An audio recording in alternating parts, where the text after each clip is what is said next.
Restart capture. Zeros in the building, Lucid in the building. Welcome in, y'all. Welcome to the stream.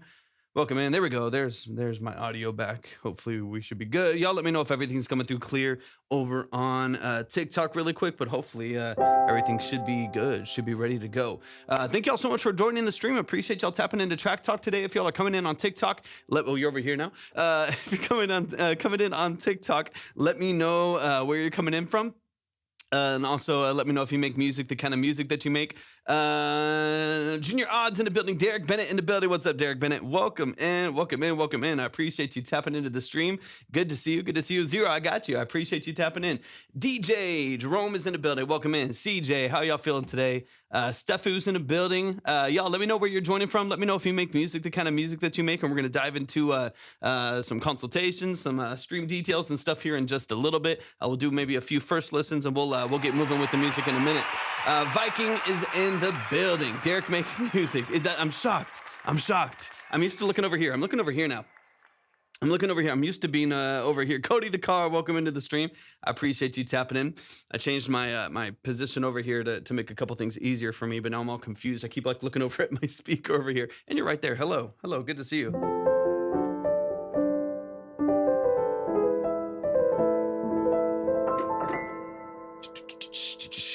Let me see. And if y'all are on TikTok too, Mario, welcome in. William, I appreciate you tapping into the stream as well. If y'all are coming in as well, definitely make sure y'all are tapping the screen, share out the live with a few people. Don't forget to send your heart me. It does really help out the live stream. Like I said, in the next couple minutes or so, I'm just waiting for the different platforms to kind of wake up and get things flowing. In the next couple minutes, I'll explain the live stream and what we do here. And then, of course, we'll dive into the music here in just a moment as well. Shadowed Welder is in the building. Welcome in.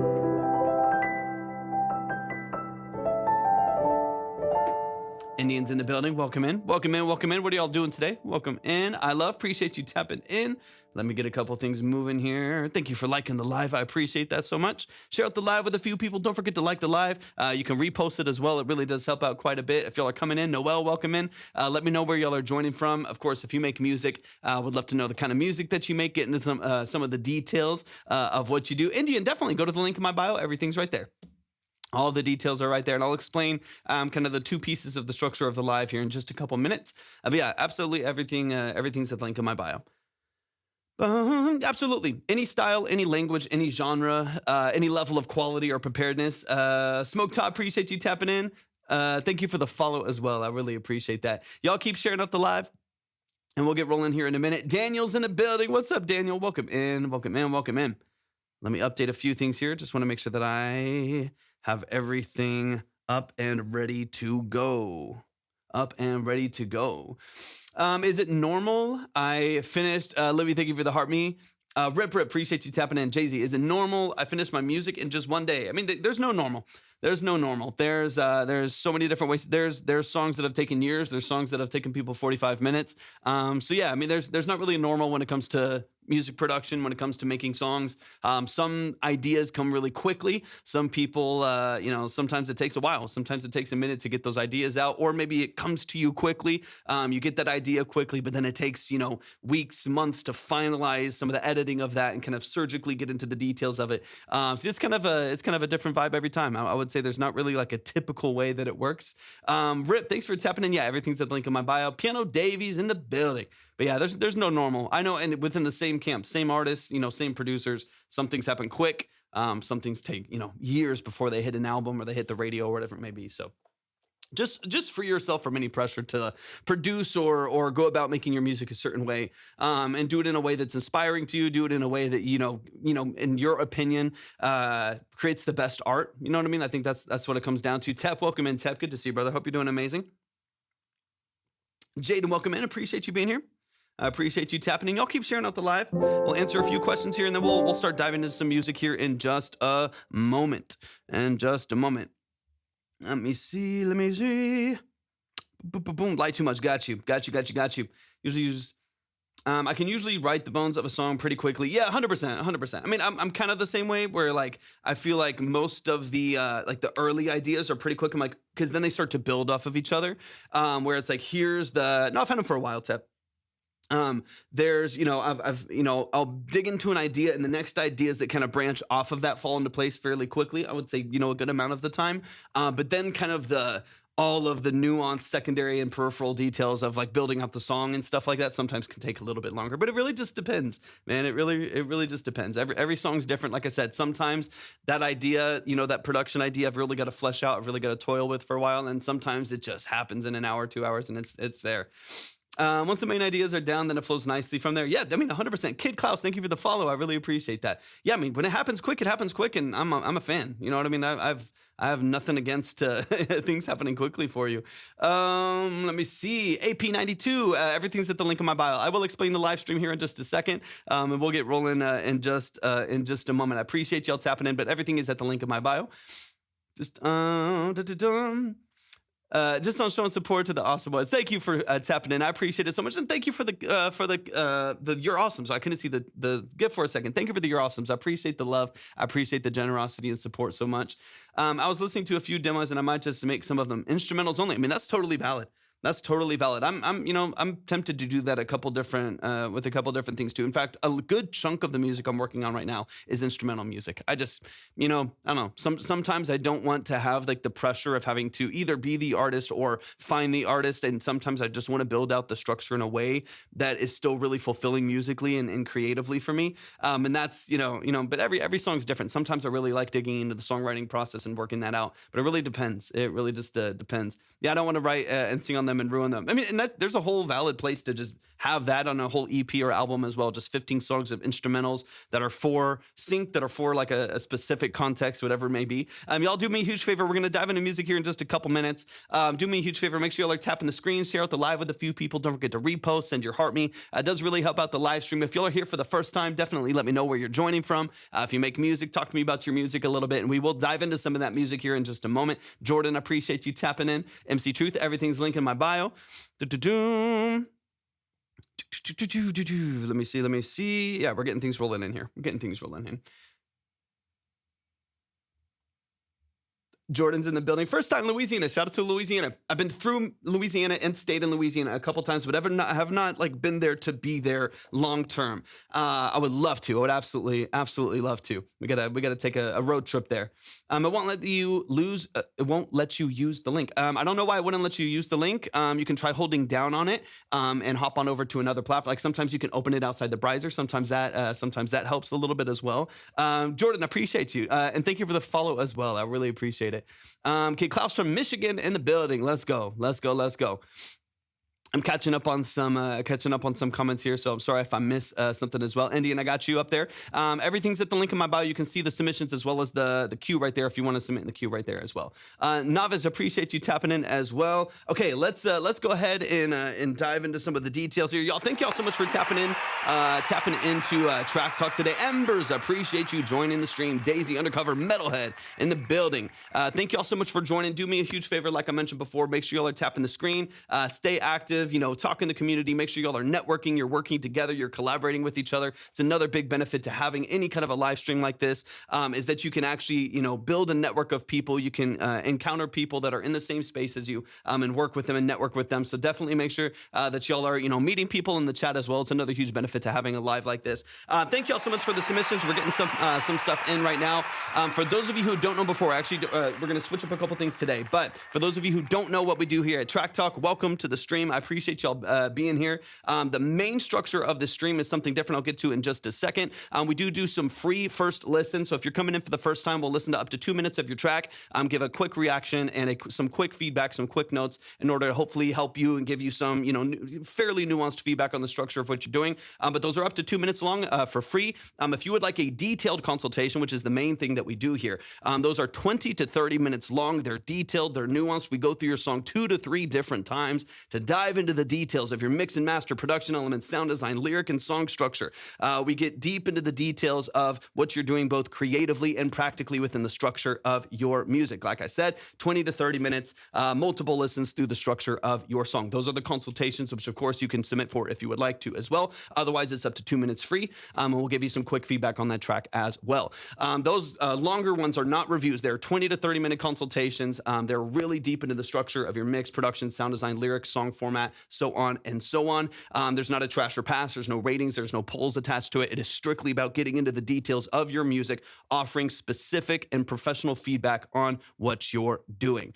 If you want to submit for that, it's the same place that you're submitting for the free quick listen as well. It's all in the same spot there. You can always add to what you have if you want to push yourself forward a little bit faster as well. Sipping juice in the building. For those of you who don't know, my name is Torvik. I'm a full-time audio engineer, producer, and session musician. That's what I do for a living. I've done that for the last 14 plus years. I'm also a classically trained pianist, and I've been doing synth for a long time as well. It's one of the main things that I do in my business. Love synths. They're one of my favorite things in the world. But that's what I do for a living. I've done that for a while. And so that's kind of the perspective and the structure of this live stream, is to offer some tools, offer some feedback in that space, and make sure y'all are getting, the value and stuff that you deserve, especially and specifically when it comes to those long form detailed consultations. So anyways, if you want to submit your music for either just a quick play and we move on, or if you would like to submit for a consultation, everything is at the link in my bio. You can see the queue there. You can check the line. You can submit for the consultation. You can skip forward, whatever you want to do. All of that is right there. If you are on the purple app, which we're also live on right now, you can type !submit right there in the chat. If you are on the red app, YT, you can go to the description for the live stream and everything should be right there for you as well. How long you been making music? I've been making music since I was 4 years old. I started playing drums when I was 4. I started classical training in piano from the ages of 6 through 19. Did guild and all that. Taught myself guitar when I was 8. Taught myself Pro Tools when I was 12. And then I did a more formal training in audio engineering. Did a 2.5-year private mentorship in a studio where I obviously got trained in audio engineering, mixing and mastering, live sound, studio tracking, all that fun stuff. And then since then, I've been working professionally in live sound and also in as a studio mixing and mastering engineer and as a session musician, using the instruments that I played my whole life. So now I work as a session musician a lot. So electric, acoustic, bass guitars, live drums, as you can see, synthesist, keys, stuff like that. So it's been a part of my life since I would say almost quite literally my entire life. And I've been doing it for a while. But about 14 years that I've been doing it professionally. Right now, let me see. If I submitted a song, submitted a YouTube song, will you be able to watch the video of the song? I think so. Yeah, I think if you submit the YouTube link, it'll pull up YouTube and I'll be able to watch it. Trying to understand ad-libs and mixing. You're in the right place, especially if we get some. Actually, we're about to get into our first consultation today, so I'm excited to get into that as well. And we'll do some giveaways as well. We'll hopefully get in some giveaways as well, so we can get y'all out of that free line as well. I've been real into studying waves. Did you study waves during your audio engineering? Waves in what capacity? Like frequency waves. Let me see. That's where I'm trying to understand ad-libs. Yeah, 100%. This is a great place for that. We're gonna get into some consultations. So y'all get an experience of what that's like as well for those of you who are interested in that. But let's go ahead and get into the music once again. I joined the free queue, but I have a credit I'd like to use. What do you mean? What kind of credit you would like to use? What kind of credit? Let me know, just so I can be clear and I can make sure I get you in the right space as well. It sounds like a fade from album to album. It would be great to see the clip. Yeah, I won't be able to show it on the screen. But I'll be able to watch it myself and kind of see what's going on. Ellis in the building. What's up, Ellis? Welcome in. I haven't seen you in a while. Did you have a co-host? My wife used to do a couple lives with me, and hopefully we're going to get her on here, and then maybe the next week or couple weeks or so, we'll bring her back onto the live, and I'll have to change the camera in here a little bit because obviously there's not a lot of room right here, but we'll have to switch it up just a little bit and get it moving. Okay. Let's get things rolling here as I'm getting some things flowing in here. But yeah, Aiden, that's what you saw. That was back in my studio. Oh, that's right. The Frog Queen. I was like, wait, what's the Frog Queen? Ellis, thank you for the rose. I appreciate it. Frog Queen is someone talking about waves, so you'll stay away. Hey, thank you, Ellis. I appreciate it. Okay, so that's Raya. So Raya, let me see. When did you send that in, Raya? When did you send that in? Yeah, if you want to submit your music, go to the link in my bio. Everything's there. Everything's at the link in my bio. And we'll get rolling here in a second. But I changed my name to Druel. Wait, yeah, when did you submit? Oh, wait a minute. Everything's at the link in my bio. You sent a song in back then. Hope you see. Thank you, Aiden. I appreciate it. Let me see.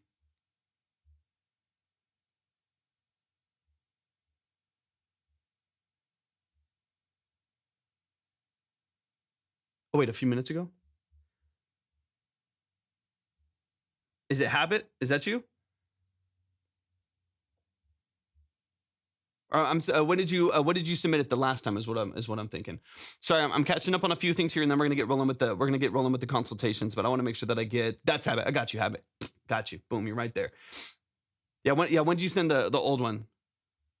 I probably have you in the free right now, but I want to make sure that I'm aware.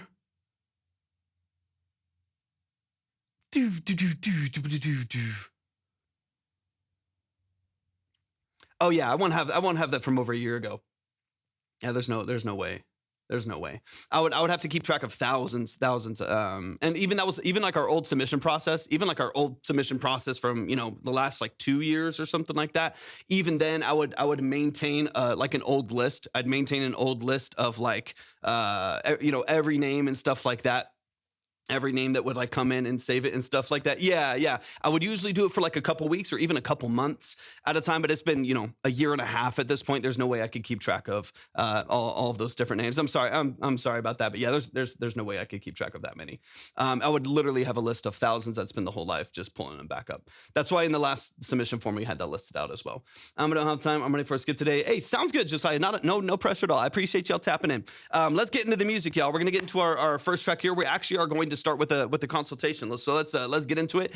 Quick reminder once again, if you are on TikTok, if you would like to submit for a consultation, everything is at the link in my bio. If you want to submit for just a quick play, of course you can as well. But if you want a 20 to 30 minute deep dive into the structure of your music, where we go through your track multiple times, we dive into the details of all of this stuff. They're 20 to 30 minutes a piece. They're incredibly valuable, very nuanced and detailed. All of that's at the link in my bio. Of course, you can also get into the free skip or the free line as well. But let's get into it.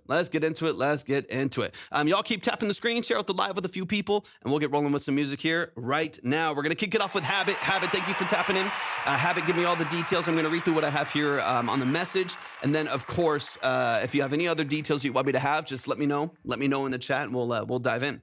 Was contemplating on waiting for the full album to drop before releasing this, but an Instagram poll convinced me to release it as a single on the 26th of June. Which is in 10 days. Beautiful. Hope you enjoy. Okay, give me some details. Habit, since you are in here for the consultation side, we're going deep. We're getting into the weeds with this one, so we're going to spend some time on it. Give me some details as to the role that you play in your music. So about production, mix and master, session work, anything like that. Talk to me. Are you downloading beats? Are you leasing off BeatStars? Are you producing yourself, working with producers, so on and so on? Give me some details and let's dive into it. This is Repetitive by Habit. Boca, thank you so much for the follow. I appreciate that a lot. Let's get into it.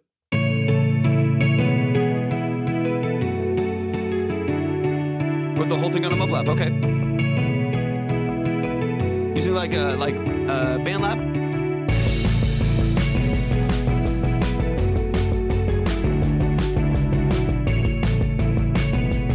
Every instrument's pretty nice. The letters on the trees we carved last summer inside a love heart has a different meaning now. Maybe if you're lonely, or maybe if I get lucky and pray enough, you might just look my way somehow. Line is at the link. You can check the line there. If you can skip it if you want to, but the line's over on the other link. I don't mean to be offensive, but you just got a little repetitive. I'd like to think of other things from a change. Repetitive. But I'm in love, I must admit, but my dreams keep showing the same old shit. Can we spice things up to keep things interesting? Repetitive. 'Cause I don't wanna see you walk away again. Okay, what are you recording vocals with? I'm trying to figure things out, but I'm not getting anywhere fast. If at first you don't succeed, well, I think it's time that you get off your ass. And are you still producing on BandLab? Gaming headset, let's go. Nice. That reminds me of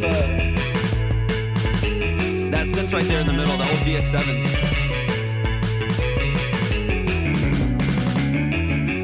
I don't mean to be offensive, but you just got a little repetitive. I'd like to think of other things for a change. Let's go, Big Shit. And I'm in love, I must admit. show and the same old shit. Can we spice things up to keep things interesting? Repetitive, repetitive. Repetitive, repetitive. Repetitive, Good structure. repetitive.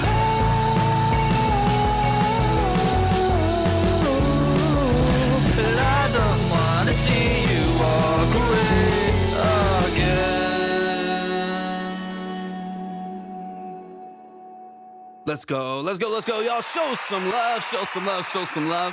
That is the family habit right here in the chat. Thank you so much for sending that in. I appreciate it a lot. The song is called Repetitive. As far as, I don't know if this is out just yet.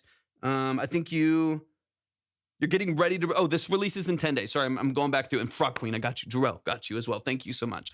Hugo, welcome in as well. I appreciate you tapping in. But this comes out in 10 days. Let me know really quick if it is in distribution already, or if you're still tweaking some things before it goes to that point. That'll give me some context on some of the control that you have so far. Depending on who you're distributing with, you might be able to get a file replacement to edit some things if you want to, or you let this live in its space and you move forward from there. But let's get into some details. Let's dive into the song. This is Repetitive by Habit, done all on their phone, all MIDI input on BandLab, and then recorded with a Turtle Beach headset. Let's get into it. It's available for pre-save on DistroKid, so you might be able to do file replacement. I have the label version of DistroKid, which I know allows you to do file replacement. I'm not positive how that works with the other ones. I don't know if you can, but it might be something that you're able to do in the future, or release some updated versions over time as well. But yeah, everything right there was done on their phone. So let's get into it. Show them some love and support.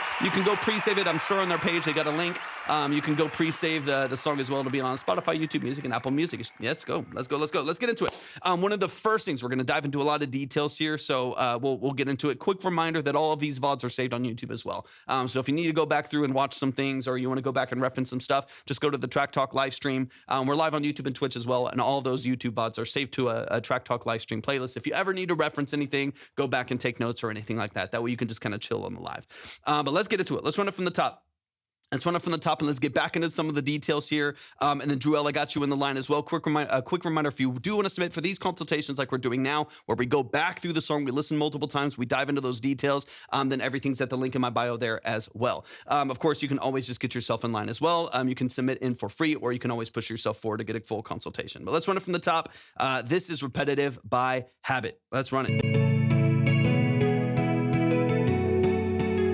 You do have really good, distinct instrumental hooks as well as vocal hooks here as well, which I can appreciate. We talk about this all the time in these live streams. It is so necessary that you have distinct instrumental hooks as well as vocal hooks. Every song that you love, there's an element of the instrumentation that grabs you as well. A repetitive element that is kind of the thumbprint, the fingerprint of that song instrumentally and musically, that is kind of married then to the melody of the vocal. Having a really, really strong instrumental hook is so vital. So having this song's in it's an A major, so having that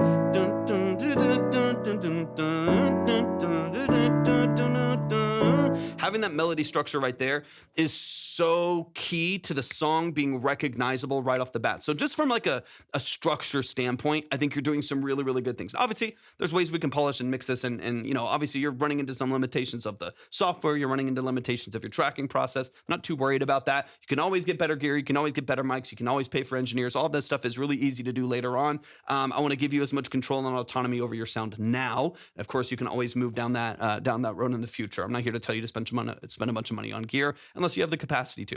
But let's run it. But I love the distinct melody. Love the distinct melody.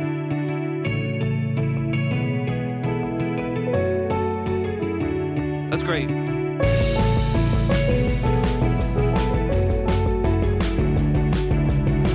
One of the first things that you're going to hear as far as like the structure of this mix goes is pretty much everything is clipping, everything is hitting a ceiling, and then the signal just breaks apart. So one of the first things that I would want you to do in your process, this is challenging because you are both tracking, sourcing and mixing all on your headphones. But we need to take everything back away from that limitation and regain some clarity and separation in the mix. Right now, everything, as soon as the drums come in, you could top into the guitar, you start to hear that signal hit that ceiling, and and then just completely shatter and break apart. That's a lot of the digital clipping that you're hearing. My first response would be just take every single one of those elements and turn them down by like 7 dB. Get them all much, much, much quieter. If you have an ability to then just turn up your headphones or turn up, another portion of that mix in order to regain some of the loudness so it's easier for you to mix on your phone and mix through the headphones, stuff like that, then of course do what you can within that, to make sure that you can still listen at a reasonable volume. But right now on the actual tracking portion of this, everything is clipping completely. So get it all away from that. And then if you want some of this like 60s, 70s, like dead drums, saturated, clipped preamp feeling, then saturate that signal. Take the drums and add saturation, add distortion to it, and then tastefully mix in the effect of distortion or overdrive that you want, the effect of like harmonics and saturation that you want. But right now, since everything's clipping on the channel itself, it's hitting that ceiling, it's in the red, it's breaking apart. You have now no control over that signal. There's nothing you can do to kind of take it out after the fact, right? Once you've printed that, it's right there. So I would love to mitigate that by, bringing everything back by a couple dB, regaining some headroom, mixing quieter, and then making sure that you have clarity for all of the different elements that you have in the mix here. That'd be my first step here, because the first thing that you hear when everything comes in is that signal just breaks apart, and I would love to regain some clarity there. And also, just really quick, Aiden, I got you. Let me see, Aiden, Leaf, and Chris, I got you as well. Appreciate y'all so much. Thank y'all for tapping in.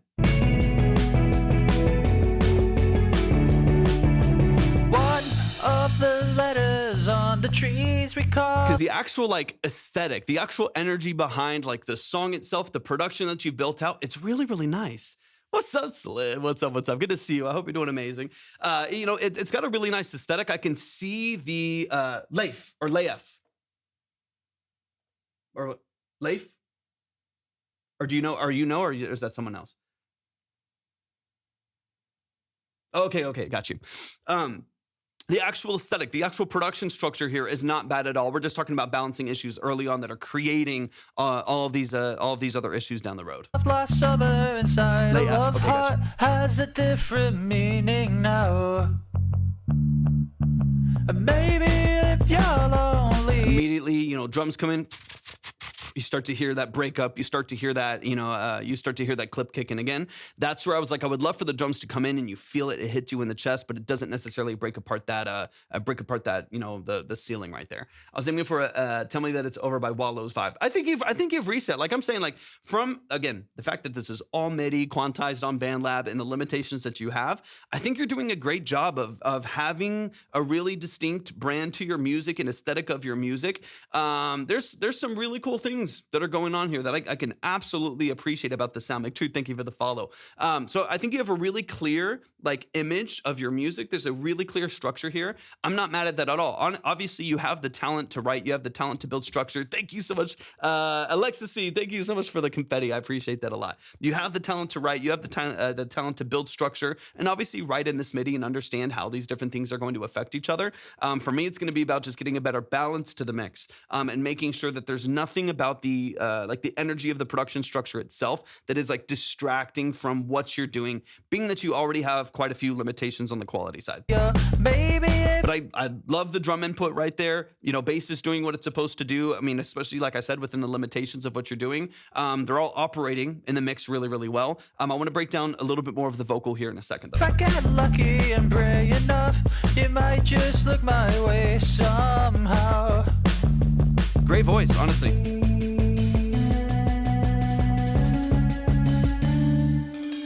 I don't mean to be offensive, but you just got a little repetitive. I'd like to think I would definitely, thank you so much for the heart, me. I appreciate it. I would absolutely, on a hook like this, again, you're competing, especially now in this current mix, you're competing with a lot of noise, you're competing with a lot of energy. I would love to get a double on the vocal to help it compete, because right now your only option, which you can kind of hear in the mix, is to force that vocal over the top. So the vocal just has to be really forward, really loud, then it's clipping, then everything's distorting. So you're getting a lot of that tension, right?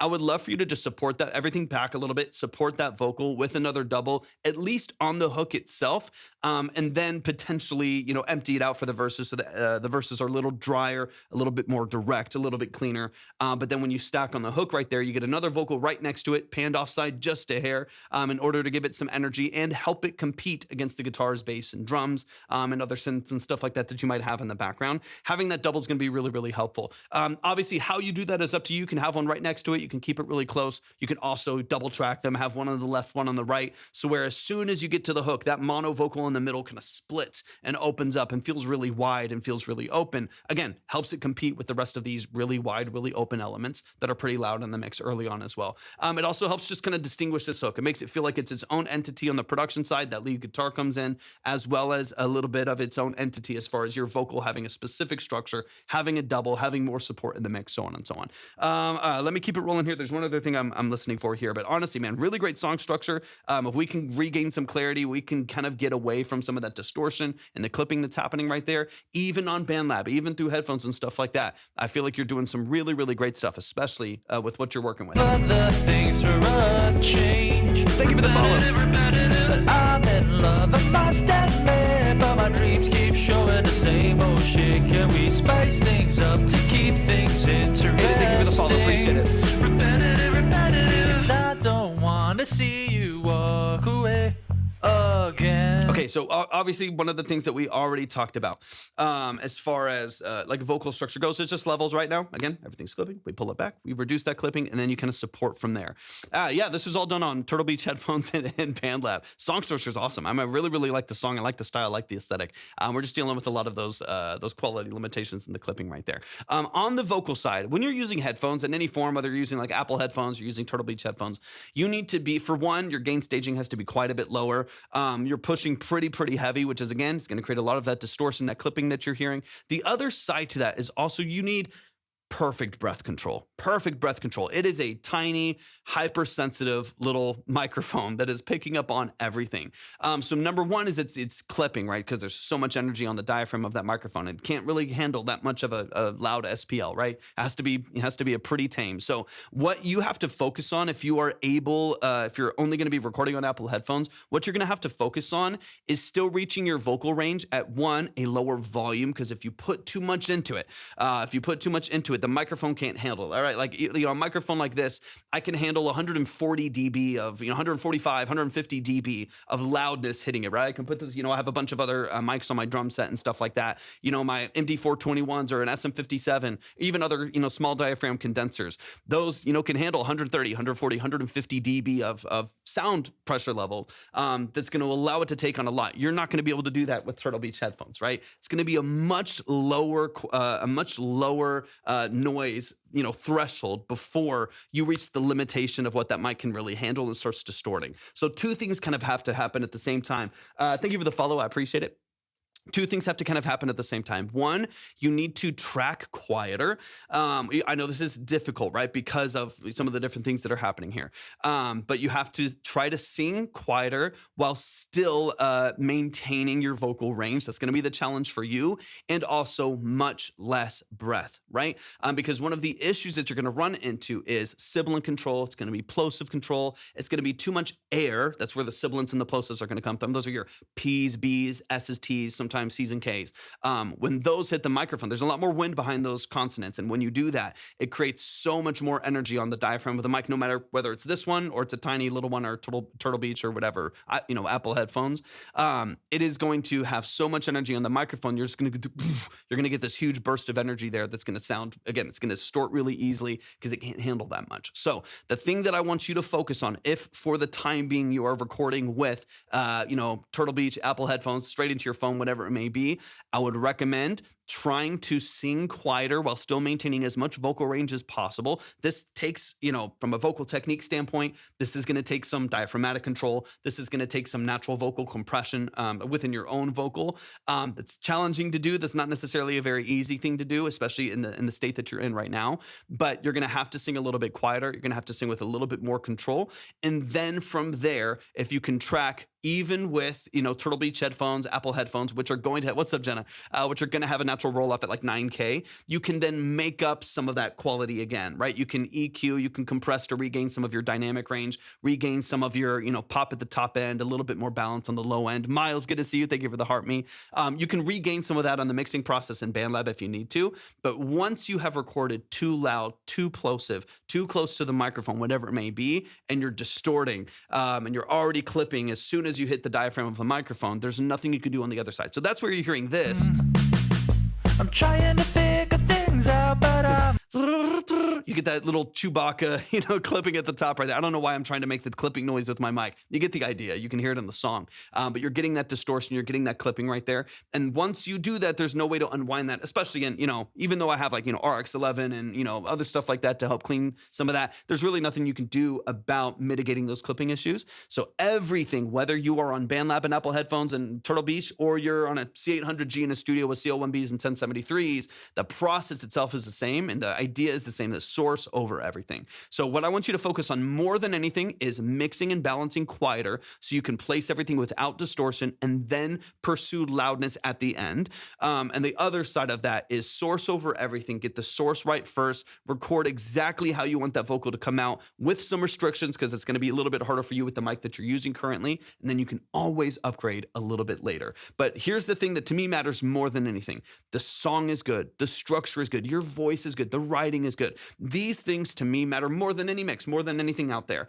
So I'm really appreciative of the amount of effort and time that you're spending, getting into the details of your song structure and your music here, even with the limitations that you have, because this could easily be tracked and you could export MIDI, you could take this into a DAW, you could have it reproduced at a later time, you could end up going and recording with a mic later on. There's so many different things that you can do to upgrade quality later, but the song is great. Dude, absolutely, Miles. The song is great. Song is great. And that to me matters more than anything. Let me get to the outro here really quick, and then we'll keep it rolling. We'll keep it rolling here. A quick reminder, I see a bunch of people in the chat. Thank y'all so much for being here.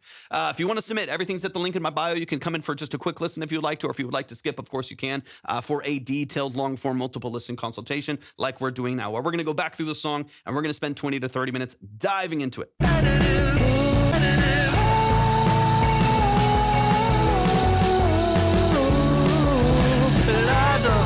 To see you walk away again.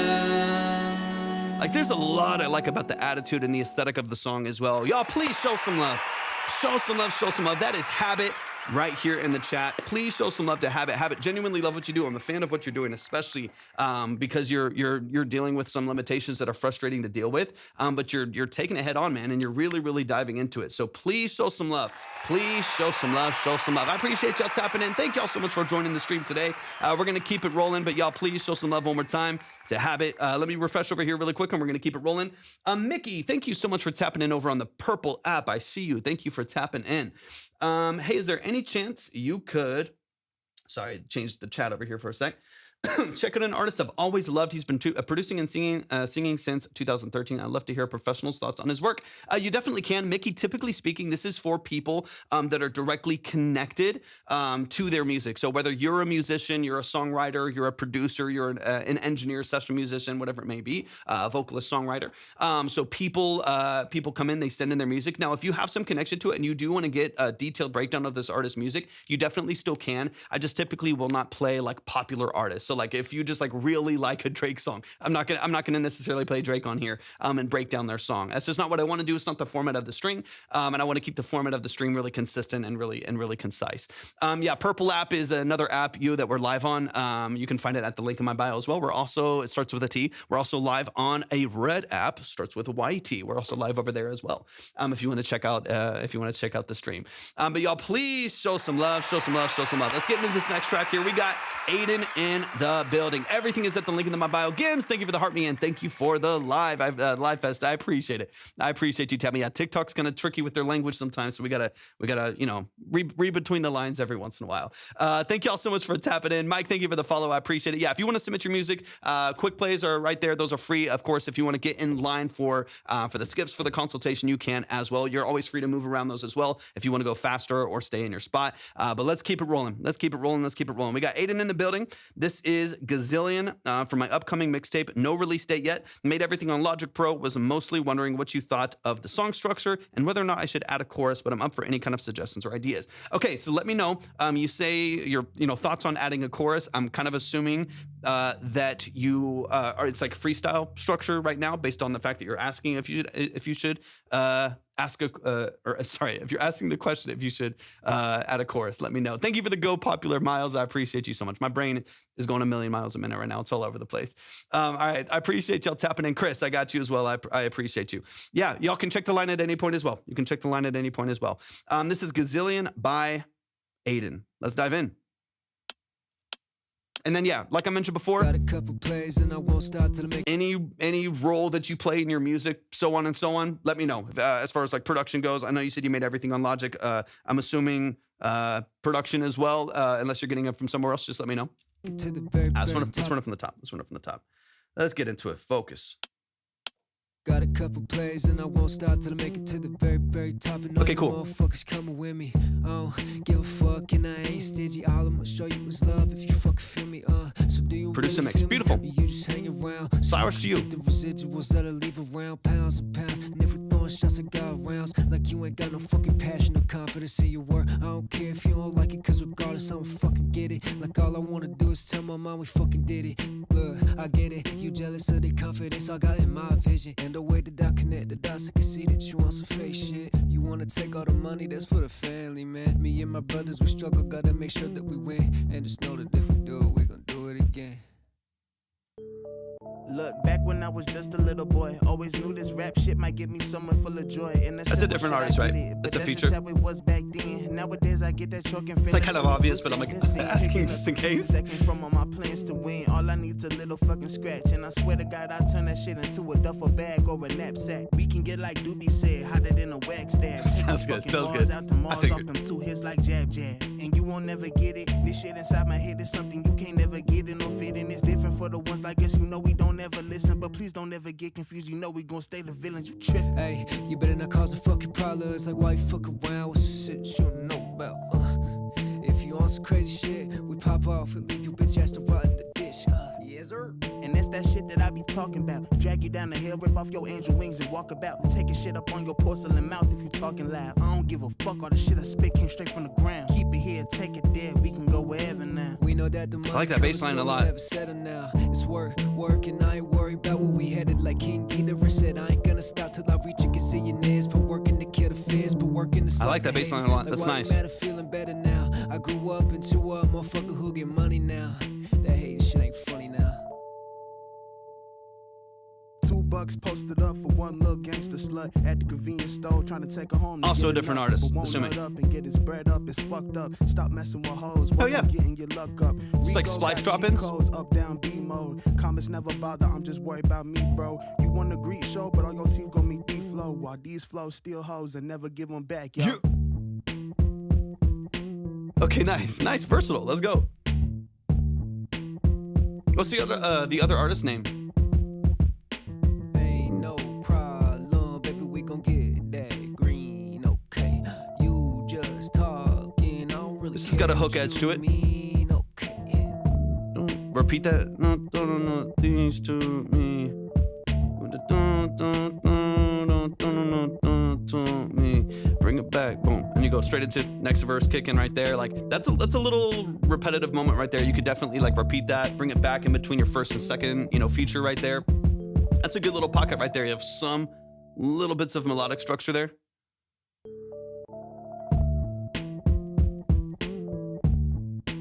Okay, cool, nice.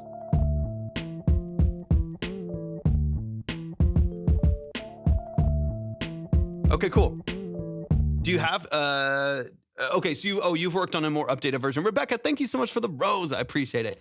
So you have one with a little bit more lyric structure on it too. Man, y'all show some love. Yeah, get the gist of it, 100%. Let's dive in.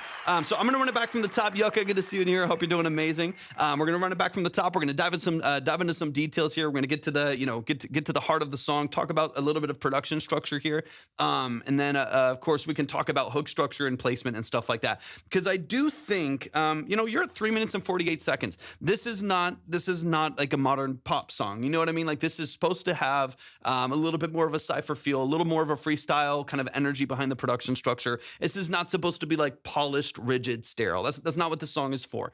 So I'm not too worried about it having like a hook that is that is like for radio. It's already a long song. You already have another lyrics, another part of the lyric, maybe another 16 coming in at the end of the song. So I'm not worried about trying to make it that. I would kind of let that idea go by the wayside a little bit and just focus on creating as good of a structure for this song here. I do think it could be nice to have even just like 4 measures of 2 repetitions of that little half hook that you have later on in the song that isn't even necessarily a hook right now. It's just a little part of your lyric structure. Make that a hook and then go back and forth. I would probably double up vocals on there. Definitely make sure there's some accents. Make sure there's a double track on left and right. Make that a distinct moment in the song. Maybe add something to the production right there that, distinguishes that part of the structure as your hook and as something you really want to make sure that's there at the forefront. And then copy it over to a couple different parts of the song just to keep the dynamic range moving, because it is so much. I mean, I do love.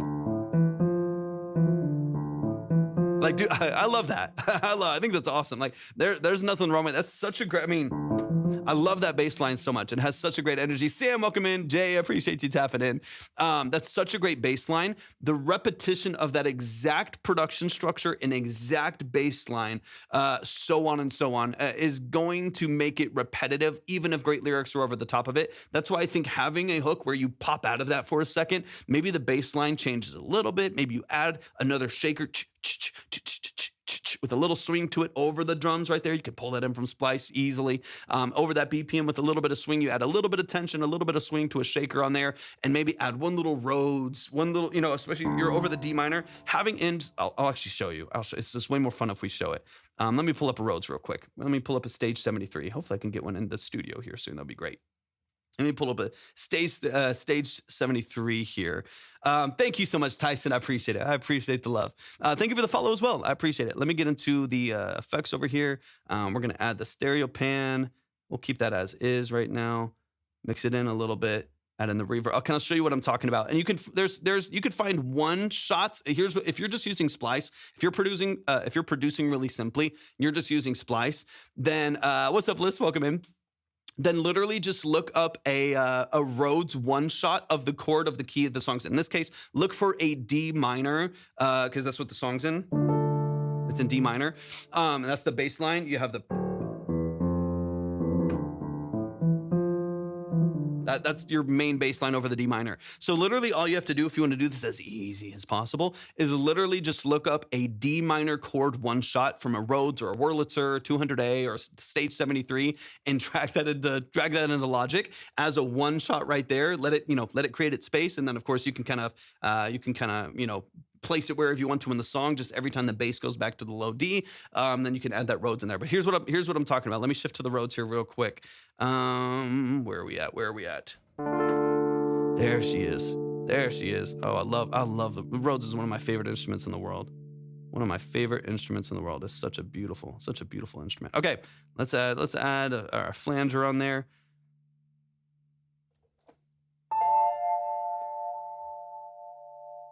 Beautiful.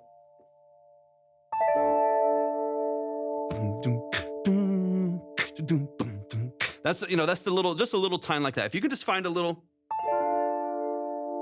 that just plays right over the bass line right there. Let's kick this up just a little bit here. Kick up the flanger, a little bit more of that movement on the side. Let's bass boost here a little bit on the stage. That's one thing I love about the Stage 73. It's a beautiful little bass boost. Beautiful. Okay, so here's what I'm hearing, right? We run it from the top. Got a couple plays and I won't stop till I make it to the very, very top. And all you motherfuckers coming with me. Oh, and this is all pretty quiet right now. Let me bring it up. All I'ma show you is love if you fucking feel me. So do you really feel me? Or you just hang around? So you can get the residuals that'll leave around pounds and pounds. And if we throwing shots, I got rounds. Like you ain't got no fucking passion or confidence in your work. I don't care if you don't like it, cause regardless, I'ma fucking get it. Like all I wanna do is tell my mom we fucking did it. Look, it's just like a little, it's just a little texture right now. You can keep all of this really consistent. Like, so I'm doing it in between different parts, but what I would do is separate when this comes in and use it only on the hook. right? Use it only. What's up, Nicole? Welcome in. Thank you for the divine fingers, Tyson. I appreciate you so much. Thanks for jumping in. Again, what it does is it's going to help separate here. So what I can imagine is if you change bass line slightly, or we just make some adjustments to the production, like I said, you go to this little line here. Let me find it. I got to find it because it's kind of in a random part of the song. This to me is your hook.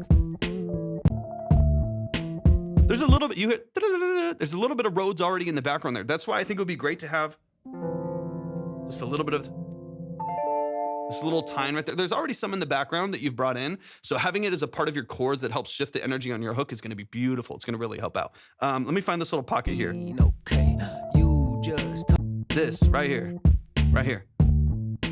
3, 4. Comes in here a second, right? ain't no problem, baby. We gon' get that green. Okay, you just talking. I don't really care. And then add the shaker. So like, again, I want to distinguish this.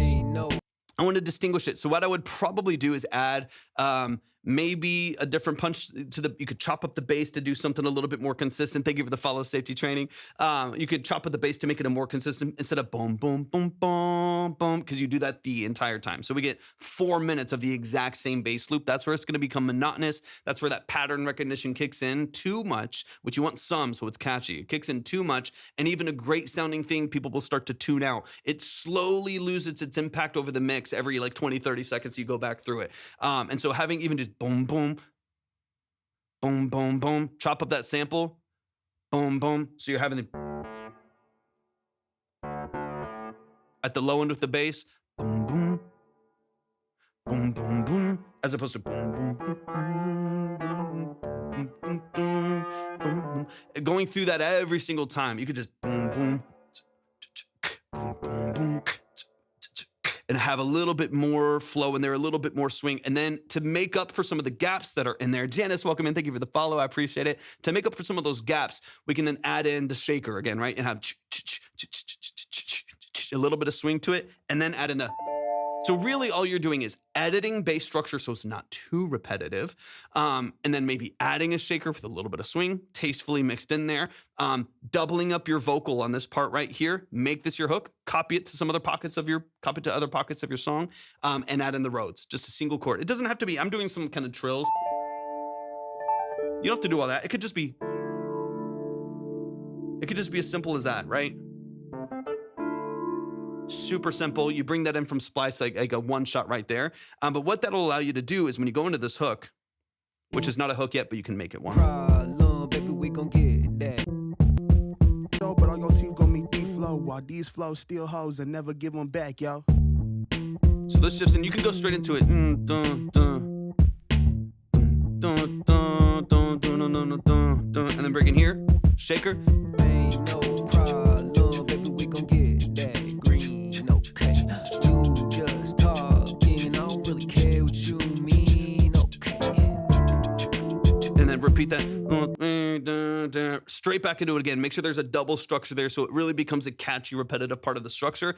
Just adding in the shaker right here, a little bit of shaker, a little bit of swing right there. I'm just, spitting to make it happen, but you get the idea. Do it better than that. Having a little bit of shaker, a little bit of energy in the background, and just a little chord in the background. For one, it does a couple things. It distinguishes your hook. It separates it from the rest of the song, and it kind of gets some fresh wheel spinning. You double up that vocal. You add some different tensions, different ranges of your vocal to kind of beef it up a little bit. Pan them left and right. Add the Rhodes, add a shaker, change the bass line, and now you have some like punch again to the song. You know what I mean? Now you have that. Do this. Double the hook every time, so do it twice every time. Double this in between every single one of your features. For the most part, you can play around with that as what makes sense for you. Double it between each feature, and now you have more of a record. The song might be 4 minutes long. It might be 4.5 minutes long. You got 2 features. You got a lot going on. But this is not a 2-minute pop song. This is not like Nick D optimizing for 1:48. This is you creating a song that you're passionate about, where you have some. You have a little bit more movement, more lyric structure, more context in it, and I don't mind that. This song has to live in its space, and you can still promote it well, and it can still crush. There's songs out there with billions of streams that are 5.5-minute songs. It happens, man. and it's a 2-part. It'll probably be like 10 minutes. Another option is you could do a 3-part. You can kind of do whatever, you kind of do whatever you want. It's your song. You could make it a 3-part. Have the song, just call it, what is it, like Gazillion episode 1, Gazillion episode 2, Gazillion episode 3. Each one is like 2.5 minutes long, 3 minutes long, a little bit more concise. Maybe you have 3 verses tops with like 2 or 3 hooks in there, and then you kind of close it out. And then lock it in. Slightly different productions for each one. Maybe if you keep the same BPM and stuff. But you're gonna crush it, man. I'm so excited for you, y'all. Please show some love to Aiden. Please show some love to Aiden. Aiden, you're an absolute monster. I'm excited for y'all to get into it, man, because there's some good lyrics in there. There's some good movement in there. But I also think for me, like in the way that I'm hearing what's happening here, I feel like you'll get more confident on the mic. You'll get more expressive with your vocals, and maybe same for the feature, with a production structure that has a little bit more movement to it, because it's chill, it's easy, it's mellow, it moves really smooth. But we need some little pops of energy in there, like the rose, the shaker, something else, right? That gets you out of that rut a little bit. And I think that that little movement right there on your vocal, to me, pops me out of that rut for a second and gives you a little bit more energy in the vocal production, especially if you stack, you accent, so on and so on. You can even bring in the feature as a double to your vocals. Y'all are both in every single one of the hooks, and then you kind of ping pong back and forth between the different vocals and stuff like that. Shadow, welcome in. But y'all, please show some love, man. Sorry, I know I missed it. Dude, I've been working on this one for over a year and felt stuck. You just unlocked something for me. Thanks. Let's go. Aiden Daniel, I'm proud of you, man. You're doing some great work, doing all this yourself, and Logic, man. Keep doing your shit. Man. I appreciate you sending that in. Let's keep it rolling. We got some skipperooskies here, so let's keep it rolling. We got Tyson in the building. Absolutely, Pakman. I would say some people send in release stuff. There's not a problem with that. But most people send in unreleased stuff for the reason that of us talking through what we're talking through here. We go into a lot of detail. We spend a lot of time on the song, so I want to make sure that we are have as much opportunities to edit things and move things before it hits platforms and stuff like that. But people also do send in release stuff to kind of give us an idea of what is a finished song, what is a release song, what does that look like for most people. Kid Casper, thank you so much for the follow. I really appreciate it. Everything is at the link in my bio. Everything's at the link in my bio. So if you would like to submit, just go there. You can submit for either side if you want a full consultation or if you just want a quick spin. We are getting a lot of skips today, so I'm not sure how often we'll be able to go through the free line, but I'm going to do my best to get through these, even though I'm still offering the full 20 to 30 minute consultation. We're gonna always go deep in these consultations. Aiden, all love. Have an amazing rest of your day. I appreciate you stopping by. But let's get into it. This is How to Be Alone by Tyson Rex. Happy to hear your thoughts. Let's get into it, Tyson. Give me the role that you play in your music. That's kind of the question I ask everybody. What role do you play as far as producer, musician, instrumentalist, writer, all that stuff? I'm the writer, vocalist, and engineer on the song. No hand in the production. Beautiful. I appreciate the skip, man. Thank you so much for the love. Let's get into it.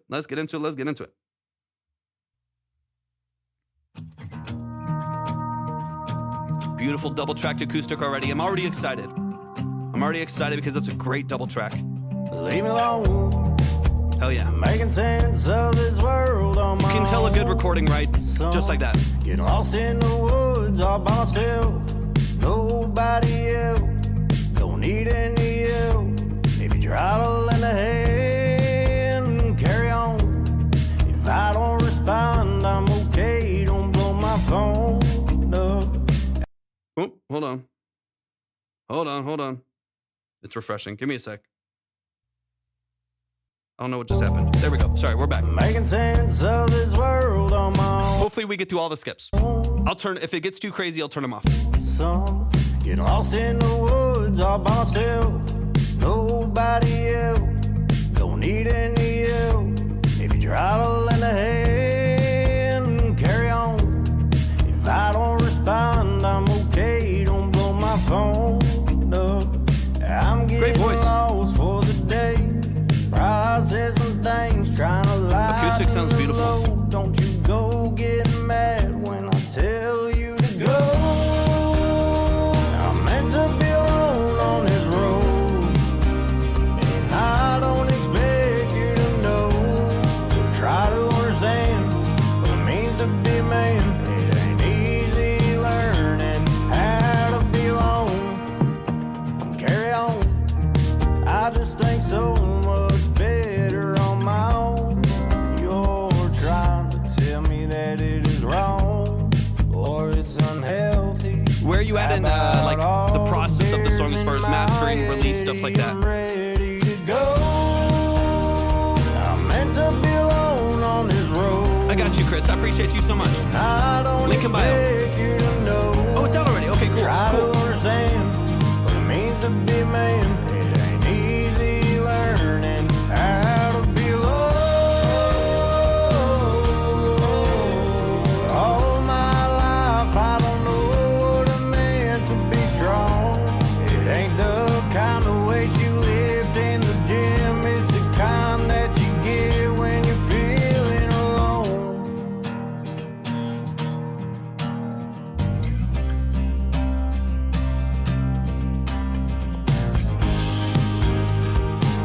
Thank you for the follow. Appreciate it. So go. I'm meant to be alone on this road. And I don't expect you to know.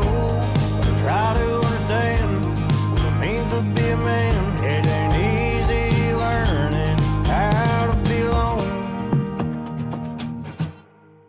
Man, y'all show some love. Show some love. Show some love. That is the family Tyson Rex. How to Be Alone it is out. I'm looking over here. I don't know why. I moved my camera positioning today. I'm sorry if I keep looking. Sorry, it's driving me nuts. I'm sorry if I keep looking away. I used to have my camera over here, and literally like 2 hours ago, I was like, no, let me move it over here. So I moved my camera over here. So I keep being like, thank y'all so much for joining. You're right here. You're fucking right here. Okay.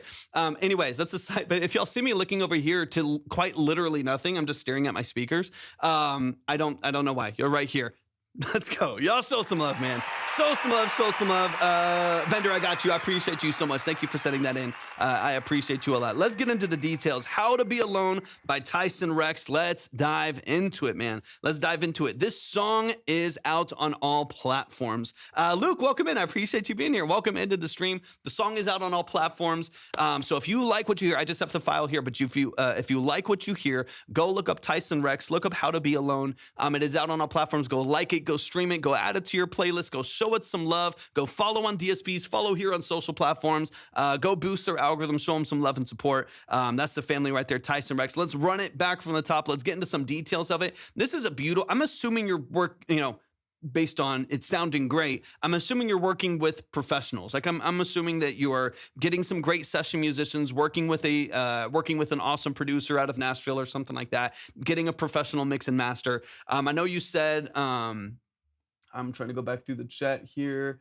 And engineer. So you're the engineer on the song. You're the vocalist and songwriter, and you're the engineer on the song. Great, man. Great job. Great job. Let's run it from the top. Let's dive into some of these details. Let's get into some of the nuances of it. One of the things that I want to address with this as well is also the things that you're doing incredibly, incredibly well. It's not just about trying to find things that are wrong. I don't ever want to be that person. If there are things we can improve on, of course, we'll address them. But I also want to really showcase things that are happening that are beautifully structured because everyone can learn from that process then. If there's someone has a pain point in their vocal production, they have an issue with they can't get width out of their guitars, talking about what people are doing when it's going really, really well for them is also so valuable so that everybody can learn from that experience. So show some love, show some love, show some love. That is Tyson Rex, How to Be Alone. We're going to run it from the top. We're going to get into some details here. My producer is in Nashville. I do the mix and master myself, recording on a KSM8 hybrid mic. Let's go. I love it. I love it. Let's dive in. Let's dive in. Let's dive in.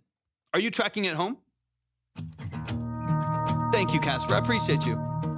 And really quick, I know I haven't said this in a couple songs. Pause. Stop playing the song. Jesus. If anybody would like to submit your music, you can. There is a free line for people that just want to come in for a quick play, and maybe we'll bring some people out of that. We'll bring some people out of that with some giveaways later on in the live as well, or maybe get through a couple at the end of the line as well. We'll get through a couple of the free line as well to try to get some of those out of there as well. But there also is a skip line right now where we do the full consultations, which is what y'all are hearing now. 20 to 30 minutes, 20 to 30 minute long, multiple listen, deep dive consultation on the structure of your music. All right, let's get into it. Let's get into it. But everything's at the link in my bio. You can check the line there in the queue there. You can obviously submit there if you would like to. And just a quick reminder as well that I will get through all of the skips today. So even if you have to leave for any reason, I'll still go through the full. It's like 20 to 30 minute breakdown, and every single one of them are saved for you. So every single one of these live streams are recorded as a VOD on YouTube. So if for any reason you end up like, man, I submitted, but I don't know if I'm gonna get my feedback or not, you will always get your feedback. I have a playlist on YouTube called Track Talk Live Stream, and every single one of these are uploaded there. That way you can go and find your song, still get the full breakdown, take notes, send it to an engineer, and so on and so on. And you'll kind of see the whole structure there. So you never have to worry about like missing out on your breakdown. You never have to worry about like not being able to hear what someone's thoughts were on the structure of your song or mix details, whatever it may be. You'll always be able to reference those on YouTube as well. I did tier 1 and then tier 4 when I realized it was so detailed. Thank you, Chris, man. I mean a lot. That means a lot. I appreciate that a lot. ASAP Preach, welcome in. What mic is that? This is a Neumann M147 tube, one of my favorite microphones. I love this thing. Yeah, Neumann M147 tube. I've gone through a couple different microphones. I've thought about selling it a couple times before too. Tavon, welcome in. Shaken, thank you for the follow. I've gone through a couple other microphones. I have another Neumann. I have a TLM 102. I have an SM50. I've got a bunch of random microphones. SM7B and other stuff. I bring in for different reasons, but I almost always come back to this microphone. It's one of my favorite tube mics. It's not talked about a whole lot, especially in the realm of U87s and 89s and stuff like that. Kind of in that realm of cost. Absolutely love this mic. It's smooth as hell. Can take on anything. Beautiful, beautiful microphone if you ever get a chance to use one. Anyways, what hardware do you have right now? Not a ton. I'm running fairly direct. I'm running into a tube channel strip right now. It's an ART voice channel. They're like $800, $700, something like that. And that's what I run into it now. But I am about to get a new, hopefully soon. Gotta manipulate the studio a little bit to make it happen, but I'm probably going to get a new preamp here pretty soon. But yeah, well, y'all will know when that happens. I'll post about it. I'll be pretty excited about it. But yeah, the preamp I'm running, and it's a tube compression tube. It's a tube preamp, and then I'm running compression from there as well. Just a kiss of compression going in, so I have multiple stages, so it keeps it nice and smooth. And it's great. I mean, for $700, it does the job. It's $700, but it does a good job. But I am going to upgrade that preamp here pretty soon. Hopefully, I've got two options I'm looking at. Both of them they're pretty expensive, so I gotta figure it out. But my interface is a Audio Fuse 16 rig from Arturia. I have it because it's tons of in and outs, crystal clear DAC. It's really, really well structured. I love it. It's my favorite interface out there, and I've used a ton. But I also have like 15 synths in here. Live guitars, live drums, always mic'd and stuff like. Actually, I just sold my drum set. I'm getting a new one in here in like a week or so. Anyways, all that. So I have a bunch of things on all of the time, but I'm rearranging the studio, getting a couple new synths in here, so it's kind of moving around all the time. The headphones are Focal Clear MGs. Okay, Tyson, let's get into it. Thank y'all for the questions. So I'll answer some in between songs and stuff like that too. But Tyson, let's dive into it from the top, and let's get into it. Please go stream the song. Go show it some love and support. Guitar sadly did not arrive, so it's just adding strings. Sounds good, Anima. You got some time. There's no rush. All right, let's run it.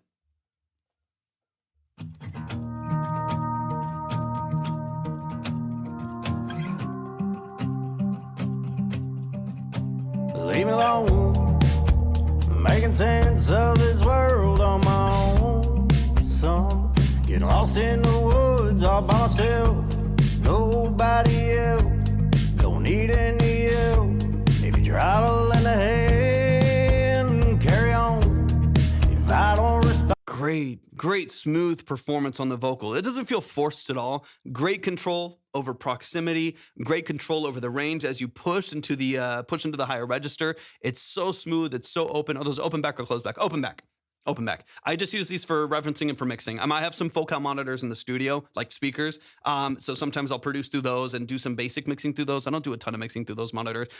These are $1,500 headphones. So I've gotten really used to using these so that my environment is really consistent. My soundstage is really consistent anywhere that I'm mixing or producing. But if I'm tracking something, I use I don't know if I have them in here. I have a couple other pairs, either HC280 Pros or the DT770s is what I use for like when I'm tracking. That way I don't have the bleed. But these are open back. It sounds like there's a speaker in the room right now. These are so open. it's like nothing, but they're phenomenal. I absolutely love the way that they sound. Love the way that the best sounding headphones I think anybody will ever wear. They're absolutely phenomenal. All right, let's keep it rolling.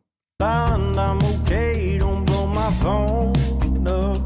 I'm getting lost. course, man. Of course. I appreciate the questions. Processing things, trying to lighten the load. Don't you? Okay, really quick. Let's dive into this mix for a second here. There's some things that are so enjoyable to listen to in the structure of this mix, and I think sometimes it's great to draw attention to these things because sometimes you just hear a mix, and like especially if you're early mixing, you haven't been mixing for a very long time. You're trying to get to a place where you sound really really well done when it comes to the structure of your mix, but you're really early in your process. Sometimes you just don't even know like the next steps to get there outside of just EQing a lot, which is a big part of it. Like just executing at scale and executing at mass.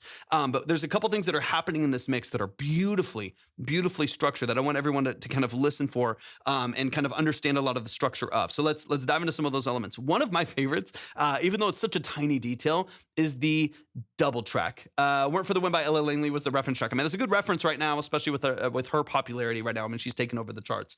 So that's a good reference to have. As far as this kind of Jake Reed 60s dead drums, really like dark down-tuned snare, very muted and dampened.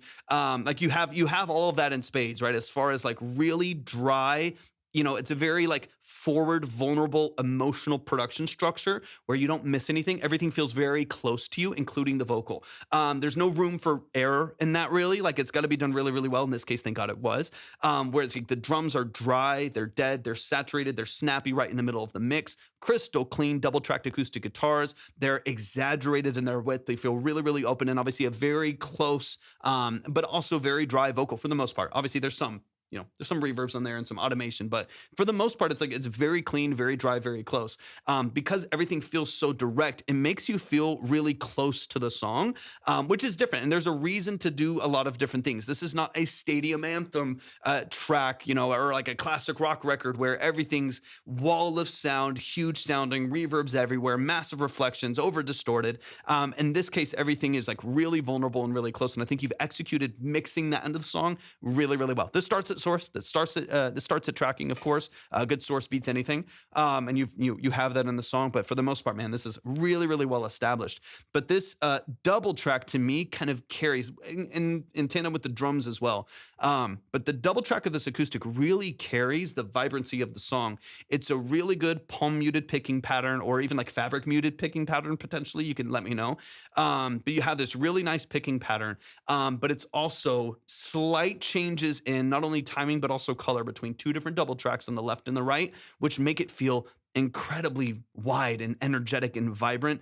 It's amazing. It sounds really, really nice. So like right off the bat, that was one of the first things I noticed when we first started listening to the song. I was like, oh, this is gonna be good. It's like as soon as you hear those acoustic guitars, you feel like you're in good hands with the song. You can trust the rest of the quality that's coming. I'll run it from the top again. I want to hear these first shots right here. But yeah, it's a beautiful mix. It's a beautiful mix.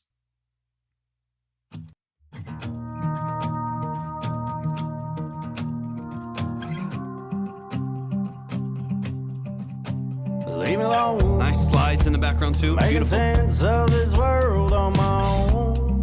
Some getting lost in the woods all by myself. Nobody else. Don't need any help. If you try to lend a hand, carry on. If I don't respond, I'm okay. Don't blow my phone up. I'm getting lost for the day. Processing things, trying to lighten the load. Don't you go getting mad when I tell you to go. I'm meant to be alone on this road, and I don't expect you to know. Try to understand what it means to be a man. It ain't easy learning how to be alone. Beautiful split in the background vocals as well. Obviously, you'll know your process better than I would or anyone would. Thank you for the follow. I appreciate it. I thought you followed a second ago, but welcome back. Thank you for following again. You have this beautiful openness to the background. I don't know if you're doing maybe some really like tasteful mid-side processing on your vocal buses there, but what you have here between your acoustic guitars, I'm the drummer. Oh, it's just a drum. Oh, it's just the drummer. I was like, I swear I just saw that. I swear I just saw that name right here in the chat. Well, thank you for the follow. I appreciate it. I love that y'all each have a page for your role. There's this beautiful openness. It sounds like some just very tasteful, strategic mid-side processing where all of these elements, they're not taking over. They're not muddying up the middle of the mix in any way whatsoever. There's this nice space that's carved out of the mixel right there. It is mid-side. That's what I was thinking. You have this beautiful space carved out of those vocals, and kind of maybe the acoustic guitars as well, where the like snare, like your kick, snare, and vocals, the non-negotiables kind of this mix, right? Kick, snare, and vocals and bass are clean and clear and pristine and forward right in the middle of the mix. And then it's like regaining some of that like 6 to 10K on the outside of the mix, high end of the acoustic guitars. Obviously, these really bright, spacious, airy vocals on the outside. They're so open, but what I love about this is from your panning structure as well as like your processing points, is they're all positioned in a way where not only is like everything feel loud, everything feels forward, but everything's in its place. I can distinguish separation between every single element of this mix, even though it sounds really energetic and really vibrant. Beautifully done. That's why I want to draw attention to great mixes like this. Is there's decisions. This isn't by accident, right? This is intentional. Thank you for the follow, Naked. These are intentional processing decisions that give you separation and clarity and distinction in the mix that are beautifully executed. It's not like just accidental toss things here and hope that it sounds wide, or just add a widener to push everything out, even if there's some of those on buses or something. It's like, this is really intentionally processed to create separation, create, a distinction in the background of the mix here, make sure that forward feels forward, wide feels wide. It's beautifully done. Is it Stared? I think. Thank you so much for the follow. I appreciate it. It's by 3 weeks of revisions bouncing from all sorts of speakers and headphones. I feel it. I feel that so much. Okay, let's get kind of into the meat of the song here. But yeah, vocal structure is beautiful. It's very warm. It's another thing that I love about this. You have created some biases in different directions of this mix that I think are really valuable. One is because you have opted for a really bright production mix. There's a lot of crack on that snare. It's bright. It's snappy. It's very well saturated, so you get those harmonics, a little bit of crunch in them. It's very well done. You have very bright, double-tracked, wide acoustic guitars. Obviously, your background vocals, very wide, airy, that 10K push, 12K push, gives it a lot of space at the top end right there. It sounds beautiful, right? But it's very wide and it's very open. So you've opted for a darker, warmer lead vocal in the middle of this mix. And the contrast between the two, I think it's so beautifully done. It's really well established, because I think if that vocal was also bright and airy and hissy at the top of the mix, then it's like it might still sound good because it's a good song, right? And it's good tracking, it's good source. But I think you've done a good job of letting this vocal operate in its own space and really nothing's stepping on each other's toes. I didn't test on far field, however, and in a club setting with a woofer, it does get a little bit muddy. Yeah, it happens. Whether it's like low end of the acoustic guitar, a little bit of bass presence that like 200 to 300 hertz can get a little woofy. You know what I mean? It can pop a little bit, but for the average consumer and the average environment, it's a really well balanced mix, man. Really cool. It's cool to hear. It's great to hear, man. I'm meant to be alone on this road. I don't expect you to know, or try to understand what it means to be a man. It ain't easy learning how to be alone.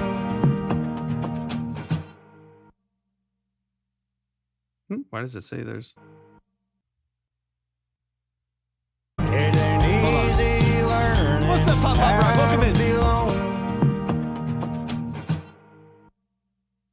Is this the exact? How long is that? Really quick, I'm just curious because I don't know. Actually, let me pull it up. You said this is out, right? So Tyson, I'm gonna pull it up on Spotify. Give me a second. I'm curious because this file is. I almost said Tyson Fury. What's the artist name again? Tyson Rex, not Tyson Fury. Jesus, Tyson Rex. Let's see. Got you. Okay, got you. I was curious. I was gonna pull up on a spot. I was like, I'm just curious. There's randomly an extra 13 seconds at the end of at the end of the release file. Y'all please show some love, man. Show some love to Tyson Rex. Tyson, I appreciate you so much.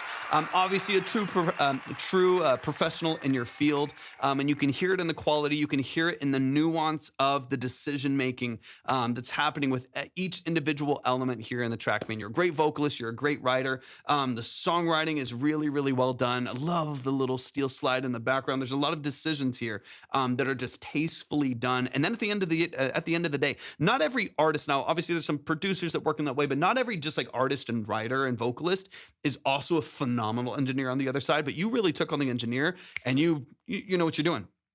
You know what you're doing, man. You're absolutely a pro, or should consider yourself a pro in the space, even if that, I don't know if that is what you do for a living, but you're very, very, very prolific at your craft, man. So, man, please show some love. Tyson Rex, Pop Rock. Tyson Rex, the song is How to Be Alone. Go check it out. It's released on platforms. Tyson Rex, yeah, beautifully done, man. Really good country record, great modern feel. I think that's going to compete well on platforms, man. As long as you introduce it to people in a way that makes sense, it's going to be really exciting. Just so y'all know as well, Freeline submissions to the Freeline, we might still get to some, but submissions to the Freeline are closed right now just because the skip line's already crazy. So we are gonna start getting into these next couple tracks here. But let me double check. It was getting a little bit nuts. It's getting a little bit nuts. So I gotta cap it at some point. Let me double check a few things here really quick. Haven't figured out the introducing it to people part yet. I mean, it's the unfortunate, the unfortunate world of content creation. It's a pretty frustrating part, I think, of most people realizing that they kind of have to be creators as well. Here's what I tell most people as far as just like doing it for themselves. Do what feels the most natural. Thank you for the heartbeat retrack. So good to see you, man. Thank you for that. It's good to see you in here. Do what feels the most natural and is utilizing your environment and your natural state. Most of the people that I personally know or have followed for a long time that have done very, very well with their content have used the skills and the environment that they already have. They haven't all tried to do skits. They haven't all tried to do cinema quality transitions. They haven't all tried to do all of these different things. I know people that started making, they were, they're an accountant, they work in a cubicle, and they started promoting their DJ sets, talking about how they were sitting, they were dying inside, sitting at their chair at a cubicle at some dead end job, but in their mind they're at a festival and they're playing playing their music over the live. And I've seen people blow up and go crazy doing stuff like that. But it's really just like utilizing your environment and your skills. I've seen people that are great videographers, so they make great videos. I've seen people that were like actors, and so they started doing skits and doing acting. I've seen people that did construction, so they started talking about that and integrating it into their own, integrating their music into how they were talking about their job and stuff like that. I think the people that are successful do what feels natural to them because they can then do it at scale. I think one of the only ways to be successful, and I'm not even standing here, I'm talking about what I've seen other people do. I'm not even necessarily successful on social media in that way. But I'm very observant. I see what works for people out there, and almost every single one of them are using the tools that are at their disposal, and they are using environments that are natural for them. And so that'd be my recommendation. No matter your age, no matter your job, no matter the kind of music that you make, look at your environment and look at kind of what you're doing and utilize that to create your content. But let's get into it. Let's get into the next one. We got Vendor in the building. Vendor, hop in the chat. Let me know that you're here. Thank y'all for the follows. I appreciate it. I appreciate it so much. We got Vendor in the chat, added those toms, but ugly, and other stuff after your feedback yesterday. Let's get into it, man. Thank you so much, Tyson. I appreciate you stopping by. Thank you for your generosity as well. Y'all definitely make sure to follow Tyson here in the chat. And of course, go stream their music on platforms as well. But we got Vendor in the building. Vendor, let me know that you're here. I'll give it a couple seconds and then we'll dive into the record here. But I'm excited to get into it. Quick reminder, y'all, all these VODs are saved on YouTube as well. So if you need a hop on over there to like reference anything, any part of your breakdown, that's all over there as well. Thank you for the heart me, Tyson. Appreciate it. Let's see. I'm not seeing. Where'd Vendor go?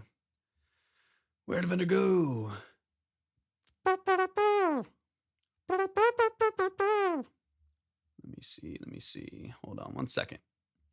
I want to make sure that I get them in here because they're at the top. I hope y'all are doing amazing too. Y'all do me a huge favor, especially if you're over on TikTok. Make sure y'all are tapping the screen, share it the live, repost the live. Don't forget to send your heart me. It does really help out the live stream quite a bit. I appreciate y'all being here so much. Just passing through. What's the premise of the live? We are doing, depending on kind of who's submitting in, we're doing 20 to 30 minute deep dive consultations on the structure of people's music. So we spend that 20 to 30 minutes going through their song, whether they're an artist, producer, musician, engineer, whatever it may be. We go through their song 2 or 3 different times, dive into the details of it, really getting into the nuances of it, and hopefully offering some actionable feedback, some specific professional breakdown of the structure of their music. I'm excited, Chris. I'm excited. Chris, I'm going to jump to yours. I don't see vendor, so I'm going to jump straight to yours. Chris, you're right here in the chat, so let's run it. This is a song, speaking of, this is a song I wrote for my wife that I played for her at our wedding in 2018. Gorgeous, beautiful. Beautiful, beautiful. I just released it this year. Let's go. Same as the others. Let me know the role that you play in your music. Obviously, wrote it. Talk to me about how production was made, the role in the mix, if any, so on and so on. Give me some context and details, and let's get into it. This is "I'll Be There" by Chris. I think it's Jeanette. Am I saying that correctly? Is it Jeanette? Am I saying that correctly? Let me open up on Spotify real quick, and let's get into it, man. I'm excited. I'm excited. I'm excited. All right, it's pulling up.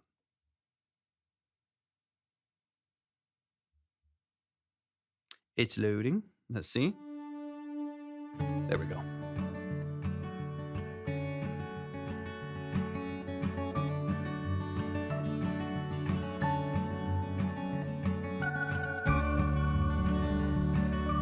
Singer, songwriter, and all guitar, and kind of producer. Okay, cool.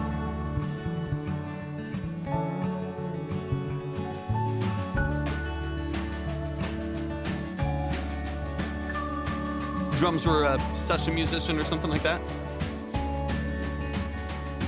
Now they've all heard me sing about your green eyes and how you made me lose my Nice. mind.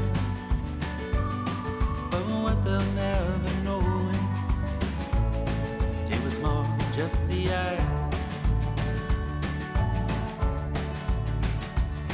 Lived 1,000 other lives. Been 1,000 other guys. Great voice. Now I'm the one with you. Hey, that's perfect. We got producers, artists, vocalists, songwriters, poets. We got everybody. I appreciate you tapping in, Firebird. Very nice voice. Really easy to listen to. Every day I'll try to be the kind of guy who stands by through every little pain.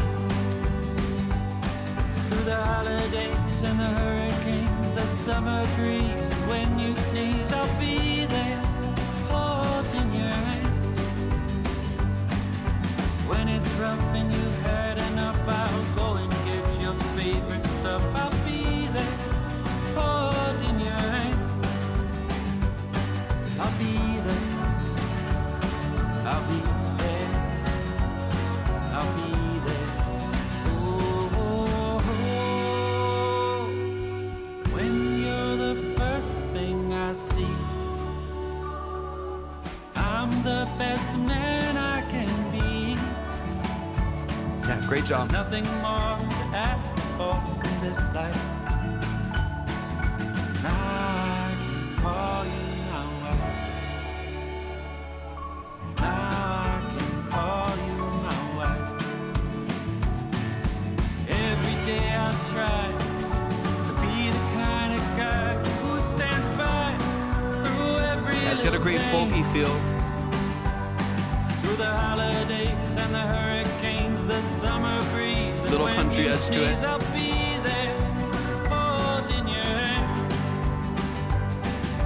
When it's rough and you've had enough, I'll go and get your favorite stuff. I'll be there, holding your hand. I'll be there. Yeah, definitely has that folk edge to it. I'll be there. Beautiful layers. I'll be there. I'll be there. I'll be there. Really good mix too.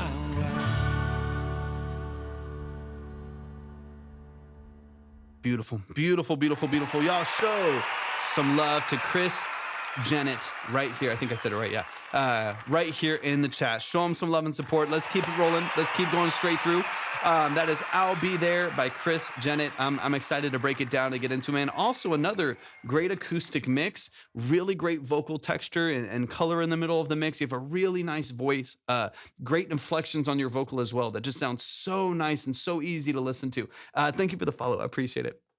Really, really nice balance. Everything feels nice and wide. I like this a lot. This is a very like natural, very organic, very raw mix that I'm really, really enjoying. This is not overproduced. It's not over polished. It allows the natural elements to really shine. And it's very, very well balanced, man. Two really solid professional mixes back to back. So let's get into it. Tracked and mixed at Sign Studios in Philly. Let's go. Amazing. Shout out to Sign Studios. Let's run it from the top. I'll Be There. Was written for their wedding day in 2018, and just I think you said just recently, right? It just recently, Jeanette. I think I said Janet. Yeah, Jeanette. Let's run it from the top. Yeah, just recently came out this year after I guess nearly 8 years of it kind of being on the shelf. So I'm excited that this is out, man. Everybody can definitely go show it some love and support. I'm excited to break it down a little bit here, man. And thank you so much for sending it in. Let's run it. A really great balance between like the warmth of these pads and strings and a little bit like sharper acoustic and drum structure, especially using brushes. It's a really great balance.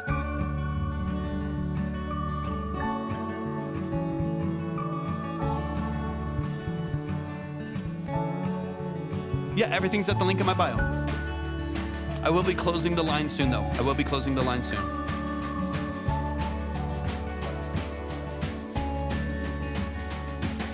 They've all heard me sing about your green Nice. eyes, how you made me lose my mind. Beautiful accents with the harmonies right there. Lose my mind. Like the space that we have in the background of this mix is beautifully, beautifully done. And again, tasteful. Same with the last artist, right? Where we have this like forward, a little bit more energy, a little bit more form factor behind the lead vocal.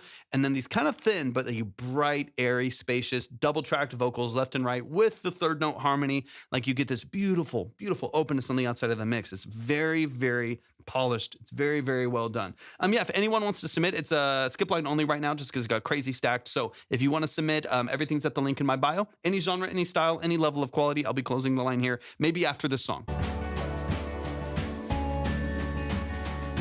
Now they've all heard me sing about your green eyes and how you made me lose my mind.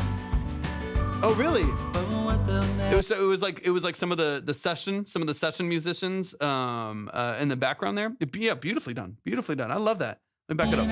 and how you made me lose my mind. Little beautiful third note stack there. But what they'll never Oh, the know owners. That's awesome. I love that. It was more That's sick. just the eyes. Lived 1,000 other lives and been 1,000 other guys, but now I'm the one with you. I'll never end up alone. I'm gonna say something that's picky and annoying, so feel free to ignore it completely. But I'm gonna say it because I'm hearing it, and that's what we're here for. They still had a vintage Neumann U87 on loan from Sigma Studios. I used for this. I don't care what anybody says. The vintage U87 is a completely different microphone than the AI, and it's so much better. I've used both. I've mixed both.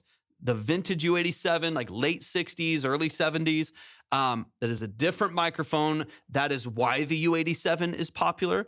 And they made the AI, and that obviously got incredible. It's in every studio now. It's incredibly, incredibly popular microphone.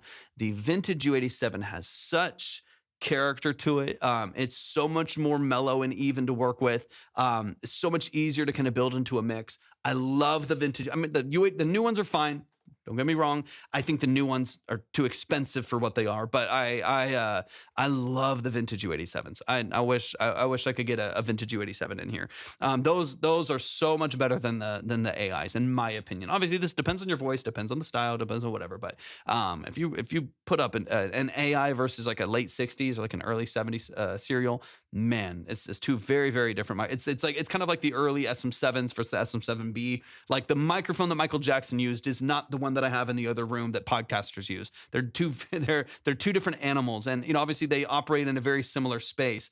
But it's like these are two different animals, and I think a lot of people get the 7B because Michael Jackson used an SM7. They get the AI because the 87 is such a popular name, but they're kind of two different animals a little bit. Mike's gonna make a huge difference. Ribbon mic with plate here. Yeah, I mean, yeah. They make a huge difference. All right, let's keep rolling here. Here. Okay, so I'm gonna go back to what I'm gonna be annoying. I'm gonna be annoying for a second because this is a great sounding record. So literally ignore me. It's a fantastic sounding record. I love the tracking of the guitar. I think your voice sounds beautiful. I think the layers are gorgeous. They're doing everything that they're supposed to do. They're doing everything that they're supposed to do. Layers in the background are gorgeous. I think it's fantastic. Here's the one thing that I wish was a little bit shifted, a little bit different. And that one thing is the direct signal. What's up, Katie? Welcome in. The direct signal of the drums versus like room and overhead. Right now, I'm getting a lot of space from the drums. So when I'm hearing this, like it's brushes on the snare. When I'm hearing that, I feel very separate. And because I feel very separated from those drums, what happens is I'm getting more room. I'm getting more reflection. I'm not getting as much of the tasteful kind of nuanced dynamics of that snare work. So it all kind of sounds loud. It's more as opposed to like a little bit more dynamic range between those hits. They all feel a little bit more forward just because, but you beatbox, I mean, not professionally. I'm talking about a sound in the song. So that's what I'm talking about. Anyways, what I'm hearing is more reflection, more room. Obviously, I'll play it again. We can kind of hear it. I feel like I'm hearing more of the room mics or like more of the overhead. So I'm getting this separated, there's 40 inches, 48 inches of distance between, what I'm hearing from the snare, as opposed to the rest of this mix being fairly direct. It feels close, kind of like the last song. It feels intimate. It feels really, really well structured. And then I get this distance from what is one of the most, direct instruments in here being the percussion. I would love for yes, Javers, I appreciate you. I know I'm beatboxing, trying to talk about like the snare noise here. It's not ideal. I definitely do not get paid to beatbox. Anyways, I appreciate you being here. So what I would love to hear is more direct mic, kick and snare specifically, a closer mix to kick and snare. Thanks for the follow. Closer mix on kick to snare as far as direct mics go, and pull back or leave, but pull back on the balance of overheads and rooms to direct mics, so we can get more of the close, intimate, feel as far as like proximity to the mix with your percussion, just like you have with everything else. And you'll get more of the dynamics. You'll get more of those trills. You get more of those ghost notes. It'll feel like you're closer to the song, closer to the percussion, as opposed to only the drums. Everything else is spacious when it needs to be, right? Those synths in the background, these like high kind of organ, almost like, little pops that you see on the right side or here on the right side. Those sit in a beautiful space, and those should be ambient. Those should have some reflection to it. Beautiful. Absolutely love it. The core of this being, bass, percussion, acoustic guitar tracking, kind of what I would call the non-negotiables. I would love to feel a little bit more direct, specific to the song, right? I might hear the next song and say the opposite of this, depending on the song, like what serves the mix, what serves the song. But I'm hearing this. I'm going to back it up here a little bit. And you can, again, this is also just a taste thing, right? I say this all the time. You can send the same multi-track to 5 different Grammy-winning engineers and get back 5 very different sounding mixes.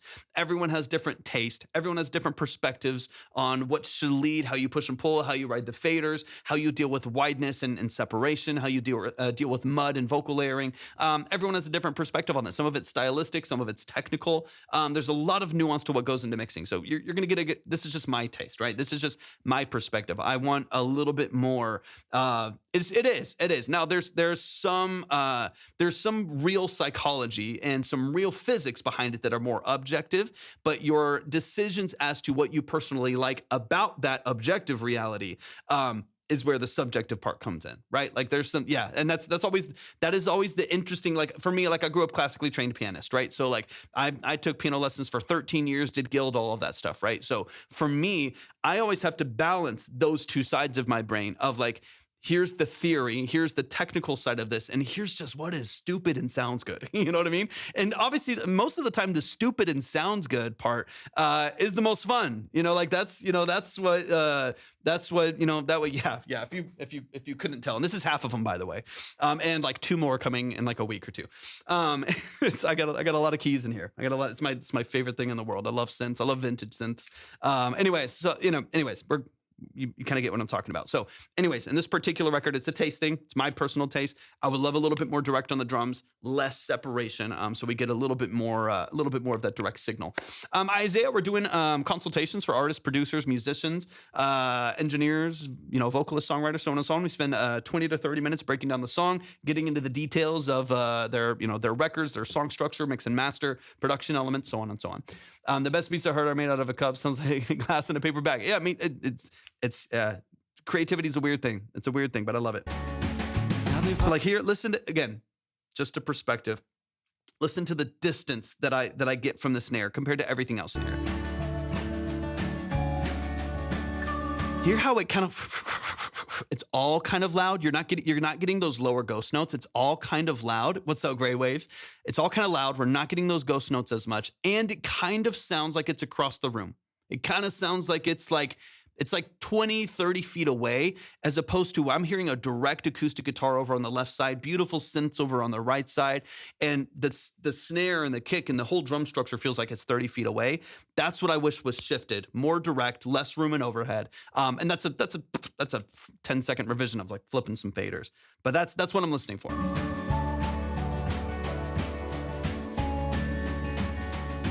Now they've all heard me sing about your green eye and how you made me lose my. It's still, all of that being said, it still sounds fine. That's why it's a taste thing. It still sounds fine. This is not a make or break about this record. It's a beautiful song, beautiful vocals, beautiful layers. That's one of the only things where it's like, I personally would shift the energy just that a little bit, but but this is why I say this all the time. It's the some is objective, some is subjective. The song matters more than anything. The song, what you're doing, your emotion, your lyric structure, the format of this record matters so much more than the mix. And this is from someone who works as a professional engineer. Like I'm 5th on the list of things that matter in this song. A beautiful record. You could set up an iPhone on a stand and point it at you with an acoustic guitar and a vocal, and it could go viral, and you could get thousands and thousands and thousands of dollars from it without any mix at all, just because it was a beautiful record and you got some cool placements for it or something like that. On the flip side of it, if you have like a terrible song structure and it just nothing makes sense and nothing's adding up at all, and then you're like me out and like I have no idea what I'm doing. I'm really, really struggling to write these songs. I don't really care what happens. And then you spend, I'm going to spend $1,000 on a Grammy-winning mix. There's no guarantees that it's going to do anything. The mix is down the list. I value the mix, of course. I value the quality. I value the mix. But it's down the list. The song matters more than anything. It matters more than anything. You're about the only viewer I actually trust in here, Native. I got you, great. Thank you so much, man. I appreciate you saying that. Yeah. Shoot me a DM. Instagram is better if you get a chance. It's just easier for me to get to DMs over there. After these live streams, I get so many notifications and messages and people like sending their music there. Instagram's usually a little bit better. Appreciate you. I appreciate you, man. Chorus takes a while to get to. People let me know that a lot. So this is a context thing again. Same as the last song. This is a 3.5-minute country record. It's not necessarily a pop song. There's more storytelling.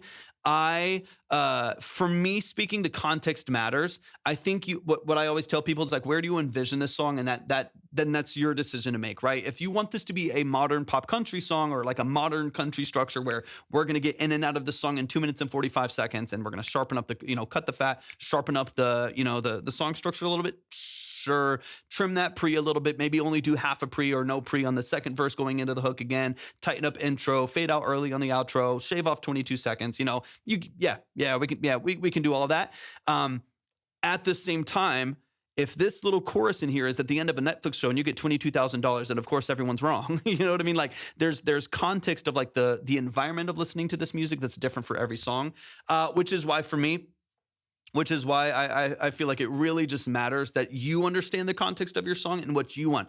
And those opinions might be valid. It might take long. That might be a fact, an objective fact, that it takes long to get into the chorus. The BPM is slow, so you're pacing for those first 16 measures. It takes you a while to get into those first and second hooks. And that might be perfectly fine and valid based on the context of where you want people experiencing your music and how you want them experiencing the music. Both things can be true. It can take a little while, and who cares? That's, that's art. that's the fun part about art. Thank you, Zorro. Welcome in. Yours most detailed truth and actual experience of any. Great, man. All love, man. I appreciate you so much. Making music for me these days, valid. 100% valid. And here's the thing. It's like you make music for yourself, and then obviously we make choices to pay for distribution. So we want as many people as possible to hear it. Both sides of that coin can also be true. It's like I'm making it authentically for myself, and then I need to shift modes in order to get this to people. I'm obviously paying for distribution for a reason. Otherwise, you could just listen to your own WAV files, right? And so if you're going to put it out for people to consume and for people to listen to, then you can start to talk about, like, do I need a radio edit? Maybe I have a 4-minute and 15-second country song. Do I need a radio edit that cuts the solo and has a shorter intro and is a sharper mix? Like, whatever it may be, right? And then you can make some of those decisions and have multi-releases of different songs and stuff like that. Let me see. Travis, I appreciate you so much. Thank you for tapping in. Now it's late for you, or early, both. Thank you so much for tapping in. Okay, let's keep it rolling. Let's get into the middle of this track. That's one of the only technical things that, to me, I wouldn't mind shifting energy on just a little bit right there. But this is beautifully done. Thank y'all so much for the follows, Destiny, Solo. I appreciate y'all. Thank y'all for those follows. All right, let me get into the middle of the song here. When it's rough and you've had enough, I'll go and get your favorite stuff. I'll be there, holding your hand. It still sounds beautiful. I'll be there. Beautiful layers. I'll be there. Yeah, everything's at the link in my bio. I'm going to close this song. I'm closing the song in I'm closing the line in at the end of the song in a minute and a half. In like a minute and a half, 2 minutes, I'm closing the line to any new submissions. So if you want to submit, now is the time. Free lines closed, been closed for a while now. But if you want to submit for a consultation, which are the paid ones, the paid skips are full 20 to 30 minute consultations. You can still do that, but you got about 2 minutes to get yourself in there, get yourself ahead of people. Otherwise, we're going to close the lines in about 2 minutes. Of course, if you're in that line, we're still gonna play your music, but we gotta close it up in a bit. When you're the first thing I see, Thank you for the follow, Milo. I'm the best man I can be. There's nothing more to ask for in this life. Now I can call you my wife. Now I can call you my wife. Okay, one of the only, this is the last thing I'll say, man. Again, Chris, you have an awesome voice. You're a good storyteller. You're a good songwriter.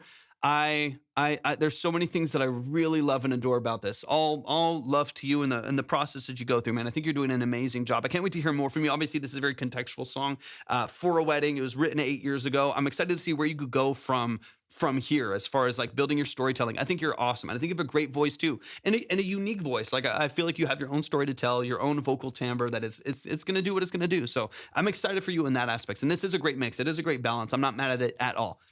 Drum snare. I feel like someone like a Reddit. I think the drum proximity could be different. We could balance. Who cares, right? Again, these are things where I'm passionate about them and I love them, but like, who really cares? Does it make a huge difference in the mix? Probably not. But I like it. Whatever. It doesn't matter that much. Sure.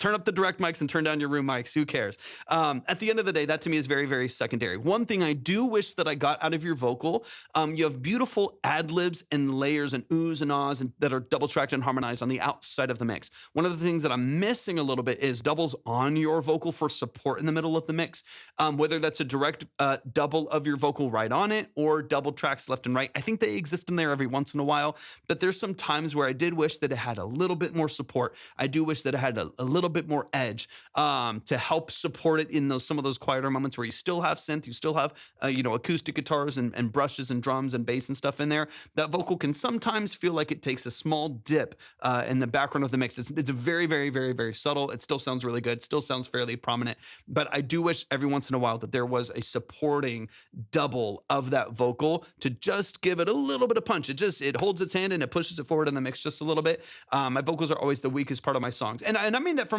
not even necessarily a skill standpoint, from a practical standpoint, that you have a lot. I mean, we got 8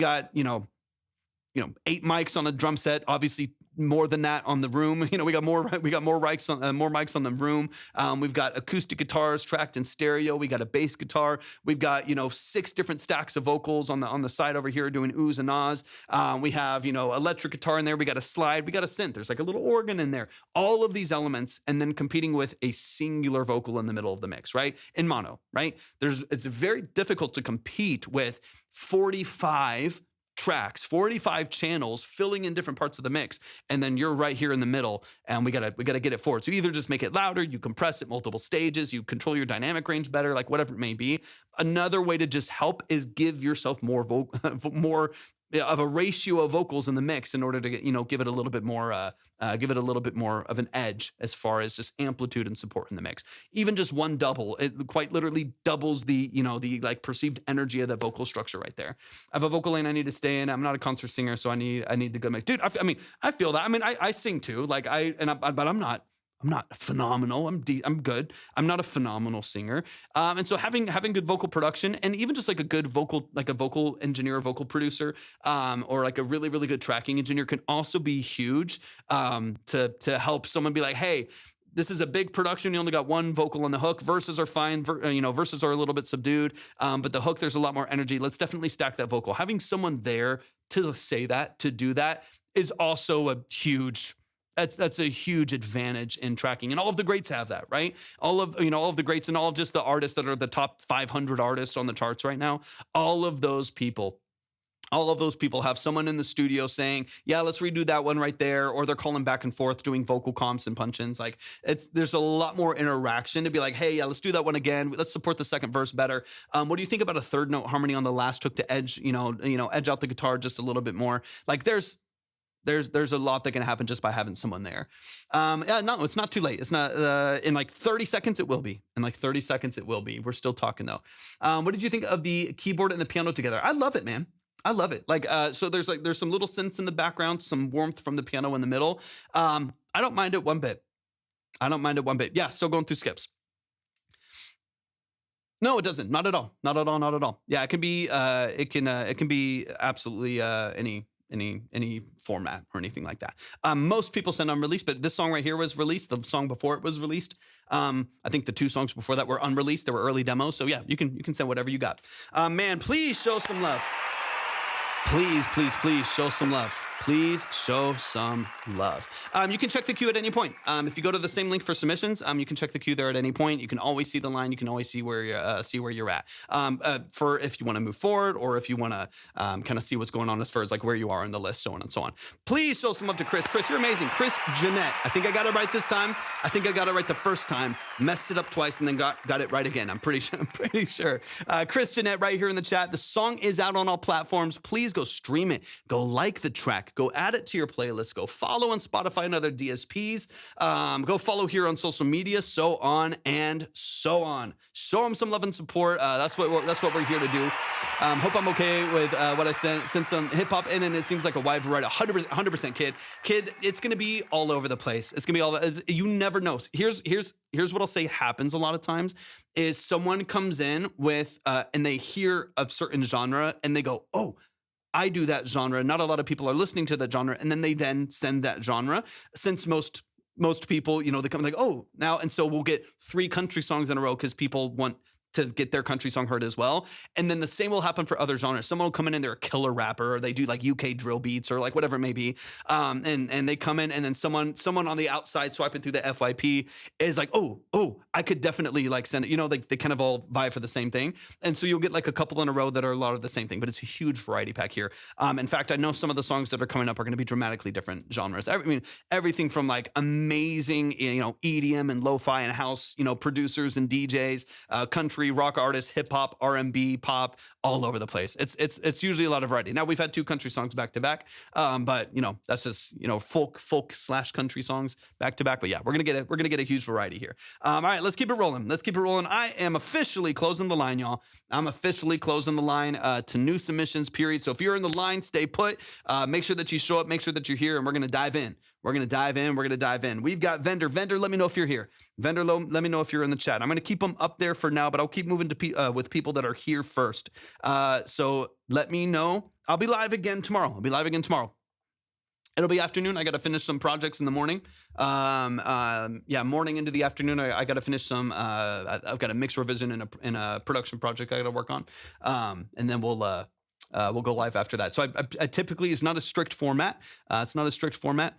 I assume gotta go, but I'm here. Okay, Vendor. So I'm gonna start yours, Vendor. I got you here. I'm gonna start yours. If you have to leave, keep in mind the whole thing's recorded, and you can go and reference on YouTube if you need to. But I'll start it on here. We'll go through the whole thing, and then if you need to go back and reference the breakdown or the consultation, hop on over to YouTube whenever you have a chance and just go to the Track Talk live stream playlist. You'll see it all right there. Songs of our heroes. I got you. I appreciate you. I appreciate you tapping in. Okay, let's get it. Vendors in the building. Marcus, appreciate you being here. This is Spitting. They added Tom's, but ugly in parentheses is what they said, and other stuff after your feedback yesterday. Let's get into it. Let's get into it. I appreciate you so much, Marcus. Thanks for sending this back in.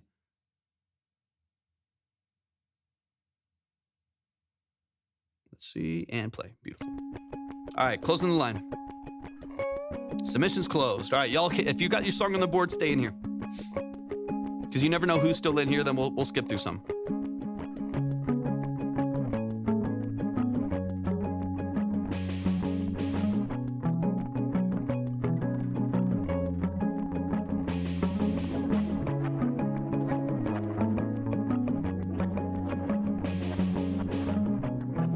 False Kings, appreciate you. Just got yours.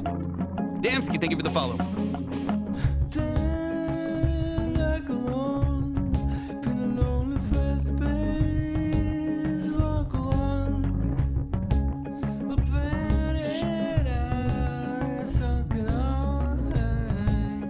Thank you for the heart, me, Grey Waves. Appreciate you.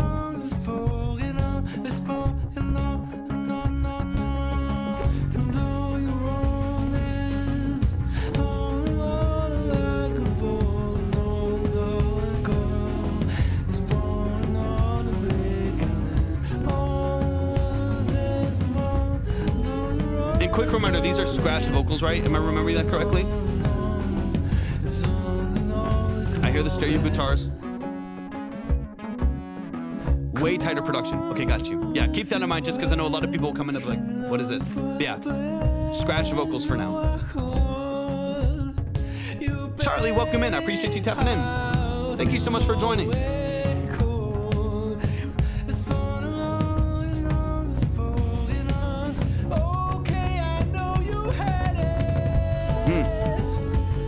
I'll be looking for that push when you finally record these vocals. That's a great vocal push there.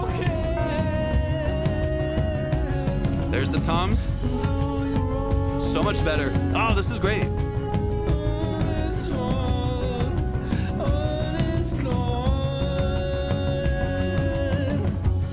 That's so much better with the drums. The energy is picked up. The shaker, toms, so much more anticipation of the next moment of the song. Jims, welcome in. Thanks for being here.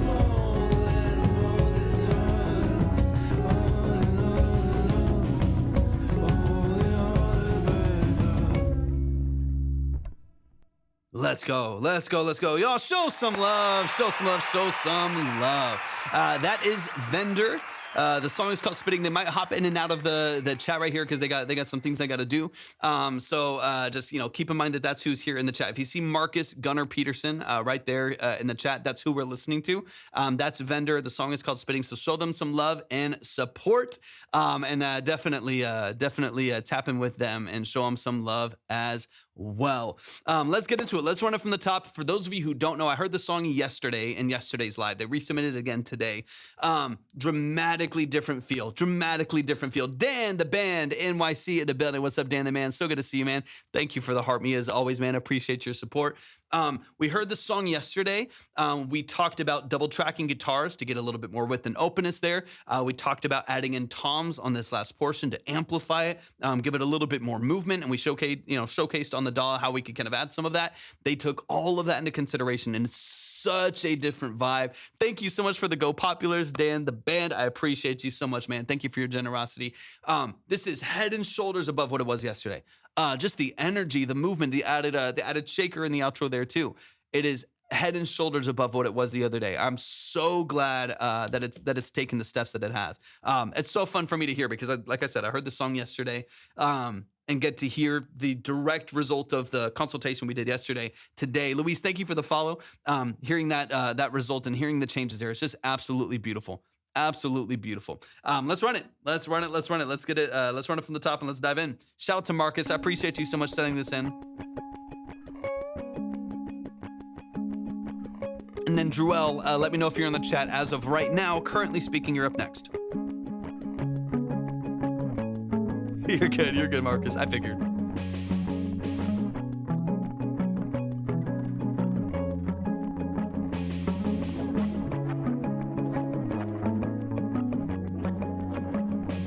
Back it up here a little bit.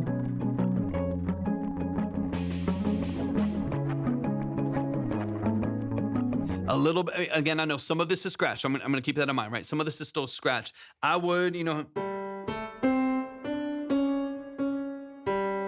let me double check. I want to back it up here.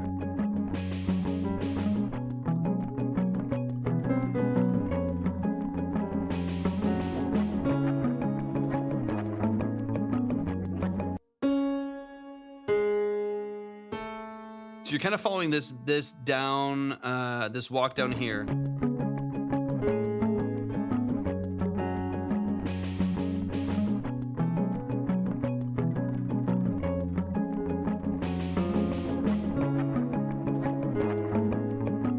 Yeah, so right there, that's what I was saying. I was like trying to find where that scoop was right there. So you have this C sharp to A to S, right? C sharp minor, A major, F sharp minor, open up the 7th. That's your like initial chord walk down right there. And then you go back to the B and then, float down from there. When you're going to that A on the bass line underneath it, dun, dun, dun, dun, dun, that little movement right there. When you walk down the second time you go through that chord sequence, there's a shift 1 fret down. You can hear the slide. It shifts 1 fret down to the G sharp and then into the A. So you get this duh, and it kind of, picks back up right back into the A right there. There's a lot of tension in there right there. Some of that, if it's intentional, we can work it out a little bit. But there is a lot of tension in those low frequencies right there between the double track and between the bass line right there. Try to get that, if you can, a little bit cleaner, a little bit more distinct. Because right now we're getting and it has that little bit of a shift, that little mistake right there in the middle. Clean that up just a little bit so it's a little punchier, a little bit sharper. That'll give better support and better context to the double track that you have happening over the top of that. Because the more consistent that bass line is, more, support there is for that bass line right there, the better every other layer is going to sound, because the ground level, the ground floor of this production, this beat is really solid and really, really clean. You can float around a little bit more, but that bass needs to be really solid. So it's here. Especially because you're following a melody right there as well. A section, beautiful. B, right there. You hear the slide from the G sharp down into the A right there. That little pocket sliding from G sharp to A and then having to follow back to the F sharp. That's where you're getting some of that tension in the low end. That's where it feels muddy. That's where it feels, like there's some kind of rockiness in the melodies right there. Polish that up, even if you need to copy it over and crossfade it, can make it easier on yourself if you want to. Of course, I always like tracking for the most part, unless I just need to keep it really easy. Alex, thanks for tapping in. Line is closed for today. We just closed up the line, but we will be live again tomorrow as well. Feel free to hang out, man. Some amazing music, a great community. Learning a lot, especially as we go through the structure of these consultations, but I appreciate you tapping in so much. But everything is at the link in my bio. Currently speaking, the line is closed. And then again, keep in mind, if that happens in any other pockets of the song, right? So what's up, Dino? If that happens in any other pockets of the song where there's some fret slide, we're sliding down a semitone below and then having to slide back in, just go back in and correct it. Just retrack it and correct it to get the notes of each of those riffs really, really consistent. That way you're not dealing with any of that kind of nastiness in the mix right there.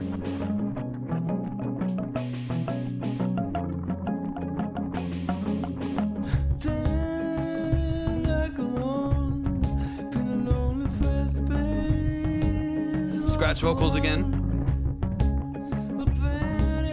No, Marcus, you're good. You're good. You're the priority no matter what. I don't care about that anyways. But we're talking about it. And again, most of this I've heard, so I only need to address a couple things. This will be a shorter one by default, just because I've already 90% of this 90% of this we've already broken down. We're just gonna break down a couple of those new elements there. So if there's any bass slides in there and stuff like that, then we gotta polish those up. Besides that, start working out your real vocals, man. Start working out the actual production structure for your vocals. I know these are scratch. I know these are early. So I'm excited. I'm excited for you to actually get the song itself actually recorded on here. Because the production is getting into a better place. The production is feeling a lot more consistent.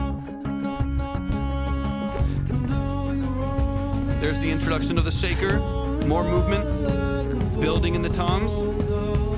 Yeah, I gotta write the lyrics. I'm selfishly excited for it, man, because now I've heard the production. The production's taking shape. This is really starting to build out. The shaker and the toms adds everything. I can't tell you what, imagine this exact thing, but without those elements. It just doesn't have the life. It doesn't have the movement to it. This has so much of a better dynamic range now. It feels so much more full, dude. I'm so excited for you. I'm so glad you worked it out, because obviously there's a lot of times where like I say something or I try to show something and people obviously they take it however they want to. They build it out themselves. And sometimes the way that it's executed, then it's kind of a funky way. You did it exactly how it's supposed to be done. Like that's exactly where you want those toms. That's exactly where you want the shaker to sit. You really, really executed well right there. That adds just what you want. That adds exactly what you want in the mix right there. And no, man, I can offer advice all day and I can offer free feedback all day, but your ability to execute it and build it into your song is its own skill. So proud of the work that you did in this record.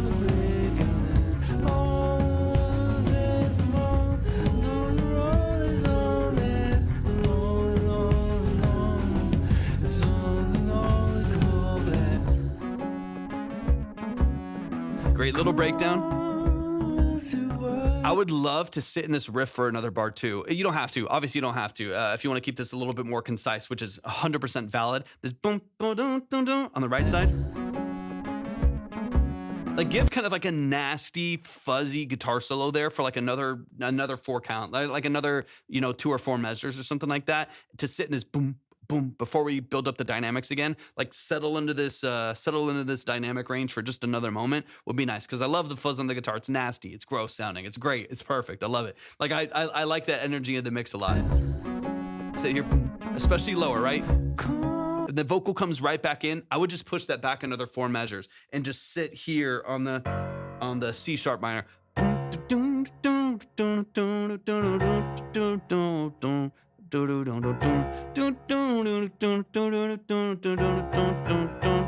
And then vocal come in right there. Like you give it a whole nother 4 measures, another 4 bars to kind of like get back into the swing of the song and settle that dynamic there where the drums leave for a moment, the bass leaves for a moment. It really like allows you to shift the energy of the song before you bring the dynamics back up again. Otherwise, it feels like once we get there, we're always up there and has less range. What kind of genres do you usually listen to? Are you an engineer of sorts? Yes, I am a full-time. That's what I do full-time, Jay Water. So I'm a full-time engineer, producer, and session musician. That's what I do for a living. Done that for the last 14 plus years. I'm a classically trained pianist. That's some of my musical music theory background. But yeah, I've been working as an engineer, producer, and session musician for the last 14 years. But any genre, I'll tell you right now, the genres that I consult on, the genres that like we're doing here on the live, the genres that I work in, the genres that I kind of work around. It's kind of all over the place. Like literally right now, I've got everything from like some like 80s style synth pop stuff, some synth wave, some pop and R&B. I just worked on a country record not long ago, doing some guitar session work. I had a progressive metal track a couple months ago. I'm working with an opera artist right now. It's all over, dude. It's all over. Trap beat here and there. It's all over. It kind of just depends on what's in front. But I work in and around and enjoy a lot of different styles and genres of music. All right, let's get into this last section.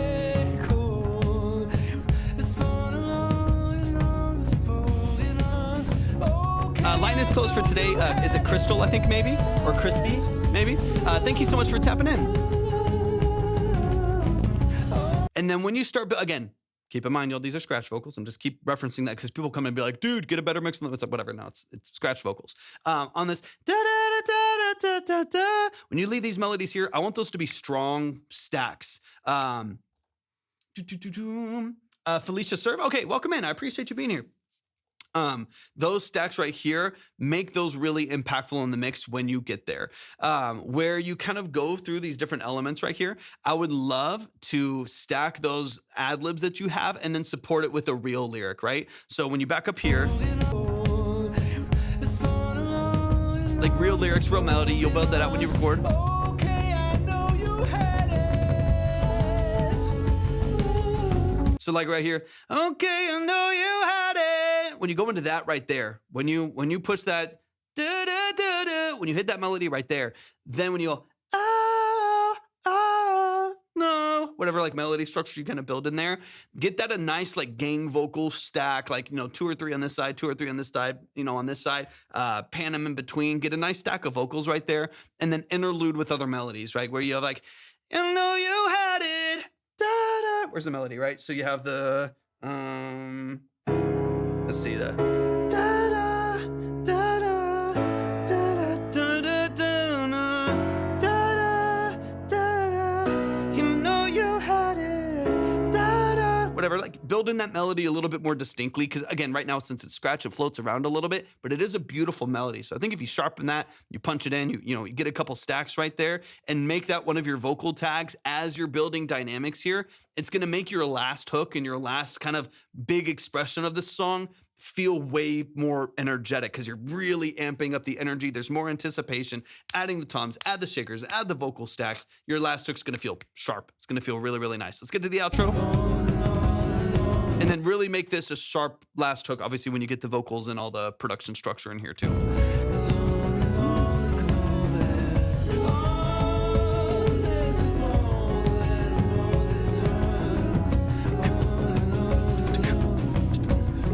Nice.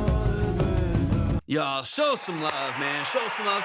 Marcus Gunnar Pedersen right here in the chat. We heard the song yesterday.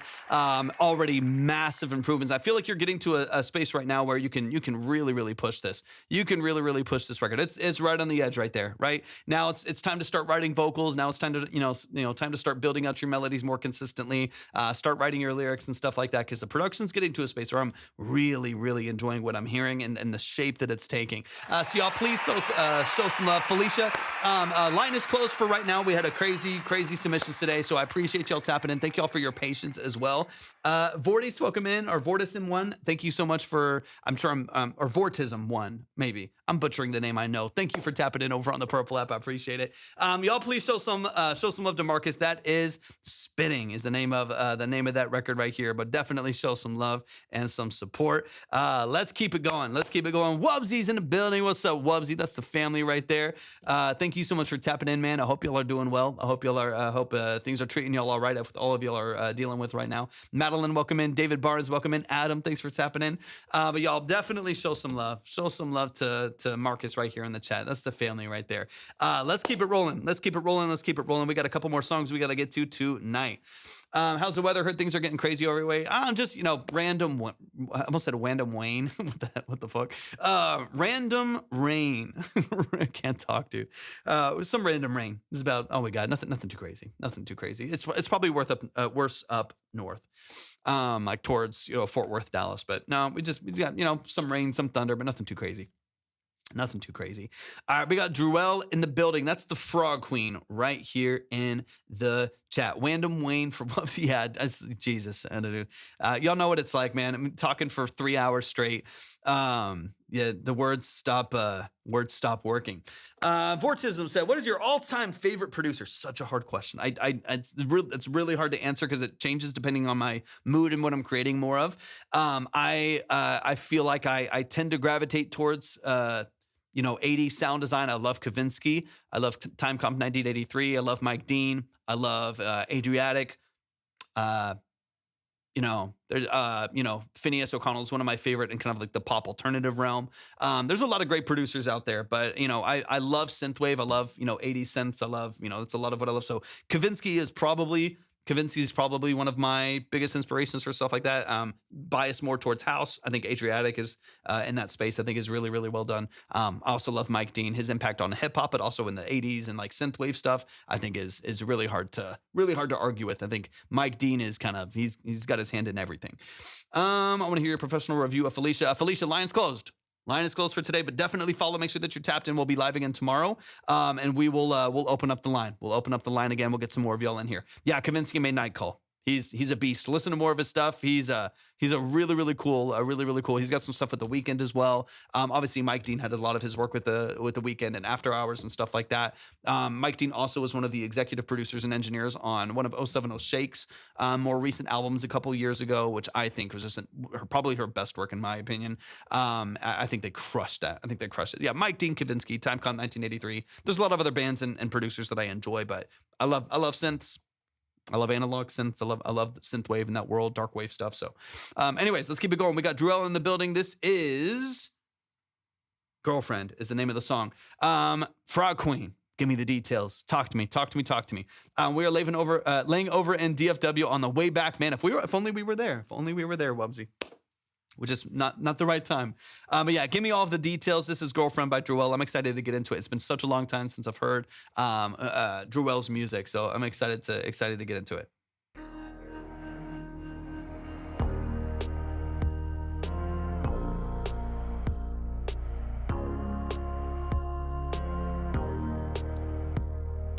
I don't wanna be your girlfriend. Wubsy, imagine. Baby, I don't wanna pretend. Talk to me really quick about the production and stuff too. Talking on the down low. Feels like I'm drowning in the deep end. 'Cause you keep pulling me into your games. And I'm getting lost Let's go, Druel. in my feelings again. Love the mini moog. There you go, Wubsy. I don't wanna be your best friend. Darling, Just for I'm Wubsy. trying to Just for offend, Wubsy. but you're always keeping secrets. Let's go. And now They can never make so many mistakes, Wubsy. defensive, 'cause I'm always caught in the in-between. And you're trying to I love some of the texture in the background. you love me again. Vortism, this is an artist over on TikTok right now. We're live on YouTube, Twitch, and TikTok right now. It's an artist over on TikTok. Their artist name is Druel. If you happen to hop over there, they're in the chat over there. They produced all of this. It's called Girlfriend by Druel. When you tell me that I'm not the only girl, I feel so unloved. Tell me, did you think that I'd be your whole world? I think I'll type it for you. I got you. I think I'd rather not. I think It's not released. I do know that, but that's the artist. That's the artist name there. Of course.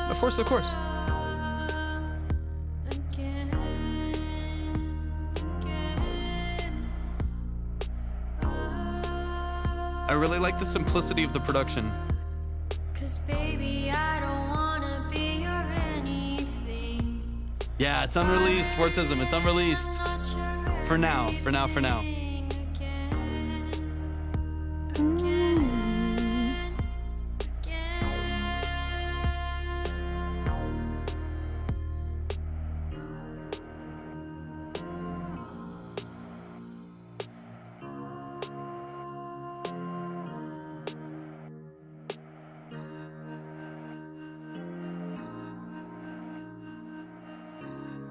Nice like filter gates and stuff in there too. Y'all show some love. That's the family as well. I've known them by different names, but currently in the chat, that is the Frog Queen. The artist's name is Druel, and the song name is Girlfriend. Let's run it from the top. I'm trying to go for dark pop. I love that for your voice too. And we could talk about some of the production structure here to amplify that in a little bit. Some of it's, a lot of it's going to come down to like your processing, your filtering, the way that you approach building out your production structure is going to be a big part of how dark it feels versus just how minor pop it feels, right? Where it's just like pop with a minor chord. I think the way that we approach production is going to be probably the biggest deal in figuring that out. You're right there though. I think a lot of your sound design already, I love a simplistic, almost like 4 on the floor, really easy, like TR-808, sequence on the drums, nice and easy. Love the mini moog. Mini moog is awesome, especially on the bass line. Super simple, but I really like the edge of it. So let's talk about production structure a little bit, and maybe some places in here where I'm curious if we can have like a synth. I mean, I'm obsessed with synths, but a synth interlude where we break up some of the vocal repetition, the melodic repetition, with like a little interlude that has like a lead synth that comes in, that maybe adds a couple other little layers and little textures in there, and maybe I can even come up with something and kind of get your wheels spinning a little bit. But that's kind of what I'm looking at here. This is a great structure though. I'm excited. Let's run it. Let's run it.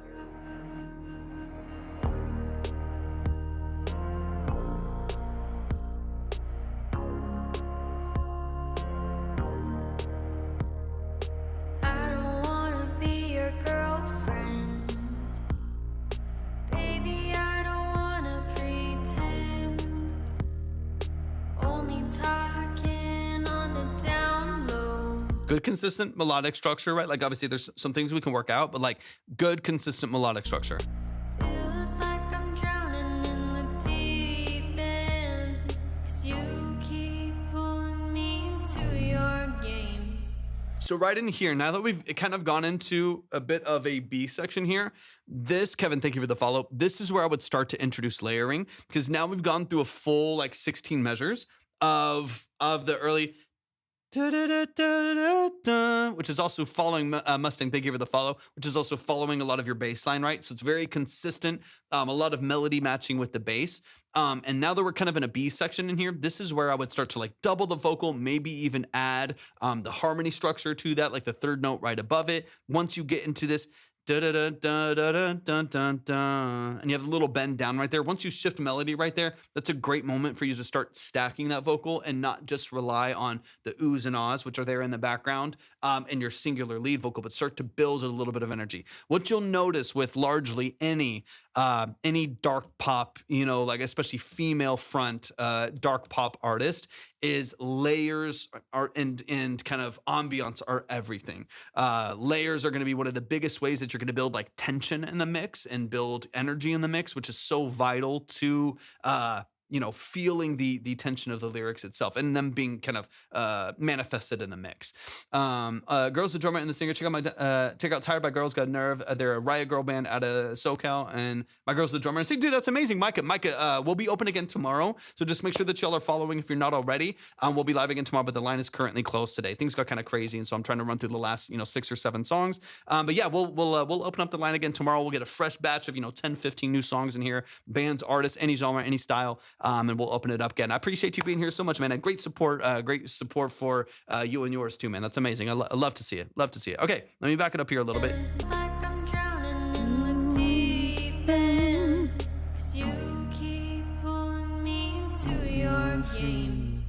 And I want to sharpen that. I want to sharpen up that last little line too. You keep pulling me to your games. There's one little flat note in there. And even though some of this has tuning structure on it, some of it might be chromatic, so it's moving to some notes that aren't within scale. You can correct me if I'm wrong there. But there's some corrections that are shifted and pitched to a semitone outside of the natural scale. So I would double check maybe a few of those settings and either make sure that it's locked to the scale with a slower retune, so you have more slide in there, a little bit more movement. It can have a little bit more flex tune in it as well, so it doesn't latch on to those different notes as quickly. And it lets you hold those notes and bend them without trying to correct immediately to another part of the scale. But there's one little line in here that happens maybe a couple times in the song where you have those little pockets where it's correcting up. Right there. Let me back it up again.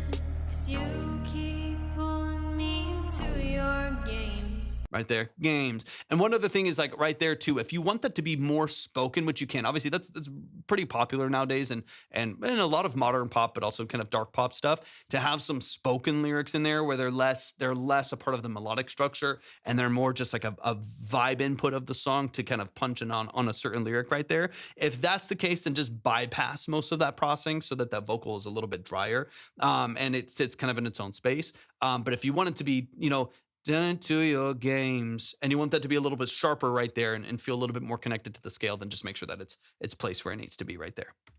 And I'm getting lost in my feelings. What's up? Welcome from Thailand. Appreciate you being here. D Busy, welcome in. Again. So especially here, again. This is like the drums come back in. This is your portion of what I'm perceiving as the hook in the song after really consistent melodies. This to me really becomes the hook. So that's where I want you to start like stacking production a little bit here, maybe adding in another synth on this little section right here, and then, pocket this in a way that feels really, really consistent. Because this is where you start elevating your voice a little bit more. Into your games. Little pre. I'm getting lost in my feelings again. Again.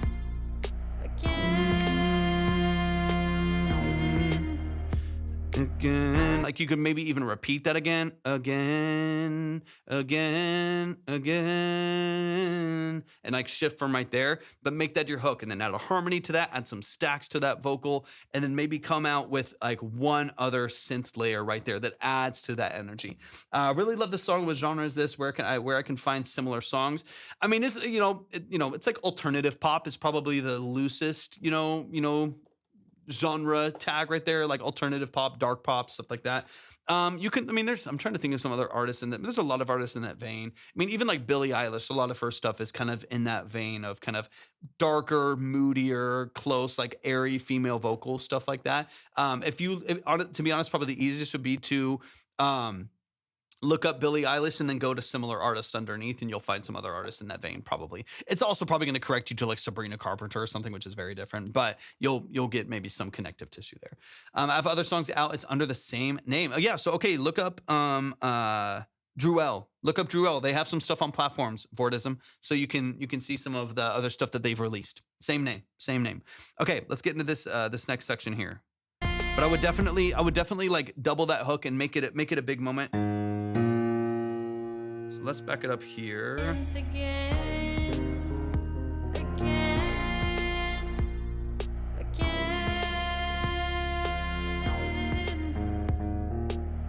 don't wanna be your best friend. Darling, I'm not trying to offend. So like maybe here, I would bring in a chord when you go to the hook, right? So again, when you that to me, I'm perceiving as your hook in this song. Bring in some chords there over the bass to help separate it. Otherwise, it is going to be too much repetition. It'll start to become monotonous over time. Even though I like the sound, it'll start to become monotonous over a long time of hearing the exact same bass chords and largely same vocal register. So if here you can add I think it'd be great with a synth. I think like a Juno style kind of brassy synth would be great. So I'll play it on piano so you can kind of get what I'm talking about. But so here. What's up, Silex? Welcome in. And I'm getting lost in my feelings again.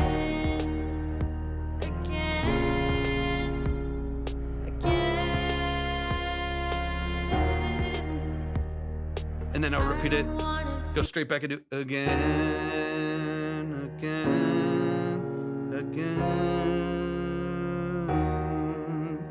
And have that like as like your double hook right there, and then come back to that later in the song, so on and so on. But just like stacking and amplifying that right there, bring in some warmth. Again, if it's dark pop, if it's moody, then it can't be too open. We need some warmth. We need some pads. We need some like dark synths in there, especially on the chord side that's not just the bass, to kind of glue everything together and make it feel a little bit darker and a little bit moodier right there for most of the song, but definitely on the hook structure. Let's go a little farther here. So unloved. Tell me, did you think that I'd be your whole world? I think I'd rather not. I think I'd rather not. I think I'd rather not. Again. Same thing here. I see it only once. I would double this again and go straight into it. I think I'd rather not. I think I'd rather not. Again. Bring that back in.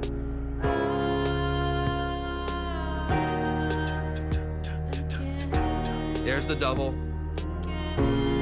Like make this be a little bit more of a hook. Bring it out. 'Cause baby, I don't wanna be your And then maybe like let off the drums for a moment, go back down to the bass. But this is where I think for me, we have about 2 minutes and 51 seconds of largely, some changes of course, but largely like the same dynamic, the same energy. and we just need little pockets where it lifts and pockets where it pulls back a little bit, so it feels like there's a little bit more like nuance. There's a little bit more dynamic range in the song. But that hook is it's so catchy. It's so simple. A lot of those melodic structures are really simple, but I like them a lot. So I want to make sure that they're in there, that they're stacked, that they're punchy, because there's a great structure to the song already. And most of the, like everything you have in the production right now, I don't dislike anything about where the production is right now. I just think we need areas of more glue, more support, some areas of more simplicity, right? And then of course, making sure that the vocals have what they need. Vortism said on Twitch, could you also let them know to release this ASAP? You heard him, Jewel. You heard him. Anything, darling, I'm not sure everything again. Back.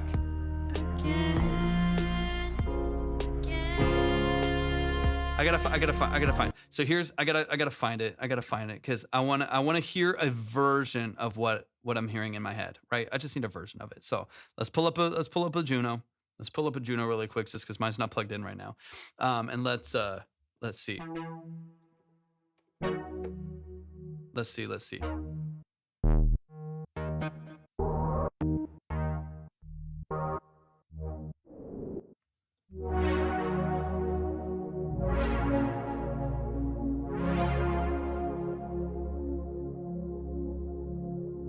Let's go a little longer decay. Bring down that filter.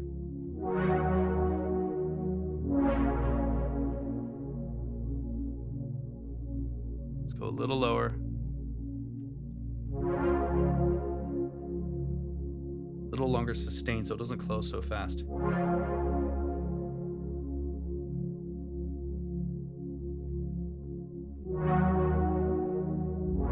Yeah, beautiful. Oh, beautiful, beautiful, beautiful. Okay, we got a chorus 1. Let's go chorus 2. It's got a little bit more movement to it. And that's just what I want to hear like underneath these hooks, right? So we go here. Again, darling, I'm not sure everything again.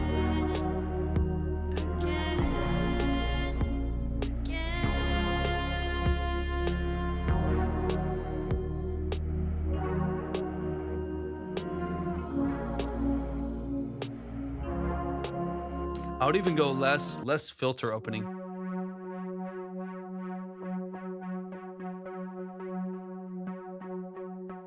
I'll go more. And back it up. I'm not sure everything again. Even just that little bit.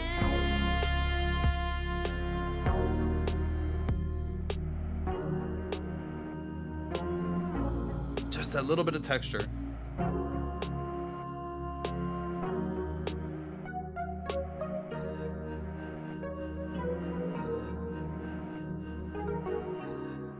You know, and then you just, have some fun with it. Some little texture in the top in there. And this is just the Arturia Juno. It's the Arturia Juno. Venus Rising with the lower filter. So I changed the settings on it to make it more what I want it to be, but it's just any kind of Juno style plugin. It could be any synth plugin, to be honest. But the idea being just having some of this like warmth and this little pop and this little, this texture, that kind of dark, for me, just warms up the middle, right? It just creates this little bit of texture and color in there. So it's not just like bass, pad, and then top end, right? And the snap of the drums and stuff like that. But it kind of wakes up the middle of the mix, makes it feel a little darker, a little bit warmer, stuff like that. And even a couple other layers, right? Like that and Mabel, that maybe one or two other layers that kind of fill in there. Maybe one other little pad that's a little bit higher, that kind of pumps with the tracks. You have it. Has a little bit of movement in there. It's kind of floating in the background, but it's really, really subtle. So you have the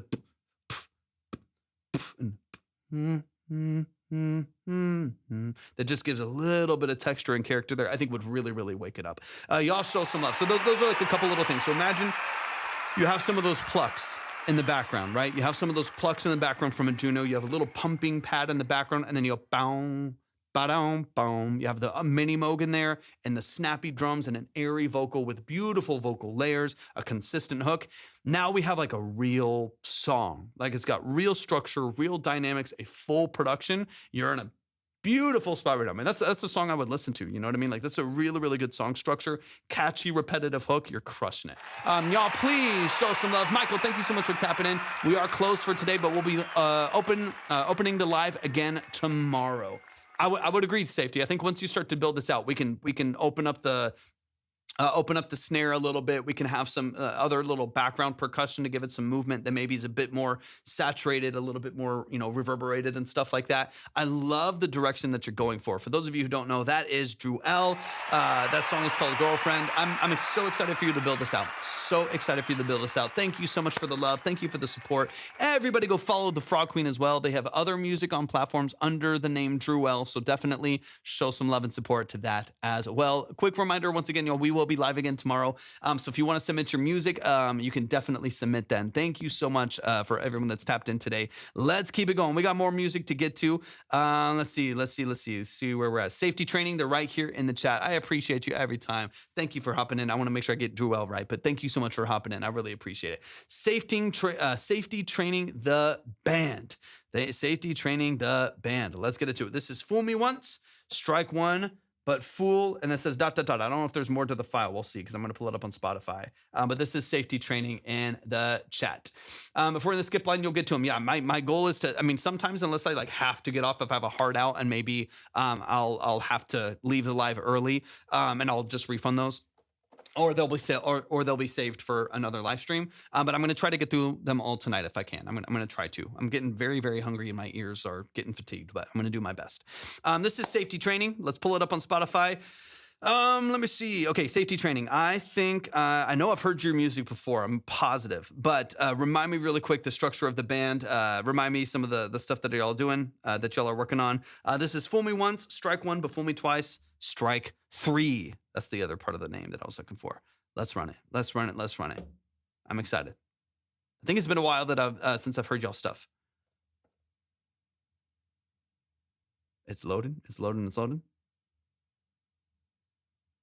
All right, let's go. Come on. Let's try this again. We recently released this album, actually. Beautiful. Dude, let's go. Just got off tour and playing with Coheed and Cambria as well. Dude, amazing. AB, would you play one of my songs? We're closed for tonight, AB, but we will be live again tomorrow. So just make sure y'all are following. Make sure y'all are tapped in. We'll open up the lines tomorrow afternoon. We'll get a fresh batch. I might even open up early submissions for people so you can get in earlier. But we'll be live tomorrow afternoon if y'all want to submit your music, especially for the 20 to 30 minute consultations. They're deep dives. They're really, really nuanced. They take about 20 to 30 minutes per person. But let's get into it. A software developer, do you need a website for business or a personal blog? I can help you. Alpha, thank you so much. We already have that, but I appreciate you so much. Thank you for tapping it. AB, thank you for the follow as well. Let's get it. Let's get it. Let's get it.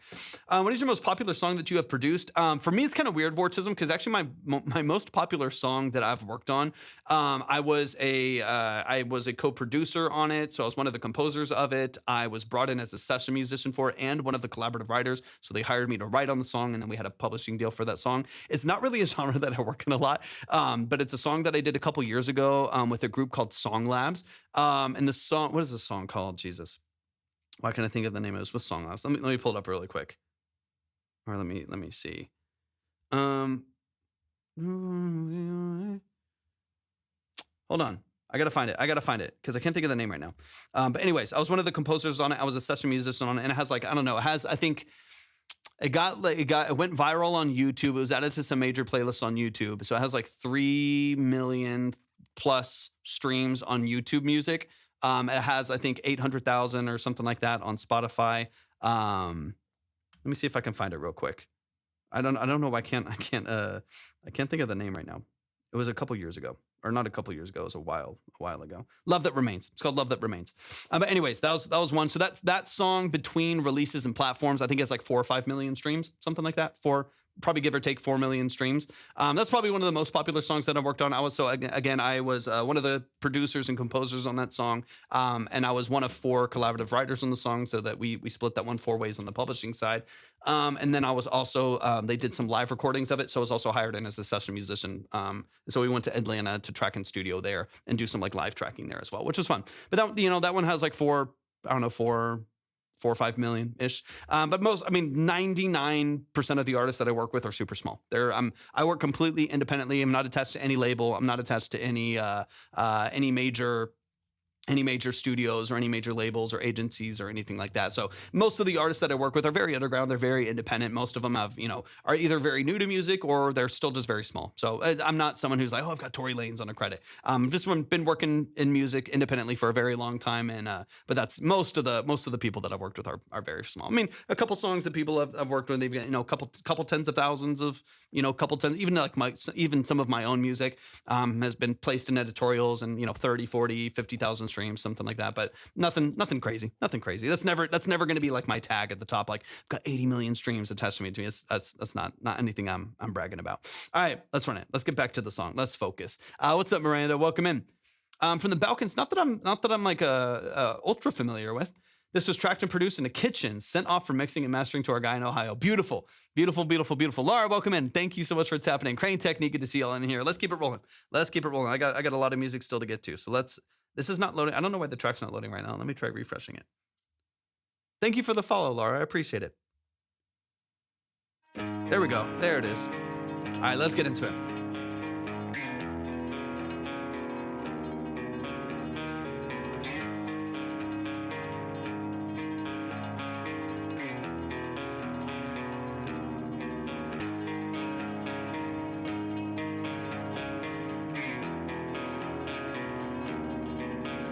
Don't believe it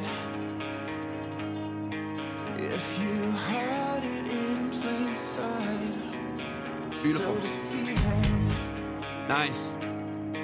and it's all just a lie. Red flags have all passed by. Your white flag will be denied. Is it real? I love the mix on the drums. That's nasty. I love the mix on the drums. It's so like 90s shoegazy grunge rock. I like it. Sneaky, welcome in. The snare is gross and I love everything about it.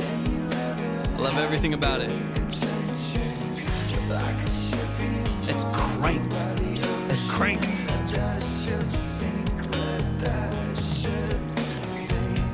That's tight as hell.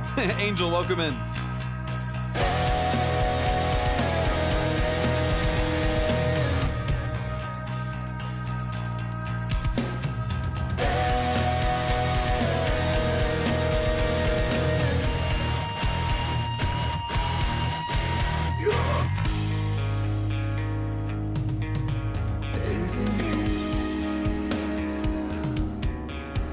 Yeah, that snare is cranked to all hell, and I love it.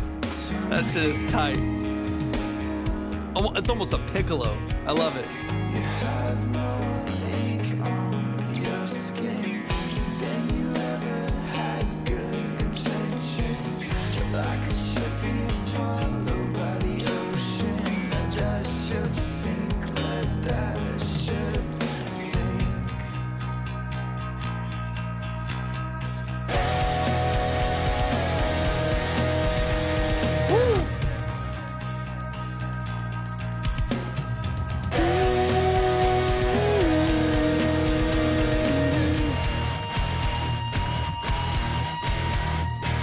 All of your memories are better with black ink.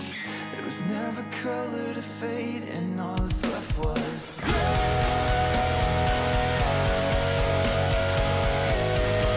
Wrote this it's the best music, man. The best music happens then. Nikki G, welcome in.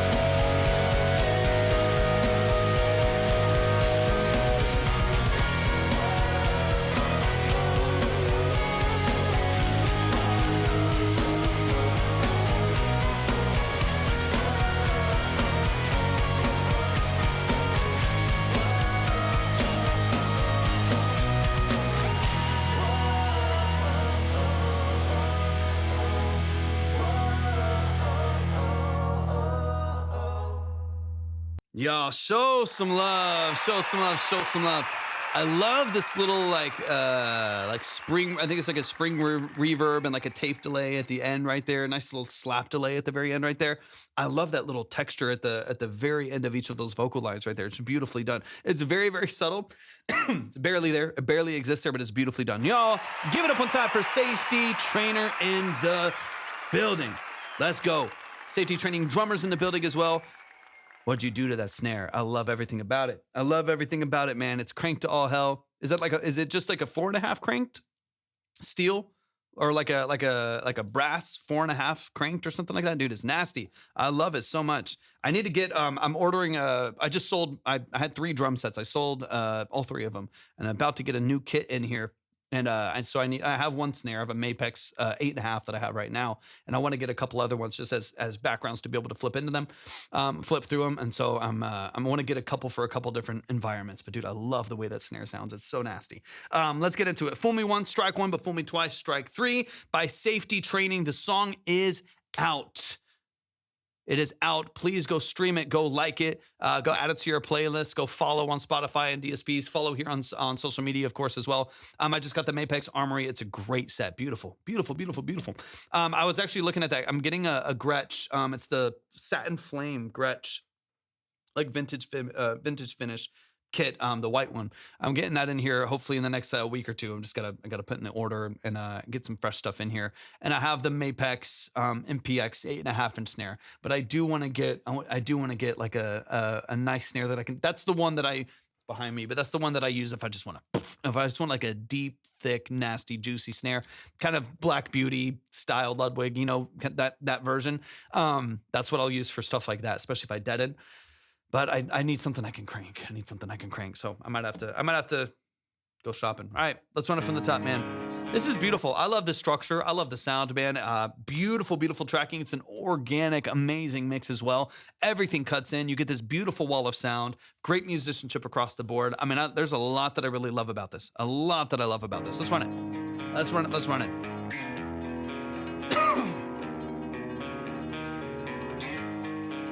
Great tone, great nuance in the background.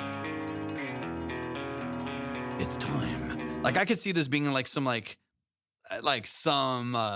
trailer or something too, or just like some movie scene where like some crazy thing's about to go down. And this whole intro right here, I gotta be honest with you, this intro should be turned into content. There's got to be some like scene in a movie you could put this to. You've got to use this intro for content. This is such a good line. Yes, dude.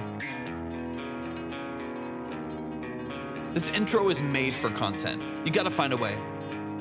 I mean, in so many different forms. It could be highlights for stuff. It could be movie scenes. I could also see car edits and stuff like that, like flashing between different like slow-mo, like speed ramp, different stuff of like vintage cars and that are all decked out. Like there's so many different worlds that I could see this in. Yeah, definitely pursue, connecting it to the content, like creating the content you want other people to create so that other people will try to get other edits and stuff happening. I could definitely see it happening. Obviously, easier said than done, but there's a lot of potential. Use this intro. It's a great intro. It's got a great dynamic.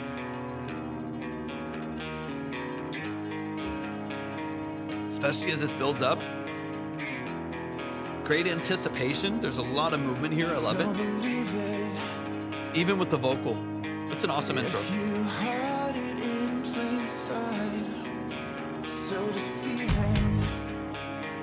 Fire. And it's all just a lie. Red flags have all passed by. Great. Your white flag will be denied. Is it real?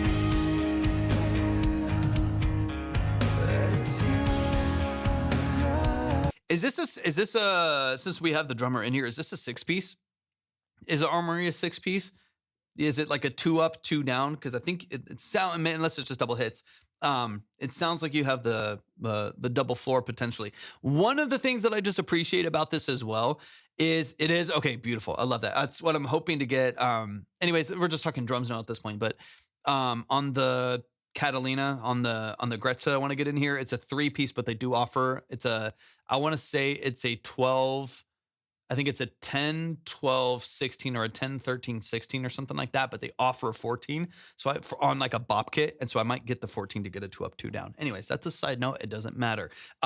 One thing I love about the drum mix of this though, is it is drummer perspective. I've more often than not, I've been playing at least a 1 up, 2 down.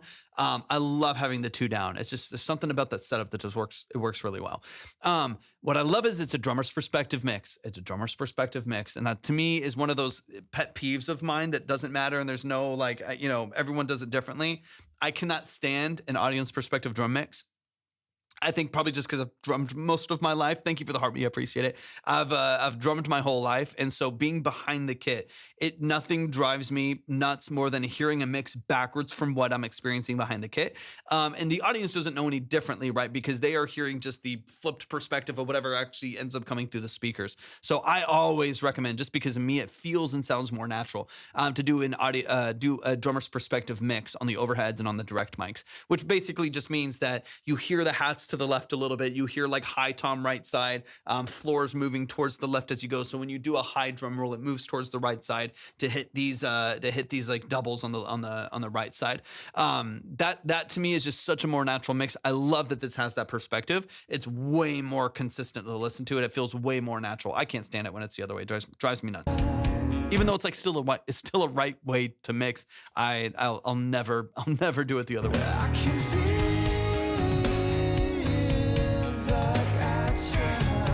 Great harmony structure. Great pullback.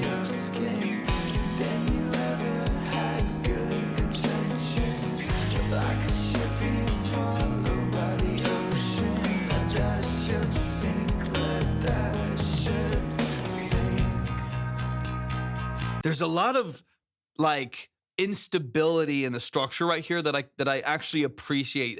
It's like you can't quite tell when things are gonna push. Excuse me. You're pulling dynamics a couple times, opening up to like open hats while emptying out the guitars. There's a lot of kind of twists and turns dynamically right here. You do it, I think, the instability was us at 2 a.m. That's so valid. It's so valid. I like it. Obviously this is, I'll say a different thing per song, right? Because every song's different. Everything a song needs is different. But from this perspective and this listen of this style of music, you can obviously deal with some interesting time signatures and dynamics and stuff like that. And it makes it more interesting. I love that I don't quite know where this is going to go, but you still keep it somewhat grounded. You still have consistent chord progressions, consistent vocal layering, while the drums are kind of doing, drums and bass for the most part are pushing and pulling all these dynamics. It comes in for 2 measures, then we're gone, and then you shift it, and then you move around, and it goes this way and then this way. Like there's so many different twists and turns in the dynamics right here. But when it hits, when everything comes in and the, double to quad tracked electric guitars and the drums open up, when the song hits, it hits really, really hard, and it opens up like crazy. And it's such a relief to listen to because this early part, up until a minute and a half into the song, there's so many different interesting dynamics that when we finally get to like the climax of the song, it's a huge like sonic relief. You know what I mean? Like we finally get to that moment, and it's so great to listen to. You do a great job of building up that tension. Awesome job. Can I submit a recorded live performance? You definitely can, just not today. We're going to be closed. We're closed up right now. We will be live again tomorrow afternoon. I'm Central Time, so keep that in mind. I don't have an exact time, but tomorrow afternoon, we'll open up the lines again, but we are closed for now. So just make sure that you're following, turn on notifications, and then we'll open everything back up tomorrow. We'll get a brand new set of songs up on the board as well. But yeah, y'all are crushing it. Oh, we got guitar. I don't know if I saw guitar in here. We got Mr. Guitar in here as well. Beautiful. Y'all are crushing it. Y'all are doing a fantastic job. Dennis, thank you for the follow.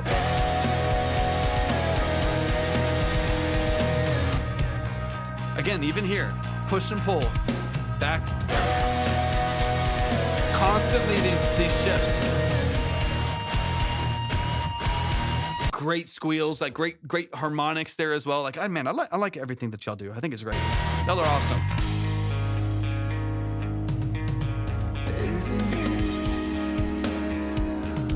We do have Pato, we do typically have we have a free line for when we do get through this guest. We're just not going to get through all of that today. So there are, we do like a 2-minute free submission. that people can come in just for like a quick listen. We play half the song or 2 minutes of the song, and you can get some like quick feedback that way. But for these consultations, they're super long form. They're really, really, really detailed. And we're going through a lot of information, going back through the song a couple times. So if you were to do just a few minutes and do one of those, you'd be behind like 22 other people if you were to do that right now. Either way, I couldn't just play it really quick because there'd be another 20 something people in line. But yeah, we'll open it up again tomorrow, and hopefully we can get to a lot more music as well. That Phil Collins, Phil, though, you gotta have it. You gotta have it. Vocals, rhythm guitar here. Might have kicked our lead guitars when I joined. I mean, man, it's all working. That's all I'll say. Whatever the dynamics are, it's working. It's working. Y'all sound great. That's what matters.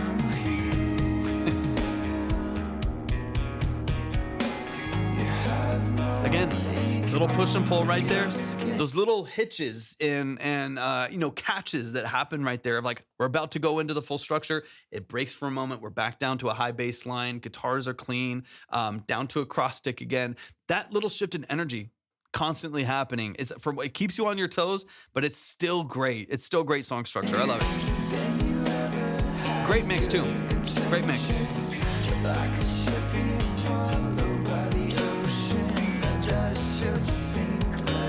Crisp mix on the drums. Push, pull, drums come in, they leave, and we're back. Awesome. Out. 3, 4. That's fun. It's interesting to listen to. Very engaging to listen to. Great riffs. All the way out again. Crazy, like wild dynamic range. It was never color to fade, and all that's left was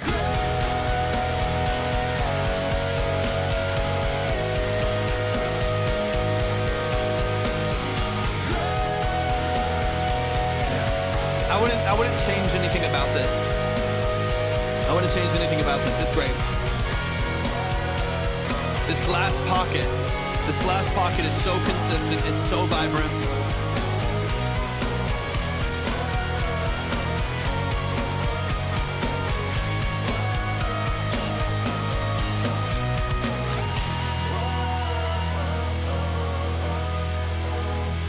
Guitar tone's nuts.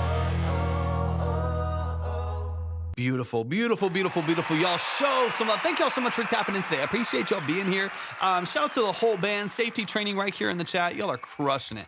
Absolutely. I mean, I like everything that I'm hearing here. Vocal structure is beautiful. Great harmonies, great lead melodies. Guitar tone is fat. It's juicy. It's doing everything that it needs to do in the mix. It's a wall of sound. Bass is consistent. It's heavy. Drums are snappy as hell. Everything that is happening in the background of this mix is really, really well executed. Never tune that snare again. Lock it in where it's at. It's cranked and it's beautiful, and I want it. Send it to me. It's so sick. It's so sick. Hans, thank you so much. I appreciate it. Y'all, please show some love to Safety Training. The song is out, so you can go look up Safety Training on all platforms. It's Fool Me Once, Strike One, but Fool Me Twice, Strike Three by Safety Training right here in the chat. Y'all are amazing and fabulous. Y'all show some love. Make sure you follow every one of the artists in the band right here in the chat as well. Let's keep it rolling. Competize in the building. Line is closed. We'll be live again tomorrow. So tap in tomorrow. I'll probably do some early submissions. We'll do some early submissions so y'all can submit early, and then I can kind of know earlier on how many songs that I have and who all still here. Let's see. False Kings, hop in the chat. False Kings, let me know if you're here. But yeah, line is closed. We'll open them back up tomorrow. And we'll open up the line to some fresh submissions. Let me know if False Kings is in the building. Let me know if you're here. Line is closed. Everything's at the link in my bio, but the line is closed. Frederick in the building. Welcome in. Let's see. Kid Casper, let me know if you're in the chat. I've been great, Kompetai. I've been good, man. I hope you're doing well. I'm looking for False Kings. I'm looking for Kid Casper. Hey, it's good to see the name pop up anytime, man. It really is. Is that False? Jesse, who are you? Which one is you? False Kings. False Kings. Beautiful, beautiful, beautiful. Let's get into it. Jesse's in the building. Let's go. And then Leif is here. Beautiful, fantastic. I'm so glad you're still here. Thank you for your patience. I know sometimes, especially if you're lower on that list, it takes a long time. I never know, obviously, when where the skips are going to go. Sometimes it's few and we're going fast, and sometimes it takes a long time. So I appreciate y'all's patience. Thank you so much. Hans, thank you for the rose. Thank you for the dolphin. I appreciate that so much. Thank you for your generosity. But let's get it. This is Songs of Our Heroes by False Kings, early demo. I wrote this about Chris Cornell when he passed. This is me and one guy who made this. Okay, let's get into it. False Kings, any other context as far as production mix, things like that go, let me know. And like the role of the person that's here in the chat, Jesse, let me know like the role that you play so we can chat through some of that as well. But let's keep it rolling. It's loading. It's loading. Give it a moment. Apostle, thank you for the follow. I appreciate it. I appreciate it so much. And if y'all are on TikTok, do me a huge favor. I don't know if my Wi-Fi is slow or something. Give me just 1 second. Okay, no worries. Take your time. Take your time. Be safe. Hold on. Let me refresh this. It's moving a little bit slow right now. Hopefully my Wi-Fi is not going out right now. Let me see. Thank you, Apostle. I appreciate you being here. Hey, thank you from Malaysia, Hans. I appreciate you so much. Thanks for tapping in today. Line is closed for today, y'all. We got just a handful of tracks left, but we will open up the Uganda welcome in. We'll open up again. We'll open up again tomorrow as well. Just join back. Sorry, no worries at all. It takes some time. That's why I always tell y'all to check the list. You know, check the queue, check the line. That way you can see each of these breakdowns. When we do the consultations, again, the other ones are like quick, free lines, quick little play. 2 minutes quick tip. But when we're doing the 20 to 30 minute breakdowns, they are 20 to 30 minutes per song. So if you're number 9 on the list, it's going to be a couple hours before you get your song heard, unless you move yourself forward, which is what a lot of those people did. They started 10 and they moved themselves forward. And there's no pressure to do that, but you can be like, okay, I'm going to stay in the 10 for now, but it's probably going to take a couple hours or something like that. Get some stuff done, come back in. I'll be here. And if I call your name and you're not here, it'll be saved from another day and I can try to bring it back over, or it'll just be refunded either way. I'll make sure y'all are taken care of. T-Ray, thank you for the follow. I appreciate it. All right, let's get it. This is Songs of Our Heroes, early demo. Let's dive in. Hopefully. There we go.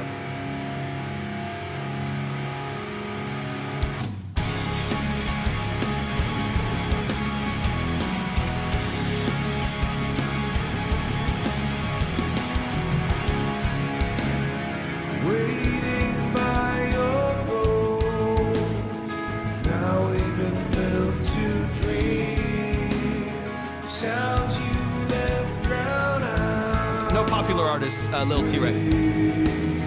And the line is closed. That's not what this live is for. Seasons never change, but I've been calling close. What's up, Addis? What's up, Phyllis Green? Songs of our heroes, listen in black and white, colors that we know, sounds of sky. Nice. Scribe, welcome in.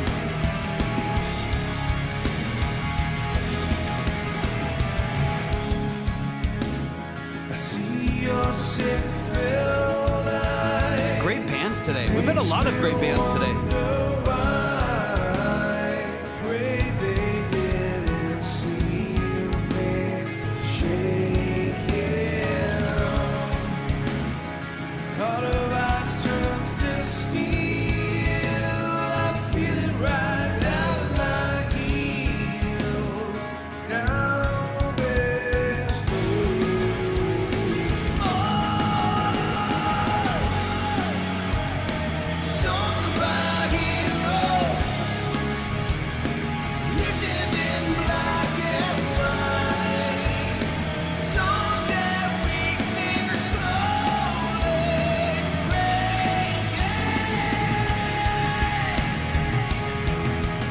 Awesome. Really, really well done.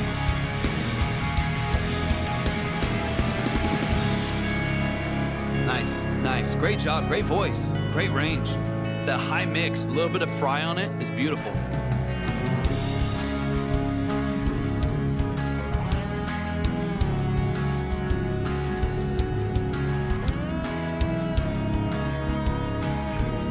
great little 6/8 push right there on the drums too. That shift from like a, typical 6/8 structure to different accent points. Awesome. Super vibey.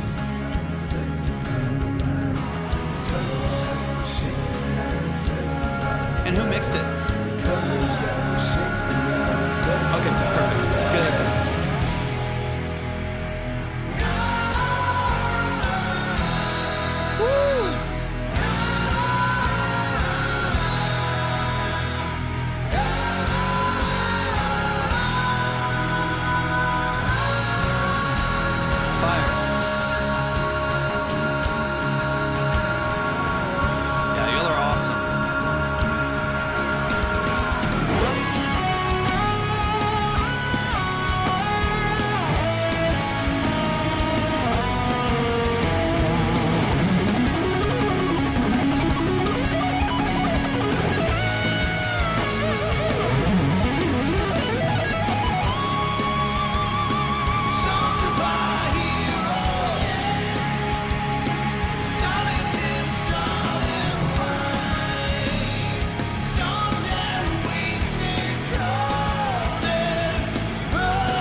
Awesome.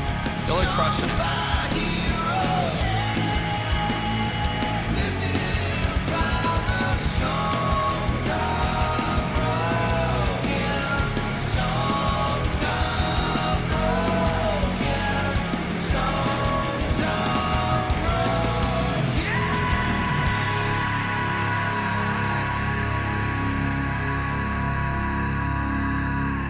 Great fry. Great support.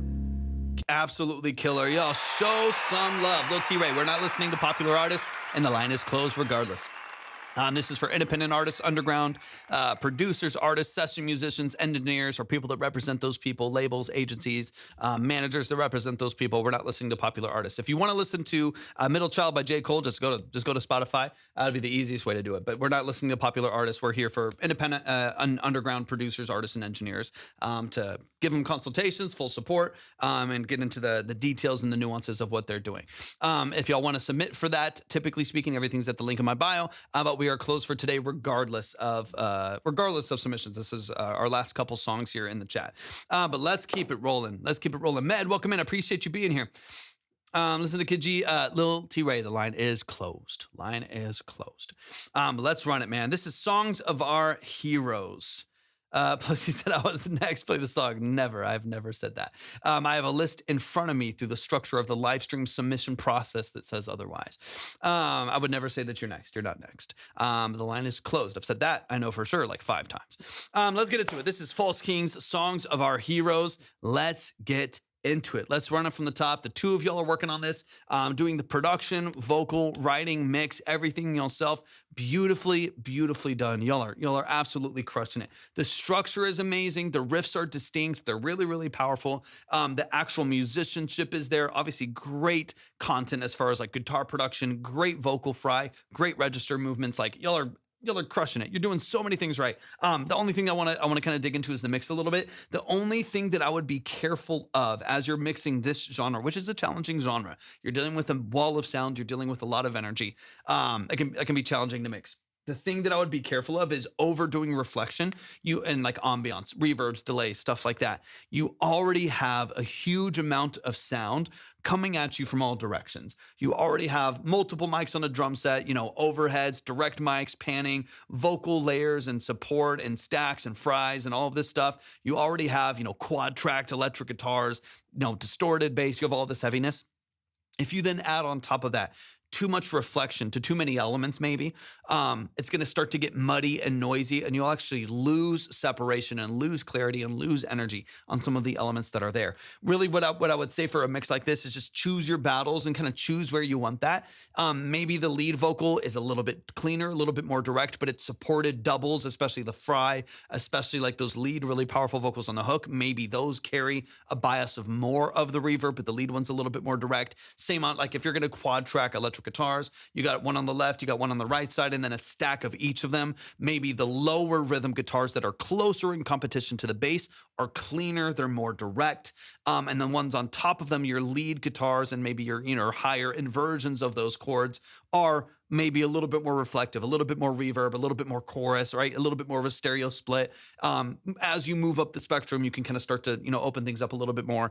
Same on the drums, right? Like it's kind of choosing how much of the room you want, how much reflection you want to, send in from the drum bus and stuff like that. That's the one thing that I'm hearing is y'all have great power, great musicianship, phenomenal work across the board. I'm not mad at anything that I'm hearing in here. Y'all are amazing. Skill-wise, structure-wise, nailed it. Crushed it. But I'm missing, I think, some of the energy because the whole song has been kind of set back into space because of reverb and stuff like that. So if you can just control, certain parts of this and compartmentalize what carries most of that reflection, you're gonna be ready to go. So let's dive into it. Welcome from New Zealand. Thank you so much for hopping in. I appreciate y'all being here. Thank you for joining the stream. Again, y'all, we'll be live again tomorrow as well. So we'll definitely dive into some more music. All right, let's get into it, man. I'm gonna try to move at a good pace here. Great tone. It's punchy. It's powerful.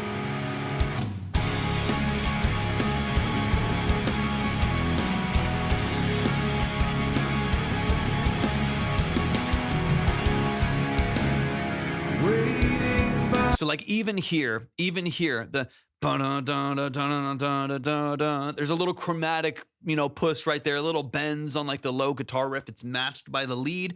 Beautiful. I absolutely love it. The those little chromatic bends right there, so tasteful. I absolutely love them. I think they're amazing. Even those right there, they're kind of washed out and disguised by, thank you for the follow, disguised by a lot of the peripheral processing, a lot of the ambiance, right? I would love for those rhythms to be a little bit sharper, a little bit more direct. Just dial back the reverb like 15-20%. You're going to get plenty from the drums. You're going to get plenty from maybe like the high lead elements of the lead guitars because you have a bunch of stacks, minimum double tracks of the rhythms. I think even double tracks of above that. So you're quad tracking. You got a lot of energy in the mix. If it all has reverb, it gets really muddy. So not that it all can't have some level of reverb to help kind of glue it into the space.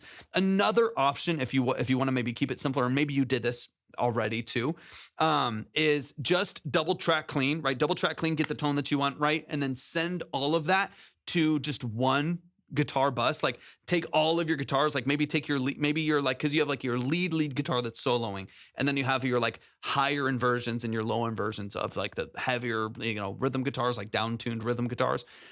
Maybe send all of those to a drum bus and just have like a Valhalla, hall of reverb on that and set that into space, but you're not, adding a bunch of different elements and a bunch of different registers, all with their own reverb, all competing for space, all creating a lot of reflection. To send it to like one room, essentially, like you would the drums, drum bus, set it into a space, set it into room, send all of your guitars into one bus, reflection on there, reverb on there in stereo, and then you have a little bit more control over it where you can actually back it off, a good amount, and it'll affect everything, but you're sending all of your guitars into one space. So it feels a little more connected, a little bit more, cohesive, and then maybe you have a little bit more control over kind of, how much of that is entertained in the mix. That'd be like my one recommendation. Obviously, how you do that's up to you. You could have a reverb on each guitar. That's a taste thing. That's a, mix structure thing as well. But the end result being a bit more control over reverb, so we hear those riffs a little bit cleaner while maybe still having like a bunch of like, again, kind of like 90s, early 2000s shoegaze halftime, like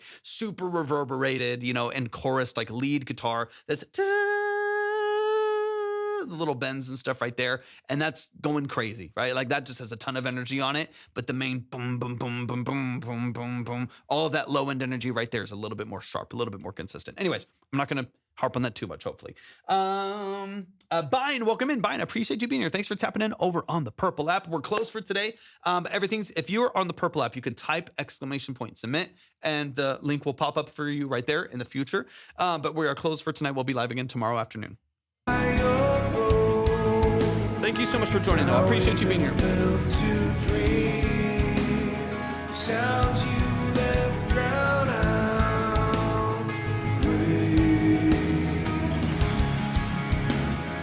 Long warm days we crave.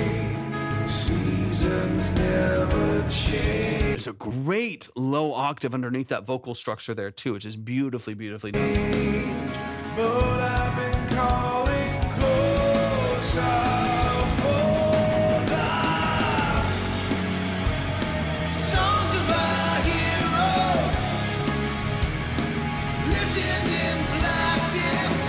mean, on the drum side, it's pingy, it's nasty. You know what I mean? Like it's everything that I want out of this genre and out of the style y'all are executing. If you can regain a little bit of clarity, like we talked about, you're going to be in a beautiful, beautiful spot. Y'all don't have much to do. The vocals are great. You have such great like production structure here. I love so much of what I'm hearing.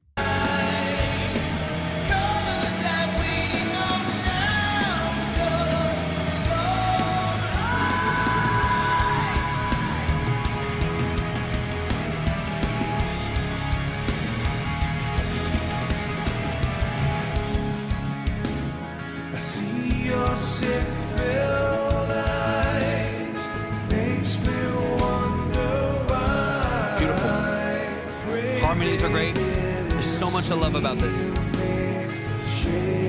Yeah, that's the one thing I want you to listen for is just kind of the way you set the mix into space, because it creates a lot of distance, right? Like obviously, like when you set, in this case, all of your elements into a room, into a hall, into whatever, right? Into a plate system, whatever it may be, right? However you're using your reverbs and processing them. When you set everything into this space, there's a couple things that happen. One is you get this ambiance, you get this reflection, which is great. That's the goal, usually speaking, typically speaking, is you want that reflection and ambiance, and you want all of those big long tails from the decay of the reverb and stuff like that. But the other thing that it does is it creates the perception of distance and depth, which can be good in some instance, right? Where you're trying to create some depth. You want the mix to be loud and quiet. You want it left and right. You also want it kind of forward and back, so you can use, compression and reverb and stuff like that to create depth. But if there's too much of that depth, there's too much of that like perceived distance, and it sounds like, the vocals are coming at you from like 45 feet away, and the guitars, as powerful as I perceive them to be, feel like they're kind of separate and they feel like they're kind of out here. You can lose some of the punch and some of like the closeness of the record, where like kick and snare feels like they're far, guitar structure feels far, bass is pretty clean, it's pretty direct, and vocals feel far, and then the whole mix gets kind of set in space and it feels far away. So you lose a little bit of like the drive, you lose a little bit of like the punch and the energy. So that's where I would just, again, I don't know the session, I don't know every different way that y'all are processing, but just as a I guess like a challenge or whatever, is I would go back into the mix and just decide what needs that space, what really benefits from it, like lead guitars, like lead double track clean guitars, maybe surround vocals, or maybe it's the lead vocal, drier surround vocals, more reverberated lead vocal. Maybe the snare and the overheads need a lot of space and room, but like kick, snare, direct mics are a little bit sharper and a little bit punchier, so you still get that drive from the kick, whatever it may be, right? There's a billion different versions of this that are up to you as the artist and the producers and mixers to figure out how you want to do it. But that's the mindset that I would have, is like what really needs the space, what offers some really good information while having space, and what is just kind of getting wrapped up in that space that isn't really benefiting from it, that's just creating hiss, it's just creating like noise and like kind of high frequency excitement and stuff like that, where the whole top of the mix kind of has this kind of space to it because everything's reflecting constantly. That's the challenge I would say, is just go back into that mix. And I like, again, everything about the production I like, everything about the vocal performance I love. Guitar tone's great, drums sound snappy and punchy, love everything about it. Vocals are nuts, y'all are crazy. Everything about what is here I like. It's just about deciding how and when and where certain things are placed in the mix. If you get that down, man, it's gonna be game over. Y'all are absolutely fantastic. Let's get into the solo here. 19 Rowdies, thanks for tapping in. We're closed for today, but we will be live again tomorrow. So anybody that wants to submit, just make sure that you're following either on Twitch, YouTube, or TikTok. And we'll be live again tomorrow. Turn on notifications. We'll open up the lines again. I might even open up the lines early once I find out when I'm done with my projects for the day, when the live is going to be. All right, let's get the solo. 100%.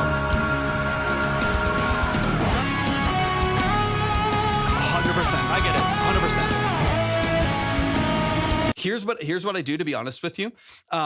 This is the thing I tell most people to do, especially if you're not like a full-time studio, mixing and mastering engineer, and that's like what you do it all the time and it comes easy to you. If it's something that to you is like, it takes a lot of effort to finesse that. The thing that I recommend is just start bypassing stuff. Just play the whole mix. Just play the whole mix. Play the whole thing.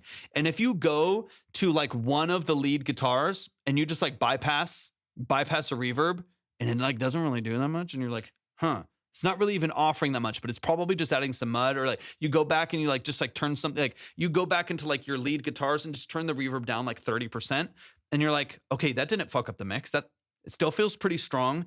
but there's most likely better clarity. Like that's usually what you need to do is just like, it's a little bit of ear training as well. Like go and start bypassing things, go and start bringing things down 30-40% and see what the effect is. See what happens. If the effect is like, ooh, we just lost all of the life, maybe we come down 10%, but we definitely still have it in there. But just start going like bus by bus, track by track, and seeing if there's things that are adding noise and mud that don't necessarily benefit from that process, happening on it. That's one of the easiest ways, because oftentimes we just set up our tracks. At least this happens all the time with me. Like I'll set up a track and I'll just add everything. You know what I mean? Like I'll set up the track and I'll just put reverb, I put chorus, I put all this stuff on here. And then by the time I'm done with 60 different pieces to the production, I'm building up a lot of frequency. I'm building up a lot of mud and stuff. And then it can be challenging to unwind that a little bit.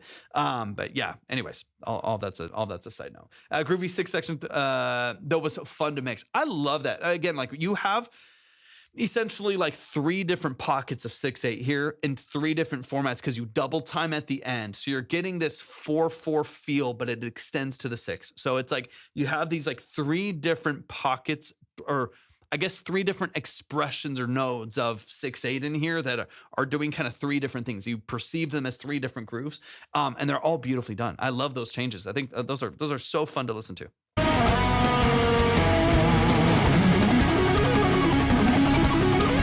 Great tone, harmony.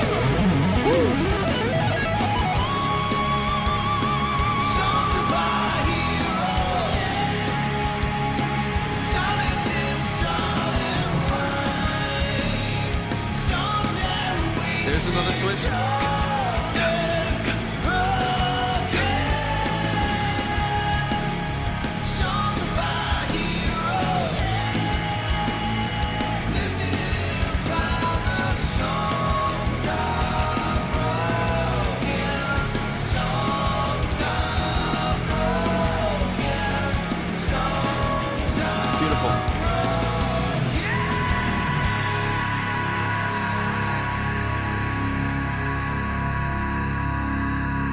Killer compression on the fry right there. So good. Y'all, show some love. Excuse me. Show some love to Jesse right here in the chat. And show some love to Songs of Our Heroes by False Kings. Y'all are nuts. I think y'all are fantastic. Great musicianship, great writing, great structure. A couple little tweaks on the mix, and y'all are going to be ready to go. Give it up one time. Give it up one time. Give it up one time. All right, let me send this text really quick, and we're going to get into the next one. Kid Casper, hop in the chat. Kid Casper, hop in the chat, ready to go. Hey, appreciate you so much, man. Yeah, y'all are awesome, man. I'm so excited to hear more from y'all. Y'all are fantastic. Fantastic. Kid Casper's in the building. Let me send this, shoot this text really quick.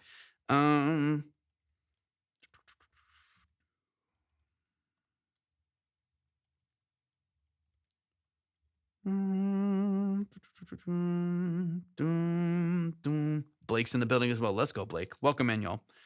Okay, 2 seconds.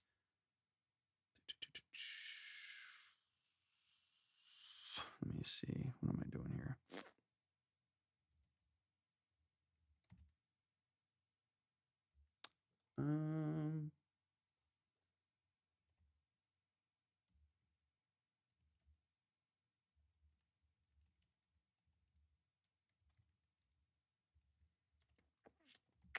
Okay. Sorry, just need to send this message real quick. Kale, welcome in. All right, let's keep it going.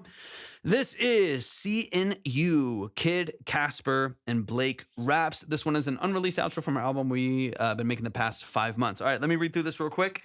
This is the outro to me and my buddy's collab hip-hop album called Unk Status.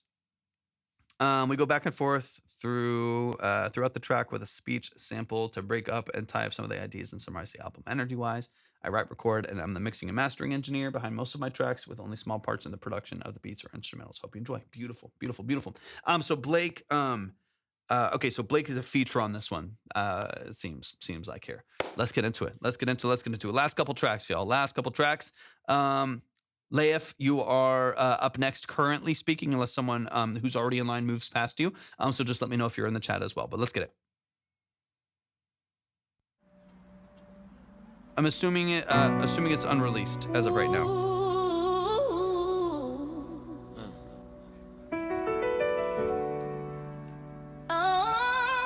Unk Status. Perfect. Mark my words. Where did you get the production?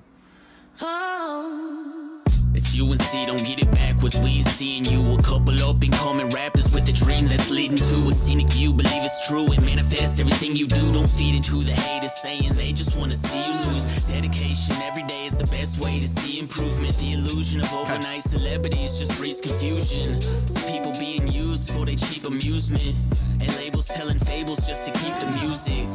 We've been trying to build a community and fill it with unity. Cause once you sign a deal, you gotta deal with the scrutiny and everybody telling you how you should be.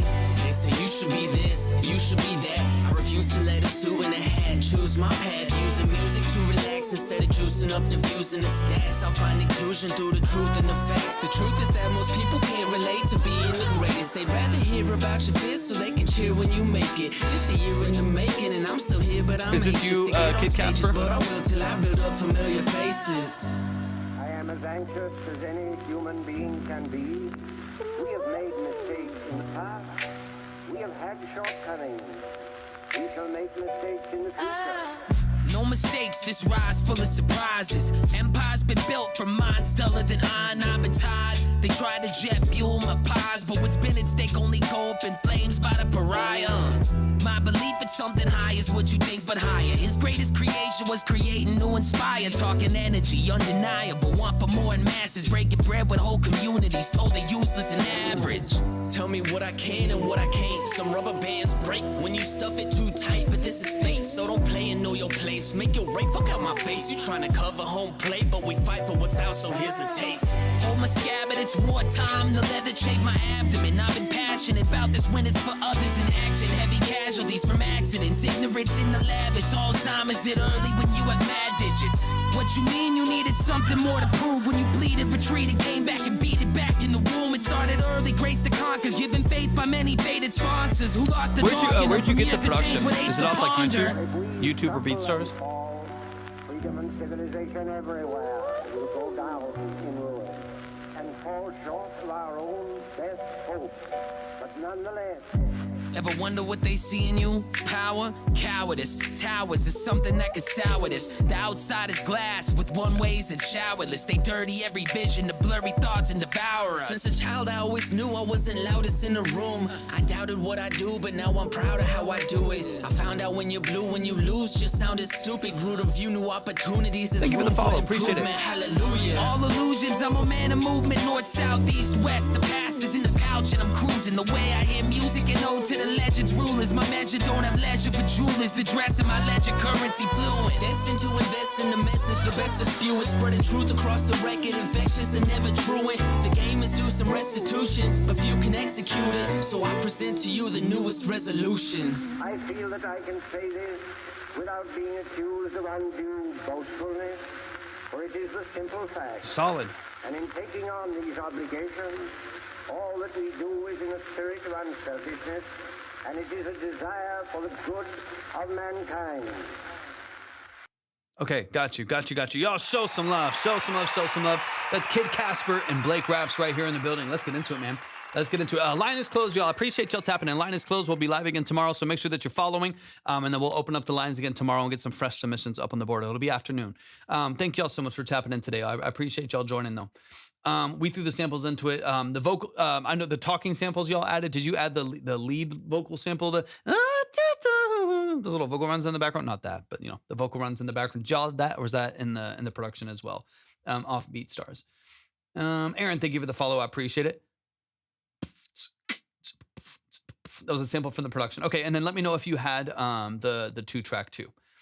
Doom Isaac, thank you so much for the follow. I appreciate it. Yeah, I mean that's cool. It sounds great. Okay, let's get into it. One of the biggest things I want to focus on. I'm gonna look at some production things really quickly. Let me know if you have the multi-track or if it's just the 2-track really quick.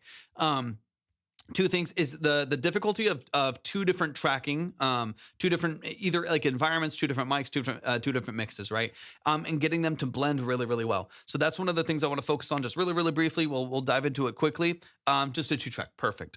And getting the production quality to match. 414, if you're talking about this mic, it's a M147 tube is the name of the microphone. But that's what I want to talk about. when you have like two different setups or like two different approaches to the vocal, it can be challenging to get them to mix the same.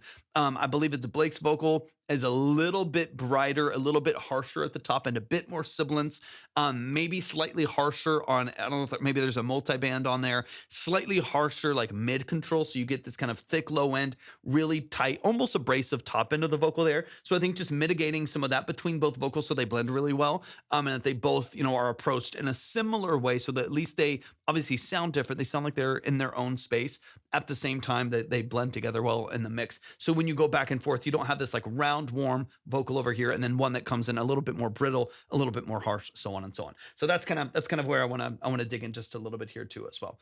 Okay, let's get into it. Let's run it back from the top. Shout out to Kid Casper, Blake Raps in the building.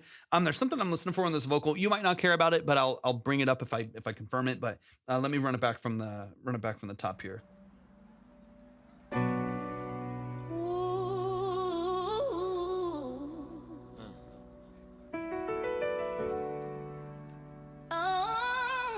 Status. I'm gonna run it back. Okay, you might not. I'm this close to getting either an M147 or a TLM67, dude. They're two different animals in some ways, but I love this mic, man. I mean, the TLM67 I've heard good things about. I love this. I love this thing. It's great. It's great. For largely a similar price. It's awesome. Okay. You might not care about this. And so I'm not saying this inherently as a positive thing or necessarily a negative thing. It's just the reality of what happened with this beat. The producer's definitely using generative AI to produce their music. So if that's not what the reason why I say this is if that's not what you're trying to pay for, if you're not wanting to pay for that, or lease that or get track outs for that, and pay for the exclusive, and it has that in it, then that's up to that's up to you. That's up to everyone. I want to figure that out. Sometimes you can run into issues with publishing. Sometimes you can run into issues with registering. Sometimes you can run into issues with distribution and how they record it, how they actually release things. So that that's up to you to kind of keep in mind and kind of figure out. But I think for sure the vocal sample is AI, and maybe the piano and maybe a couple other elements in the background. Tons of aliasing, some of the natural kind of like gating that happens with AI as there's some like gaps in the processing. So you're getting some of the high end aliasing, some of that hiss at the top of the vocal recordings and stuff like that, which isn't just high end saturation. It's actually difficulty in processing those high frequencies and then over exaggerating the mix on the top end to kind of make up for it. So for sure the vocal and a couple other elements in here are AI. Again, up to you to decide what you want to do with that information. If you're fine releasing a track with AI, or if that's just not even the world you were trying to be in, yet you are by default of the producer that you were using or the producer that you paid on BeatStars using it, up to you. But there's definitely some in here if you want to, mitigate that in the future. Something you gotta look out for sure. Especially again, I don't really care what people do, but if you're paying someone to do something in a certain way and they're using a different method to get there, then that's up to you to kind of figure out. All right, let's run it from the top.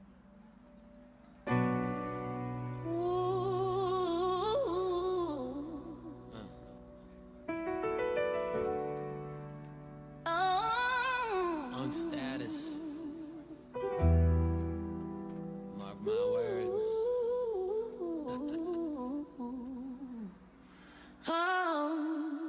It's you and C, don't get it backwards. We ain't seeing you. A couple up and coming rappers with a dream that's leading to a scenic view. Believe it's true and manifest everything you do. Don't feed into the haters saying they just want to see. Okay, so this vocal here, this is Blake's, right? So this first vocal here, this is where we're getting a little bit more high frequency push. So it's a big crank at like 10K at the top end of the vocal right there. But it's also kind of like, it has that kind of multi-band crush. It might be using something different or a couple stages of compression here. The kind of almost like OTT sound, where it has this kind of gritty top end, really, really punchy, kind of a thick body to the low end, but also really, really suppressed. Really, really suppressed in the middle right there. Excuse me. Sorry. Finished the dance. You're still, we're still on. Been 3.5 hours. 3.5 hours step, trying to get through these last couple songs. That's creating some harshness in the mix. So what I would do is just soften some of that, right? If there is like a C4, an OTT or something like that, soften your thresholds just a little bit so the vocal can breathe. Because it's so suppressed, you're getting a lot of pumping from the attack of that. So you get this kind of brittle, it's forward and it's punchy in some good ways, but also kind of brittle, kind of harsh, especially in the top end because of the amount of control and the amount of suppression that's happening. That in tandem with then cranking the high end of the vocal to make sure it's still really bright and really airy is giving you that really kind of like harsh top end of the vocal right there and a really like over controlled low end and mid. So if you have a multi-band or just a couple stages of compression on there, loosen it just a hair. Let the vocal breathe just a little bit so it's still punchy, it still drives, but it also yeah, I'm here too. Casper does all the mixing. Blake, welcome in, man. I'm so glad you're here. Welcome into the chat, man. Loosen that up just a little bit so that it doesn't feel so slicey. In tandem to that, you might need to do a little bit more control on de-essing, but just another dB or two down on the threshold of a de-esser to help control some of that harshness as well. Because the vocal execution across the whole song is great between both of y'all, you know, Blake and Kid.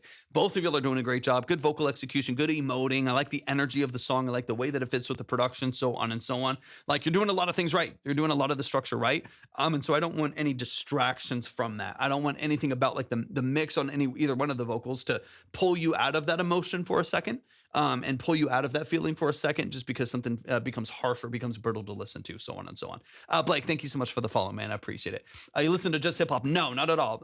Rico, not at all. All different genres all the way across the board. We just came from like, we had a couple hip hop tracks here. We went before that. There was like 2 heavy metal tracks. Before that was like 2 country songs, a folk song, a pop record. Before that, it's all over. It's all the way across the board.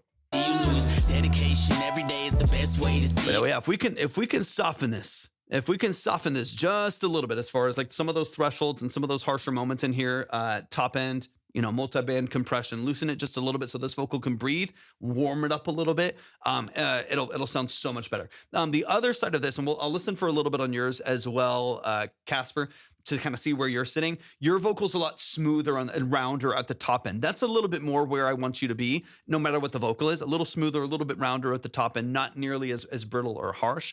I would, on this vocal specifically as well, I would definitely make sure there's some, if you don't already, have some tasteful amounts of harmonics in there, some saturation in there.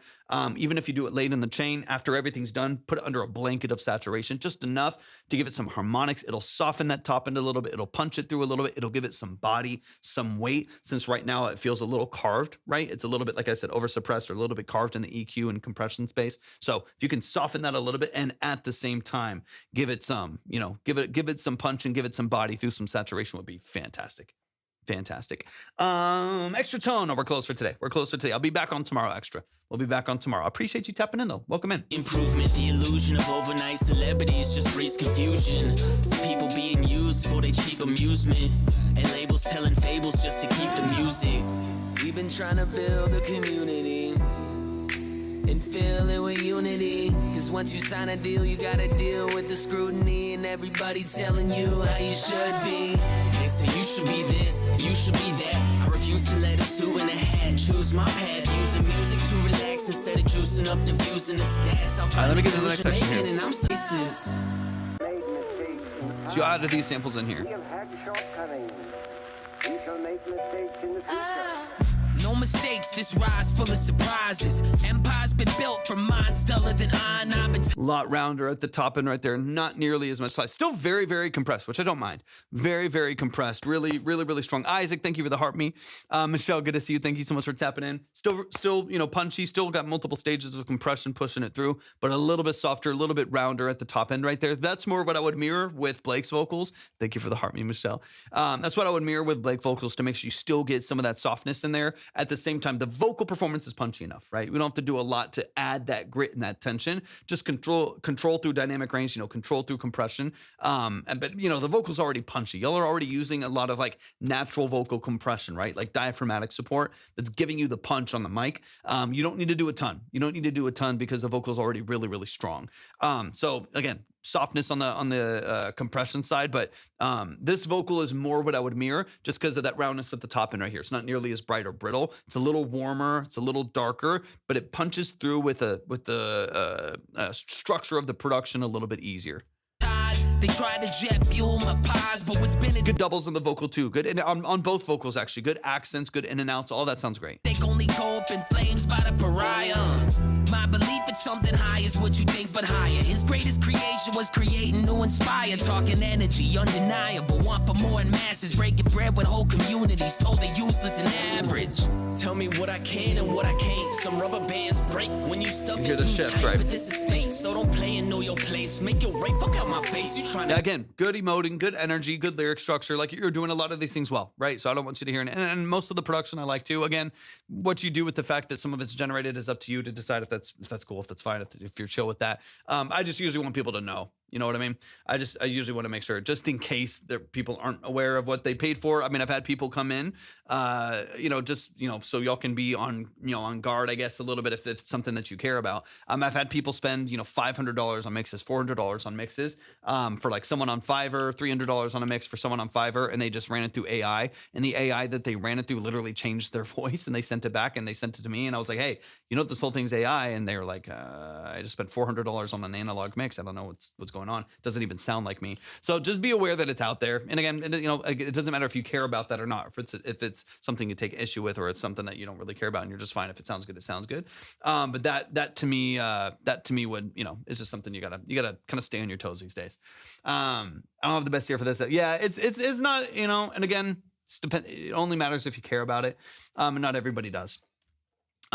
You could usually hear this high hiss at the top end of the mix, especially with the vocals. If I play the vocals here.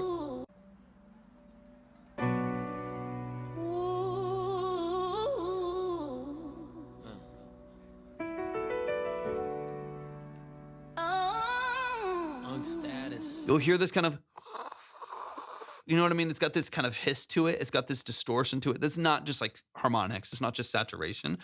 Every single AI vocal has this. Some have gotten pretty good. Some are a little bit more isolated, but almost every one will have this kind of hiss to it. At the top, it has a lot of trouble, processing high frequency information, the aliasing and stuff like that. And then you'll hear a lot of artifact in some of the production elements too. It very well could be, this happens because there's a lot of people doing this. It could also very well be that they're adding their own bass, they're adding their own drums, but they generated piano, they generated vocal samples, so they don't have to pay someone for it, so on and so on. So there's a lot of hybridizing that's going on too. There's a lot of people that do that as well. Just depends on what you like and what you want to do with your music. But you'll get a lot of that in the background as well. The line, everything's at the link in my bio, Rico, but the line is closed for today. Submissions are closed for today. We'll be back on live tomorrow afternoon.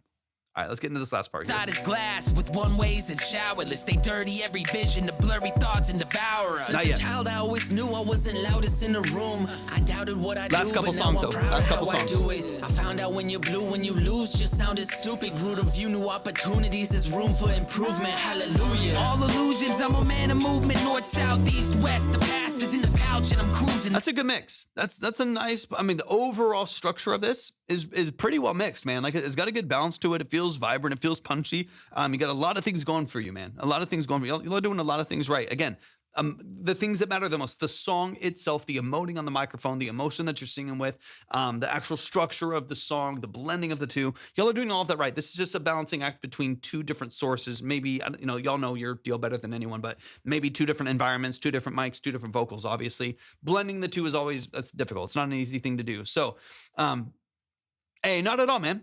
Not at all. Yeah, no worries, kid. No worries at all. And if you need to catch up on anything again, it's all on YouTube as well.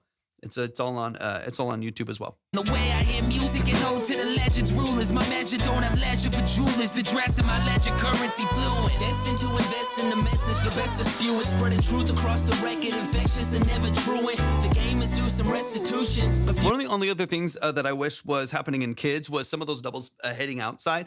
Almost everything is stacked to some of the mix has been working for 5 years, but really hitting the books now. Dude, you're crushing it, man. You're doing a great job. The production itself is balanced pretty well. Your vocal is really clean. Like I said, there's a couple things in Blake's that on the mixing side can be a little bit more cohesive with yours to connect them to two. It doesn't even sound bad, but it just needs to be connected with yours a little bit more.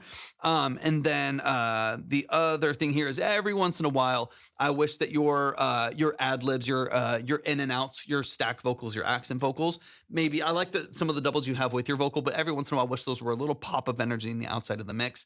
I can't remember if it's the same on Blake's, but specifically on yours when you come in, just because the mix has huge samples, it's wide, you have stereo pianos, everything's really big sounding, punchy drums, big 808. There's a lot of energy there. So if your vocal and its ad libs are all like right in line, they're all right, your accents are all right in line with you, and they're accenting on your vocal in mono. They're not really adding anything as far as like width or openness in the mix at all. They're adding an accent, like an energy to the vocal, but you don't really perceive them that much in the mix. So it could be nice to position, like double track those, position them wider in the mix, or something, or some variation of that. Maybe even adding another vocal that stacks it outside. So you get both your center stack as well as an accent on the outside for some of your like ending punchlines and stuff like that at the end of every, bar or every 2 bars or something like that. But y'all are crushing it, man. Y'all are doing a great job. Please show some love. Please show some love. Please show some love. Yeah, exactly, man. Exactly, man. That's easy. Yeah, exactly. That's easy stuff. That's easy stuff where you can kind of, fit them in between. It's just so that your vocal mix in any sense doesn't feel small in contrast to the production. You still want it to be able to compete. You want it to be able to, have support in the mix when you're talking about like, pushing those forward compared to everything else out here. You also show some love to Kid Casper, Blake Raps right here in the chat. Y'all are amazing. Show them some love and support. Emil, thank you so much for the follow. I appreciate that a lot. I haven't, Tim. I have not heard that before. Thank you so much, man. I'm not positive, Papito, I will be on tomorrow afternoon. I'm not positive when. I usually get on these lives whenever I'm done with my other like mix and production projects or like session work for the day. So I'll be working on that stuff earlier. And then whenever I'm done with those, I'll hop on for a couple hours. I'm doing about 4.5 hours today. But I'll be on again tomorrow. Tim, we're closed for today, but we will be live again tomorrow. I'll probably open up some early submissions. Thank you for the follow. Elmo, thank you. Rico, I appreciate you so much. Thank y'all for the follows, y'all. But we'll be live again tomorrow afternoon. I'll open up the lines again and hopefully get to a good chunk of y'all's music. I appreciate y'all tapping in today. Okay, we got Leif. Let me know if you're in the building. Let me know if you're in the building. Let's see. We're at the tail end. There's Jordan in the building. There we go. Leif Mesh. Okay, let's get into it. This is Leif Mesh band. What If I Do? Talk to me. This is out on platform, so give me some details. Talk to me about the structure. I'll try to get through these last 2 in a good pace. A lot of y'all have been waiting. Y'all have been waiting for a while, so let's get into it. Let's see. Come on, Spotify.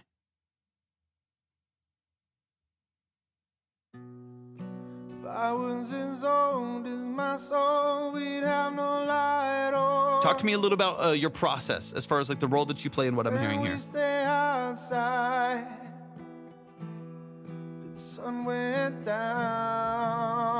Beautiful voice. If I was as young as my heart, I'd live forever. You wouldn't know me. You got old.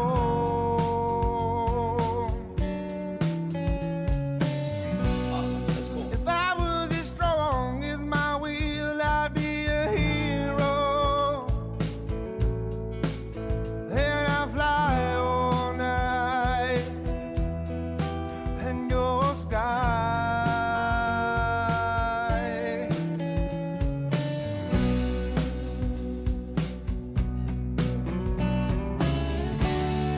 So what if I do say that I miss you?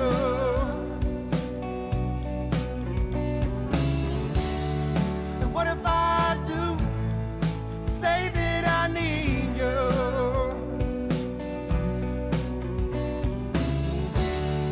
And what if I do say that I love you?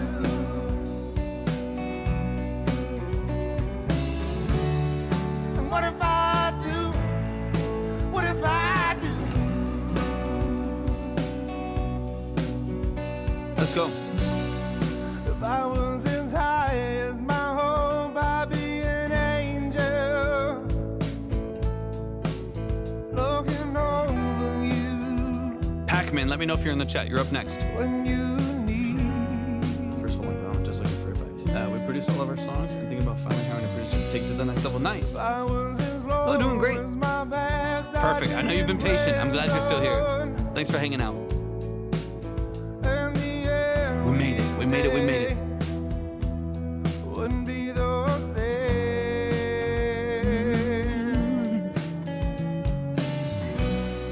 if I was as weak as my eyes call me a sinner. But who am I fooling? I'm just a man.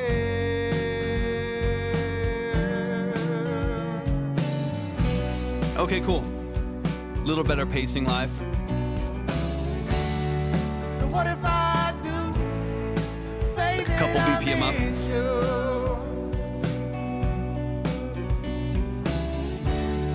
And what if I do Nice. I love it.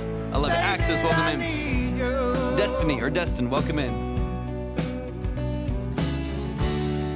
And what if I do say that I love you?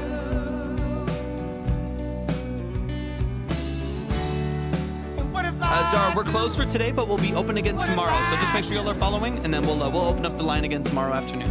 I appreciate y'all tapping in. Last couple songs of the day. Of course, of course, of course. I appreciate you being here. Welcome in.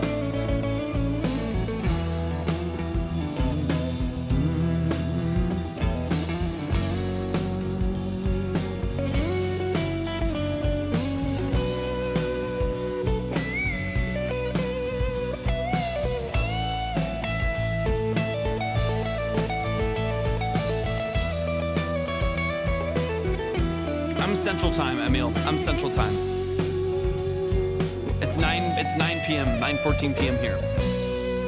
I was as old as my soul, we'd have no light on. Love these dynamics. And we stay outside till the sun went down.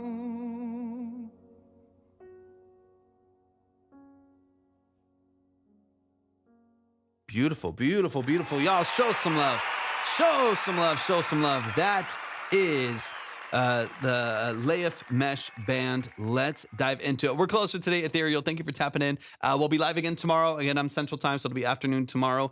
So make sure that y'all are following on either YouTube, Twitch, or TikTok right here. And we'll make sure to open up the lines early tomorrow so y'all can get some pre-submissions in as well. So you can get in line a little bit earlier. But we'll open it up again tomorrow afternoon. But y'all, please show some love. That is What If I Do. That is What If I Do. And they're right here in the chat as well. At least the bass player is here in the chat as well. Let's get into it. I'm so excited about this. And let me know, man. I know you said you're looking for a producer. If you ever need like an executive producer or you need something to kind of hone in on the structure of this or consult on any of it, let me know, man. That's production, mixing. That's what I do full time. I don't pitch myself super often, but I'd be more than happy to work with y'all as well, man. But let's get it going, man. This is What If I Do. Let's dive in from the top. Let's talk about a couple details of this.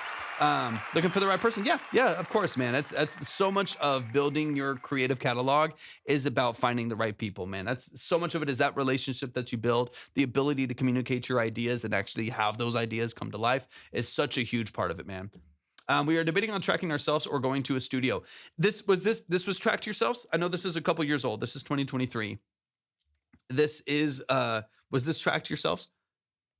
Because so much of it really depends too. Was it BB King's Lucille? No, okay. I was like, this sounds nice. I mean, here's the thing. If you're able to send it to this comes down to budget and where you want to funnel your money. That's honestly what it comes down to. Obviously, studio tracking is going to be great. I would say the biggest determining factor in studio tracking for what you're doing here is going to be drums. The difference between live tracking drums on your own and you don't really know what's going on and it's like kind of okay and who knows if these are phase cohesive and these mics are doing what they're supposed to do, that versus going into studio and tracking with an engineer and they set up the drums and the mics are exactly where they're supposed to be and they're all measured and phase cohesive and like that's a different world, right? Especially when you're dealing with sometimes anywhere from like minimum like 5-6 mics up to like 10 or 11 mics.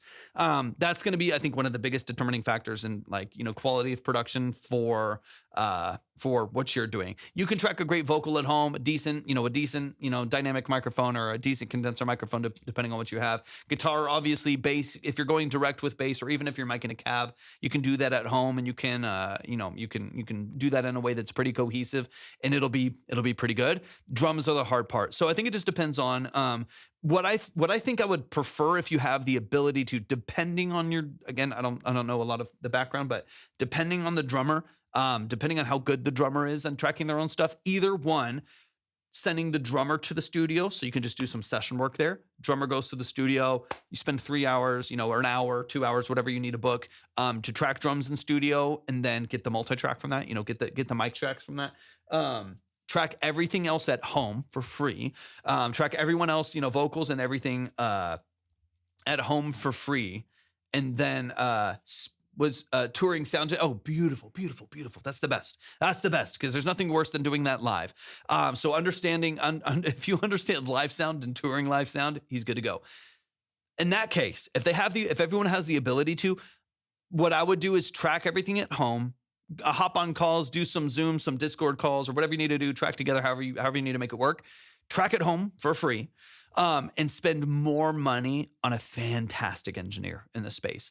Like good executive production, like get someone to maybe oversee it and make sure we double track this, make sure we have an ear on something here to make sure that like it's all cohesive, it's all working together. Let's change this part, let's move to a hook here. That executive stuff can be good to just make sure that it's as well-rounded of a record as possible, and then save that money and spend it on a good, solid, like $500 to $1,000 mix, or whatever that looks like for y'all. Obviously, it's going to be different for everybody, but spend it on a really, really solid, engineered mix and a good analog master, whatever you need to do, because the song has all of that natural potential. So I do think that's probably worth more than spending, $400 or $500 on a studio day and in tracking everything there, and then stepping back with a little bit less quality on the mix or less control over the mix, and so on and so on. I do think it'd be beneficial to focus on the engineering. If y'all are all decent at doing it at home, and you can get some pretty good tracking at home, comp well on the vocal side, solid bass tone, good double tracked acoustic guitars and stuff like that, I'm not too worried about it. You can spend more on the engineering side and get something that's like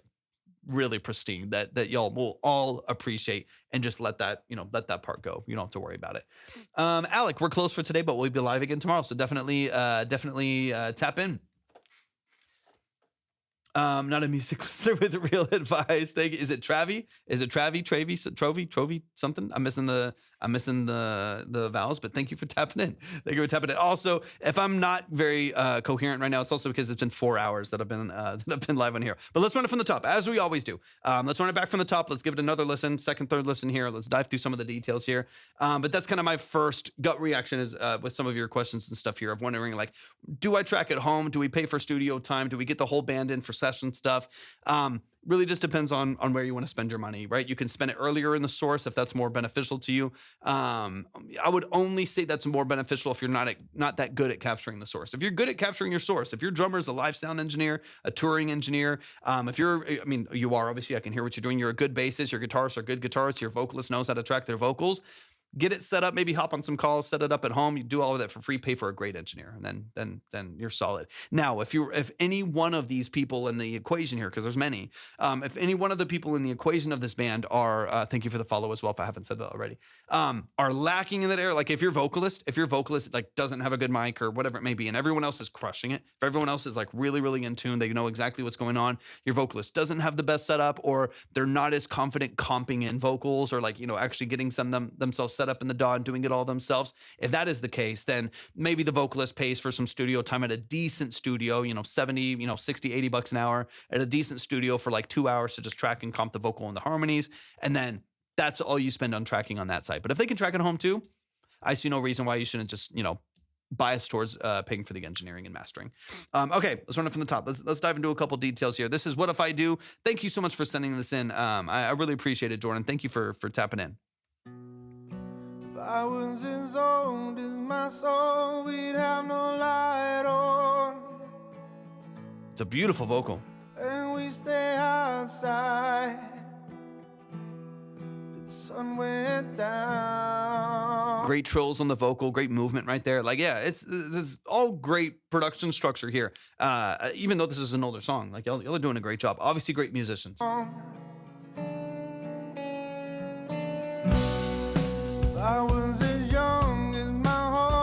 One of the few things, again, this is more on the like overarching production structure side right here. What I would love to see, this is not necessarily the case in a live record, right? So the things that you can do in studio that will present themselves differently in live sound are going to be like double tracking and things of that nature, right? But when you're playing an acoustic guitar and you run that into like a stereo box and they run it into the system and it comes out of the, it comes out of the mains in stereo, you don't have to worry about double tracking because it's coming out of both. In a studio record where we're consuming most of the music in stereo imaging, whether it's just a stereo system in the car, stereo headphones, obviously, then we're getting a really direct panning structure in the song that's very isolated. I would love, one of the few things, I mean, y'all are great. Y'all are really, really talented. One of the few things that I wish I got out of this particular record, even, 3 years ago, was some double tracking of when we go back into our strumming patterns from the acoustic. Maybe it starts in mono and it's a little bit tighter in the middle of the mix here, paired with the vocal with the whole reverb. It's a little bit of a smaller mix, but as soon as the drums and the bass and everything comes in, that mono acoustic guitar splits into a double, and we have a double track that's carrying the strumming pattern left and right. That's carrying all of your progression over the bass, right? There's no other real like piano, organ, synths and stuff in the background. There's not much else going on. It's pretty dry, which I love. I mean, it's great for what you're doing here. But I would love to then have, when the song opens up, you get a double tracked or a stereo mic, depending on how you want to do it, a stereo mic'd acoustic guitar or a double tracked acoustic guitar. So the mix gets wide and it gets wide on both sides. Otherwise, what happens here is like drums have a good image to it. Vocals are right down the middle, bass is right down the middle. And then once the guitar strum leaves the middle of the mix, all you have is the guitar line on the left side and a couple other elements that randomly come out here. But you start to get some random kind of imbalances in the panning since everything's singularly tracked. Guitar is only on the left side, acoustic is only center or only right side, I think, when it comes later in the mix or later in the hook, right? So on and so on. So I would love to like the main structure of the song, like drums are in stereo, they're nice and wide, they get this great mix with the overheads and stuff like that.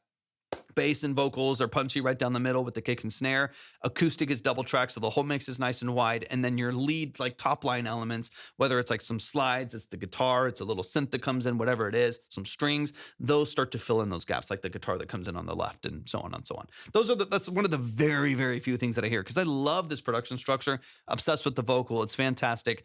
Pocket of everything else sounds great. There's some small little imbalances in there that would definitely be nice to open it up. Would definitely be nice.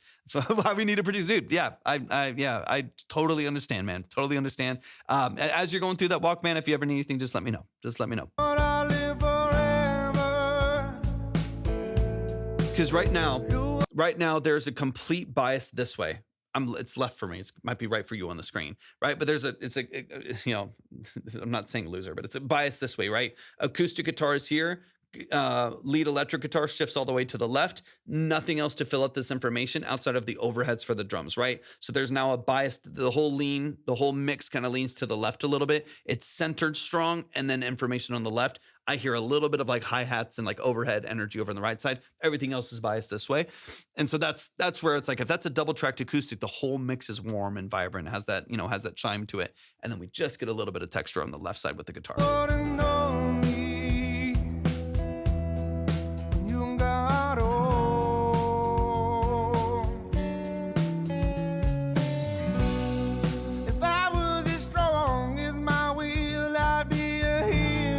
Good punch out of the bass and the drums. Good kick, following pattern right there. Everything's punchy. It's driven well. I'm not mad at anything that I'm hearing. Even the panning. I'm not mad at anything that I'm hearing here. It's just the balance of, I know the desire, because I've worked with a lot of bands, like I know the desire to make sure, and this is probably the forefront of what y'all are doing, I want to make sure there's a really good translation from the studio record to the live record, right? I want when people, even if it's faster, slower, stuff like that, I want what people hear in the studio to be very much so what they get live and vice versa. When they go to a show and they see us and they love us, when they hear it, I want them to hear how that translates. But keep in mind that it's not always exactly how it translates. In the same way, like I said, that when you're doing these shows live, I highly doubt it that like the guitar's only panned to like one small speaker in the array or something like that. It's going to come out, in the full spectrum of the mix, balanced well and still panned accordingly. But, it's going to have a good balance to it. So you have to compensate for that live environment a little bit when you're doing studio tracking and making sure that some of these elements aren't too like individually, isolated in the mix. Besides that, it's a great record, man. It's good writing. It's a great vocal. It's a great structure. I love everything I'm hearing here.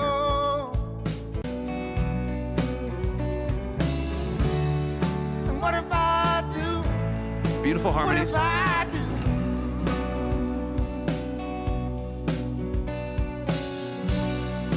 I was as high as my hope, I'd be an angel. It's great. I mean, the vibrato is gorgeous. It's gorgeous. It's gorgeous, dude. I love it so much. I love it so much. Let me get into the last hook. I'm gonna listen for one other little thing, just as a last little detail right here. But let's dive into it. Let's dive into it. Say that I need you. And y'all, we are closed for today. Some of y'all that are talking about songs, we're closed for today. We'll be live again tomorrow afternoon. So just make sure that you're following here or on YouTube or Twitch, which we're live on as well. Any one of those platforms. Of course, if you're here on TikTok, make sure you're followed on here. We'll be live tomorrow afternoon. We'll open up the lines again, but we're currently closed. We just got like a song or two left.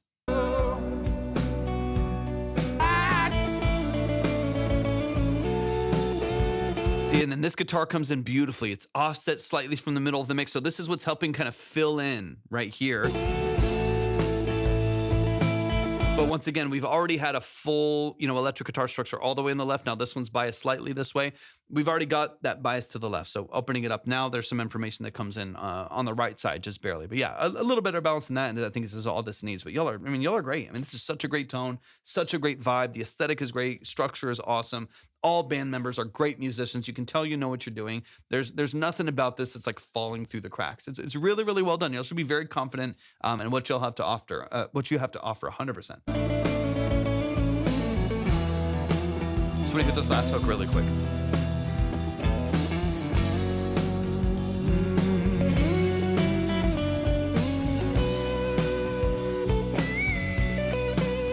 Beautiful. Beautiful tone across the board.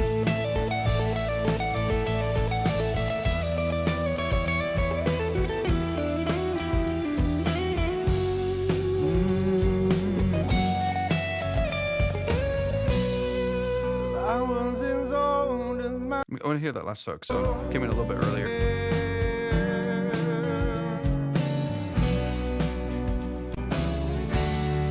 So what if I do say that I miss you? Okay, one of the only other things that I'll look for, this is more of a structure thing and a production thing than like quality. Quality is great. I'm really not too worried about that. I would encourage you, if you're gonna have long gaps between vocal phrasing, to have new top lines take its place. Lead guitar lines, rhythmic things for the drums or whatever it may be. Like having in between this line, we have a lot of space where we fill in with some picking patterns, but it's very soft, it's very even. It'd be nice to just wake up a top line. You just trade places. The vocal stops and a lead guitar comes in to have like a little bit of a riff right there, and then that leads straight back into the top again. Here. Say that I miss you. Dun, dun, dun, dun, dun, dun, dun, dun, dun. Or even like high, like a higher, dun, dun, dun, dun, dun, dun, dun. Like a little higher lead line in there from the guitar. It just like fills in the gap right there. You do it with a slide. It's there, but once again, it's only on one side, and this is kind of a part of the guitar picking pattern. A stronger, like classic Stratocaster, like nice chimey, tube-driven riff in between will just connect some of the gaps that are happening here. But once again, y'all are crushing it. You're crushing it, man. It's absolutely beautiful. Please show some love to Jordan in the chat. Jordan is the bassist that you just heard. Thank you so much for sending this in, man. I genuinely really, really love what y'all are doing, man. You can reach out through Instagram. Is probably the best way to get a hold of me. It's just easier for me to get through messages. When I get off this live stream, there's like 200 like comments and likes and messages and stuff from people. So especially when I've been on for hours and hours and hours. So shoot me a message, same name, Torvik. I'm Torvik Music everywhere. And you can also find it at the link in my bio. Just shoot me a message over on Instagram, and then I'll get over there as soon as I can. Probably realistically after tonight, I'll probably get back to a slew of messages tomorrow. Yeah, shoot me a message over there, man. I'll be more than happy to chat about what y'all need. What any way that I could support you and help you out in any way. But y'all, please show some love. Show some love. Absolutely, y'all are amazing. Leif Mesh Band. What If I Do is the name of the song. It's out on all platforms. Go stream it, go like it, go add it to your playlist, etc. Pakman, hop in the chat. Pakman is in the building. Let's get into these last records here. Let me know if Ivy Romeo is in the building as well. Let me know if you're here. These are our last songs, y'all. I'm ready to rest my ears. I'm ready to rest my ears. Love what you do, man. Love hearing all these amazing musicians. Jesse, it's so fun, man. What a blessing. Like, it's just to be able to hear so many incredible people that are passionate about I mean, this is like, a lot of this live is also like self-fulfilling for me. It was like, when I was a young musician, 8, 9, 10 years old, after learning some instruments and starting to get good at some instruments, like what I wanted more than anything as a young person, even then going into my teenage years, college years, stuff like that, like I wanted so badly to have like a really, really cool community of people and just support from other professionals that outside of me training in studio, which of course is the direct, impact of getting support from professionals, like just having a community of people that to talk about music with and bounce music off of, bounce ideas off of, come up with other inspired ideas. Like I wish I had that. And that's one of the reasons why this live stream exists in the form that it does. Mackenzie, thank you for the follow. One of the reasons why it exists in this format is to just offer that to people too, man. So I appreciate y'all so much for tapping in. Thank y'all so much for joining the stream. And for all of y'all that sent in music, sent in submissions today, I appreciate y'all so much. Y'all have been absolutely amazing today. We got Pakman in the building. This is Rasta by Pakman. I thank y'all for all the follows too, likes, gifts, shares, all that stuff, man. Y'all are amazing. Feels super aligned with the Pakman vision. Pakman, give me some details. Talk to me about production. Talk to me about the role you play in your music, what I'm listening to, and what it's all about. Give me some context. Give me some details. Last two songs. Maybe the last one here if Ivy's not in the building. All right, let's see if it'll play. There we go. Da-da-da-da. It's catchy. It's a catchy song. Alvin, welcome in. Give me a sec. I'm going to refresh it. It's not loading right now. Oh, it's past the session time. Hold on.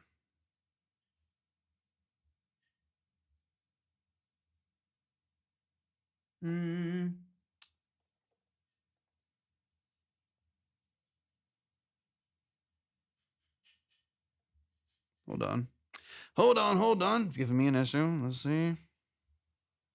I should still be able to play this. Okay, yeah, let's see if it'll. There we go. All right, we're good. But yeah, give me some details, Pakman. Let me know if I've heard your stuff before. I don't think I have, but yeah, let me know.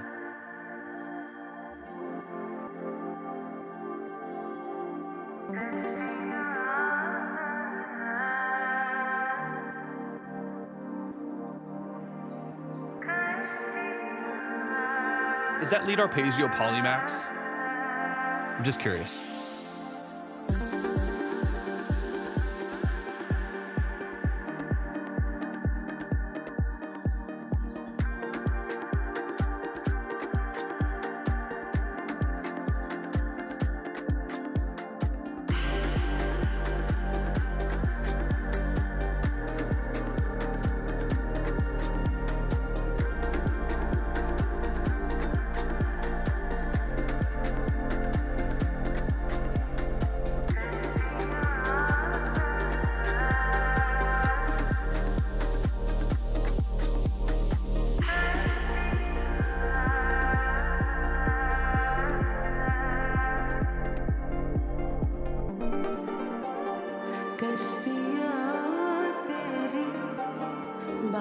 This is beautiful.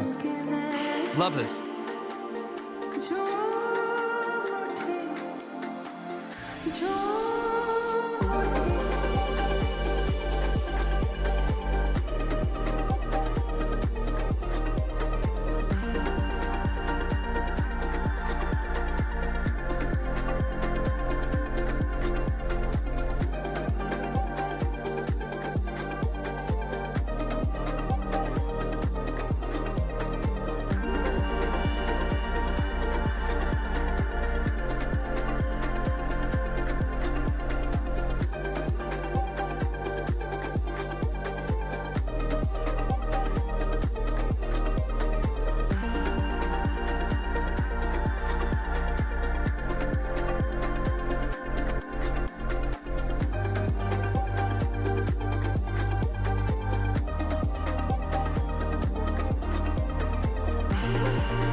Really beautiful melody structure.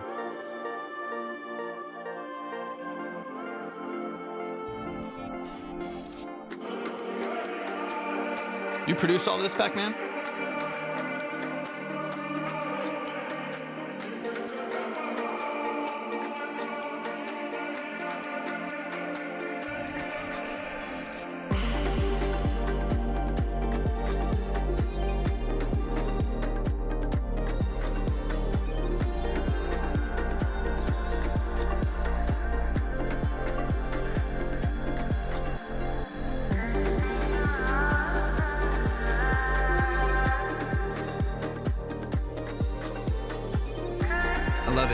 Y'all, we're closed for today.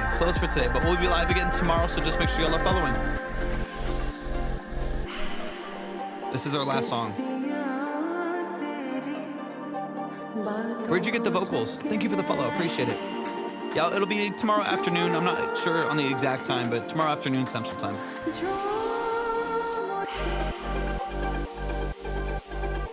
Great melodies.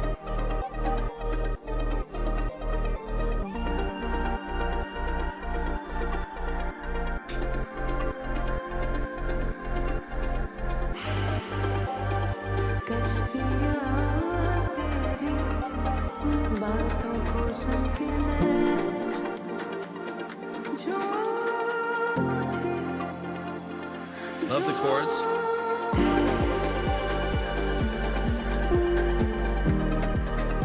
Progression super easy, emotional.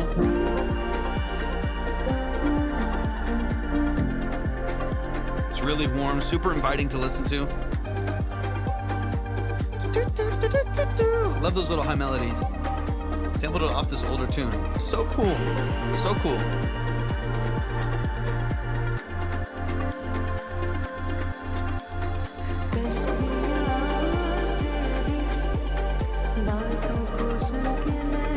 Super warm, really inviting to listen to. Good balance on the most of the production too.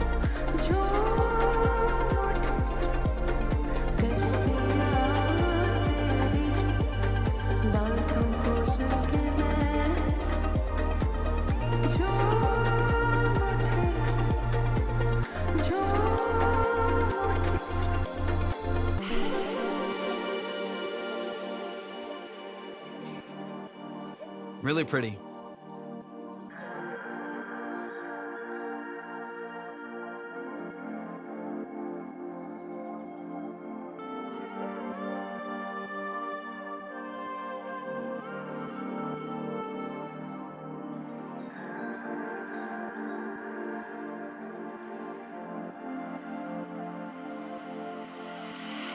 Yo, show some love. Issa, thank you so much for tapping in. Thank you for being here today. The line is closed. This is actually our last song of the day, but I am going to be live again tomorrow. So just make sure that you're following, turn on notifications. We'll open up the lines again. We'll get a whole bunch. We had, I think, what do we have?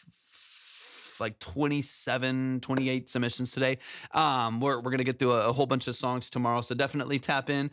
Vincent, thank you so much for the follow. I appreciate that. Or Vincent, thank you so much for the follow. I appreciate that a lot. Yeah, we'll be live tomorrow afternoon, and we'll open up the lines. We'll get some fresh music in here, some fresh artists and bands and vocalists, songwriters up on the board. So thank you all so much for hanging out today.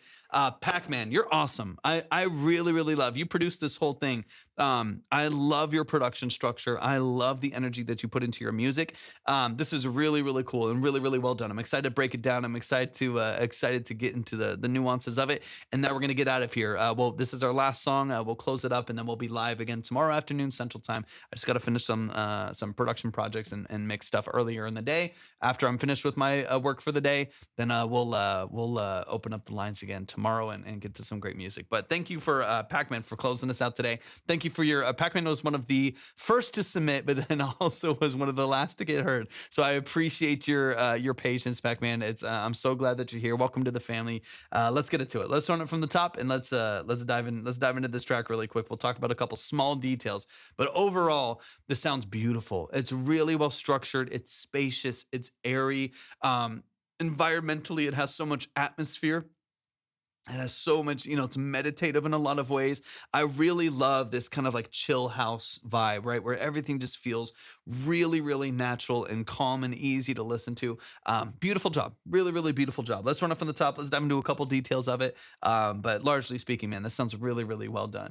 And then once again, y'all, we're closed for today. We're not taking any more submissions. The lines are completely closed. We'll be live again tomorrow. Beautiful, like even again, some of the classic stuff, the pumping here, the phantom side chains, the pumping in the background here, really, really beautifully done. What are you using to produce? Are you on Ableton?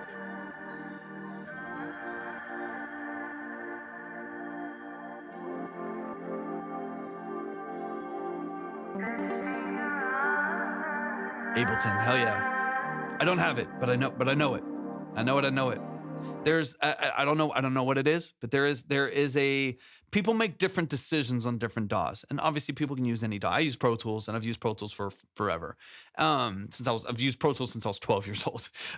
So the last 20 years. But I've used them all. I've used Ableton for like live programming and live looping. I've used FL Studio. I still have FL Studio, but I've used FL Studio, Logic, Studio One, Reason all the way across the board. I've used a bunch of different stuff. But however, I feel like there is like you hear the decisions that people make on different DAWs. So it's like sometimes I'll hear something and I'm like, that's more likely to happen in Ableton, or I'll hear something that I'm like, that's probably gross. I'm like, I hear some production thing that's happening that's probably gross beat in FL Studio, or I'll hear something, and it's like sometimes there's a little bit of an identity to the different DAWs just by default of how people use them and the tools that are accessible in stock on those DAWs. Anyways, so let's get into it. But I love some of the background sequencing, great panning. This is open, it's washy, it's got a lot of ambiance. I like it a lot. I need to get I would honestly really like to use Ableton. I can't afford to pay for Ableton and Pro Tools. Pro Tools is already super expensive. I would love Ableton though. Especially because I actually want to make more music like this, and it'd be great. Great panning on your percussion.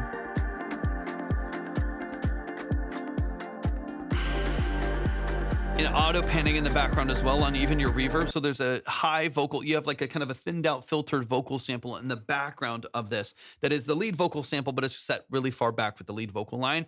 But then you have it washed in reverb, completely saturated in reverb. But then you've also then are auto panning the reverb. This is some of the Ableton stuff that's more typical of when I hear people doing this. But and you're also auto panning. You have some utility back there and you're auto panning that tail and that sample and the reverb in the background there as well. And it sounds beautiful. You just get this really like saturated open vocal structure, but it kind of floats around the mix a little bit, but it's really thin, right? It's not the full vocal sample. It's kind of filtered out, which sounds great. It's those little details that I love. It's a little ear candy, as we call it. Erica, welcome in.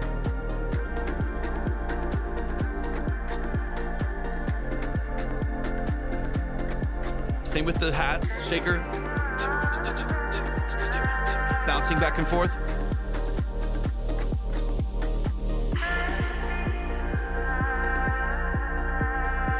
And you go into your main breakdown, open up the vocal sample.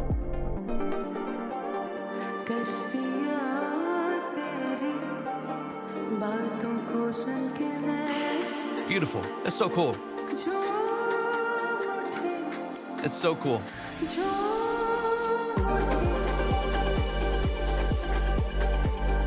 This is the last one, Cyrus. This is our last song for the day. We had a very, very full queue today. This is our last one, but we'll be live again tomorrow. One thing that I wish happened a little bit in this, and again, from the preface that this sounds wonderful. It sounds great. It's really, really well produced. It's well balanced. The sample is gorgeous. The way you're processing is so environmentally active. Like it's got so much energy. Ding and Cyrus, thank you so much for the follows. I appreciate it. Yeah, we'll be live again tomorrow. I've been on for 4.5 hours, so I gotta rest the ears because I got a full day of production tomorrow. So we'll be on a little bit later tomorrow. Probably won't take as many submissions as I did today, but we will be on for a chunk. We'll be on for a chunk of submissions. One thing that I wish you did, and then again, this is just taste. This is just kind of the space that I'm in. I wish there was, so you have kind of the sample, and the sample itself is kind of what it is. It's in this box, right? The sample is what it is. Now, you move that sample to different parts. You filter that sample. We find some certain moments of it. I wish when you got into the breakdown of this, and maybe you can still do this, but when you get into the breakdown of this part of the song right here, where the drums and the shaker and everything comes in, we're kind of in the full dynamic climax of the song, that there was more use of the sample in different forms, whether it was like small little chops of it, rearranging of those melodies, reintroducing it, not as much washed in the reverb, but still kind of integrated into the percussion a little bit more and into the production a little bit more. Where like, I'm going to back it up here a little bit. So question for you, where the track take you? I feel like, I feel like I'm in space. Like I'm just like, or actually, you know what? I feel like I'm like like flying, this is so random, but I feel like I'm like flying over a rainforest or something like imagine like FPV drone footage of like flying over like the Amazon rainforest. That's what it feels like. It's just like it's windy, it's spacious, it's colorful. That's where it takes me. That's where it takes me. If you need a real answer to that. Anyways, yeah, that's the real ethereal answer to it. All right, let's I don't know, I'm the bird from Rio or something. I don't know, but that's where it takes me. All right, let me back it up here a little bit. Now I'll kind of show you what I'm talking about, and then we'll skip forward a little bit. Because these early samples are great. But what you don't want to happen is for that sample in all of its beauty to become repetitive, right? So when you keep hearing that, when you keep hearing a lot of that same melody structure in the same form, in the same structure, and that just happens 5, 6, 7, 8 different times in the song, it loses its impact a little bit. So if you only have that part of the sample happen 4 times in the song, and in between it are all these different chops of it. Maybe you a little alter boy, form it, shift it up a little bit, jump it up an octave, and you have different parts of it, hitting at different moments of the hook right here, this breakdown right here. There we can shift it a little bit.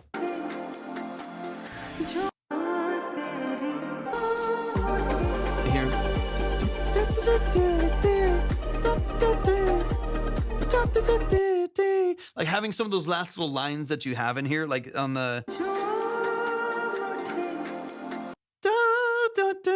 if you had that little pocket right there, right, and that was and you started using that as like a chop in the next breakdown of the song. Obviously, I'm making this up, and you could do something like this in whatever version makes sense, to you, and stylistically is what you want to see in the song. But that kind of thing, that idea, is what I would love to hear. That way, you don't have to rely on that exact melody as often, so it doesn't get as repetitive. It doesn't get as monotonous as far as hearing a lot of the exact same melodies again. But you can actually find some different pockets of having, once the vocal comes in, build up, reverse cymbals come in, riser up.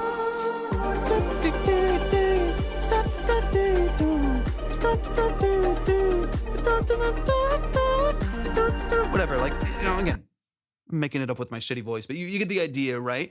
Of being able to re-manipulate. You already have a beautiful sample, manipulate that sample, integrate it into the production, and you don't have to rely on the repetition anymore. You're relying on your own interpretation of that sample and what you're manipulating with it. Obviously, Ableton's king at this, so you can really, really easily do that in the structure that you have and in the DAW that you have. Those are some of those ideas that I'm listening for. Those are some of those things I want to hear more of, so I'm not hearing as much of the original sample, just original sample, which is beautiful, original sample copied over to different parts of the song. Different. I mean, if you format shifted that up, pushed it up an octave, a little alter boy a little bit, push it up a little bit, and then chopped it from there and created some of that structure. That's you're gonna be in a great spot. Y'all don't spam the chat. Line is closed. We'll be live again tomorrow afternoon. So if you want to submit, just make sure that you're following. We'll open up the line. What we're doing currently speaking is the consultation portion. So we're in these 20 to 30 minute detailed long form breakdowns of your music. But if you want to submit, everything will be open again tomorrow afternoon Central Time. But this is our last song. I've been on for about 4.5 hours. I gotta rest my ears. I gotta get out of here. I'm starving. I'm so hungry.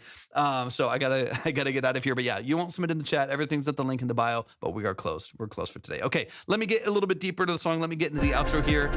But Pakman, overall, this is gorgeous. I love it. I love the feel. It feels like a warm blanket. It's got so much space. It's got so much energy. And muted entire live, which is going to be about 3 more minutes, but whatever. Anyways, this is beautiful.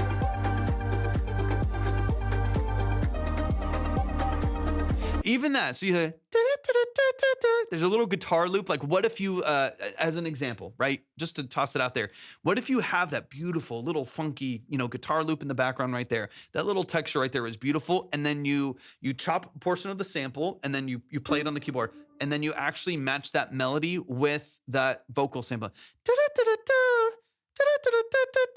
And you have some little bends and portamento in it, but you're resampling that vocal, and you're adding some chops from that, and then following the melody of the guitar, so that becomes your new lead melody in the song. Things like that. I'm making shit up, but you get the idea, right? Things like that just feel interesting. They match the melodies you already have. You reuse that vocal structure and make it sound really, really interesting. Beyond that, the production is beautiful. The mix is wide and vibrant. It feels really energetic. I love everything you're doing, Pakman. I think it's great. Let me get the outro of the song, and then we're out of here.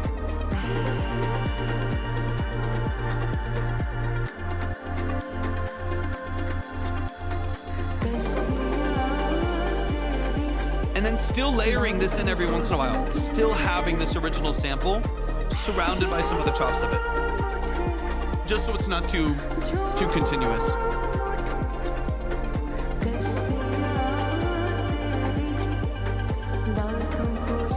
Killing it. This is awesome, Pakman. Really cool.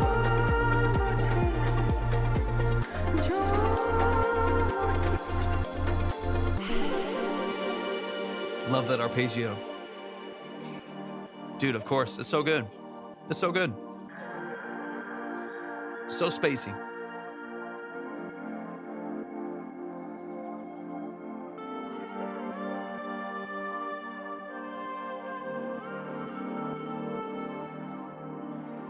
Great sampling.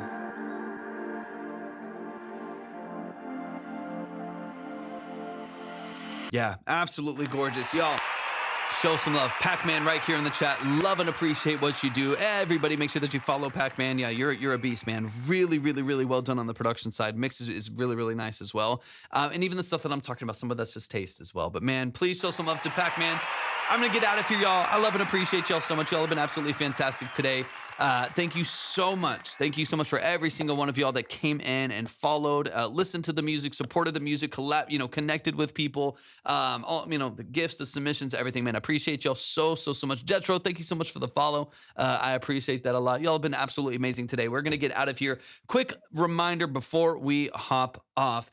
For those of you who don't know, my name is Torvik. I'm a full-time audio engineer, producer, and session musician. If you're ever in need of those services, whether you need, I do a lot of, as you can maybe tell, I do a lot of synth work, a lot of keys, hardware, analog, vintage synth, stuff like that. I do a lot of electric, acoustic, bass guitars. I've got live, actually, I just sold my drum set, so I don't right now, but give me a week or two. I don't have my live, I just sold my drum set because I'm getting a new one in here, so very soon I'll be able to do live drums again. But if you ever need session work, like I said, like live tracking and session work for synths, guitars, drums, vocals even, if you ever need a full production package or mixing and mastering engineer, that is what I do for a living. I would absolutely love to chat with you about your record, make sure that, stylistically and just structurally, it would be a good fit that would be able to work together well. And then, of course, talk, timeline and budget.